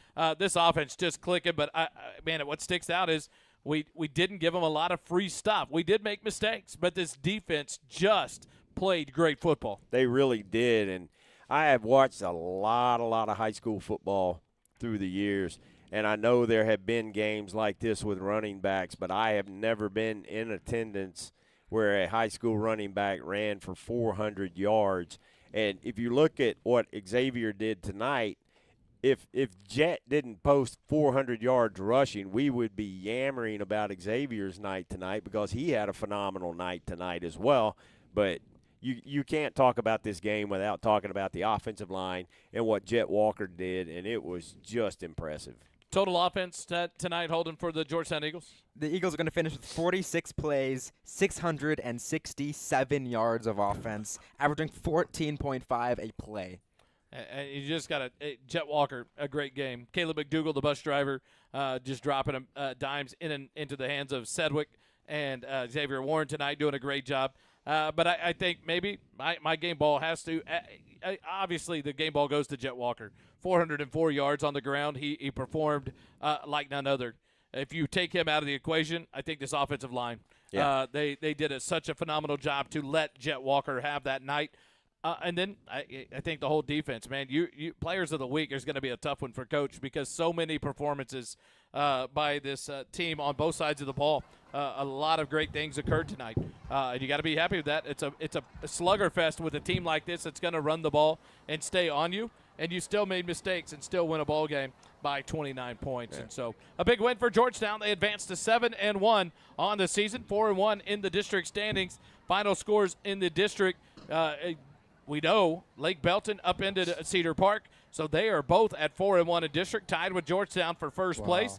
Leander loses to Rouse, and that drops them to 3-2 in the district. So Leander, the tiebreaker there where Georgetown had to kind of get a game up on Leander after the loss to Leander, has been righted thanks to Lake Belton and Rouse in back-to-back weeks to take down the Leander Lions. And so, but one thing I didn't get clear is did Eastview, how did that one end with Chaparral? So Eastview hung on for the victory over Chaparral 38-33. So mathematically they're not eliminated from the playoffs yet. Chaparral and Glenn are now officially eliminated from the playoffs when you have three teams at 4-1 and one team at 3-2. They are 0-5 with 2 games remaining, and so that will eliminate the Grizzlies and the Bobcats from playoff contention. So the battle continues next week. It's going to be a big battle at Birkelback Field. On Friday night, the 1st of November, we will welcome in the Lake Belton Broncos for the first ever meeting between your Georgetown Eagles and the Broncos of Lake Belton. Gentlemen, this game was long enough. We're going to wrap it up. Georgetown wins it 66-37 for Jory Erickson, for Matty Erickson up here running the scoreboard for us, for Doppler Dave on the sidelines, for Jalissa Richter doing a great job in the camera up here in the booth. For Holden, for Kelly, I'm Wally. Thanks for joining us tonight. First Responder Broadcasting, proud broadcasting company of the Georgetown Eagle Sports, and we love it here on the SHN Sports Network. Thanks for joining us tonight. Georgetown wins it again. Don't forget, it doesn't cost you a dime to be kind. You can always live like Knox did. Go check out the Live Like Knox Foundation, a 12-year-old who tragically lost his life earlier in this year that lived more kindness in a short 12 years than most people experience in a lifetime. Go learn about Live Like Knox and the Live Like Knox Foundation and how you can live more kindness in your life to make a difference to someone you'll never know made a difference to. Thanks for joining us tonight. Georgetown victorious 66-37. Have a good weekend.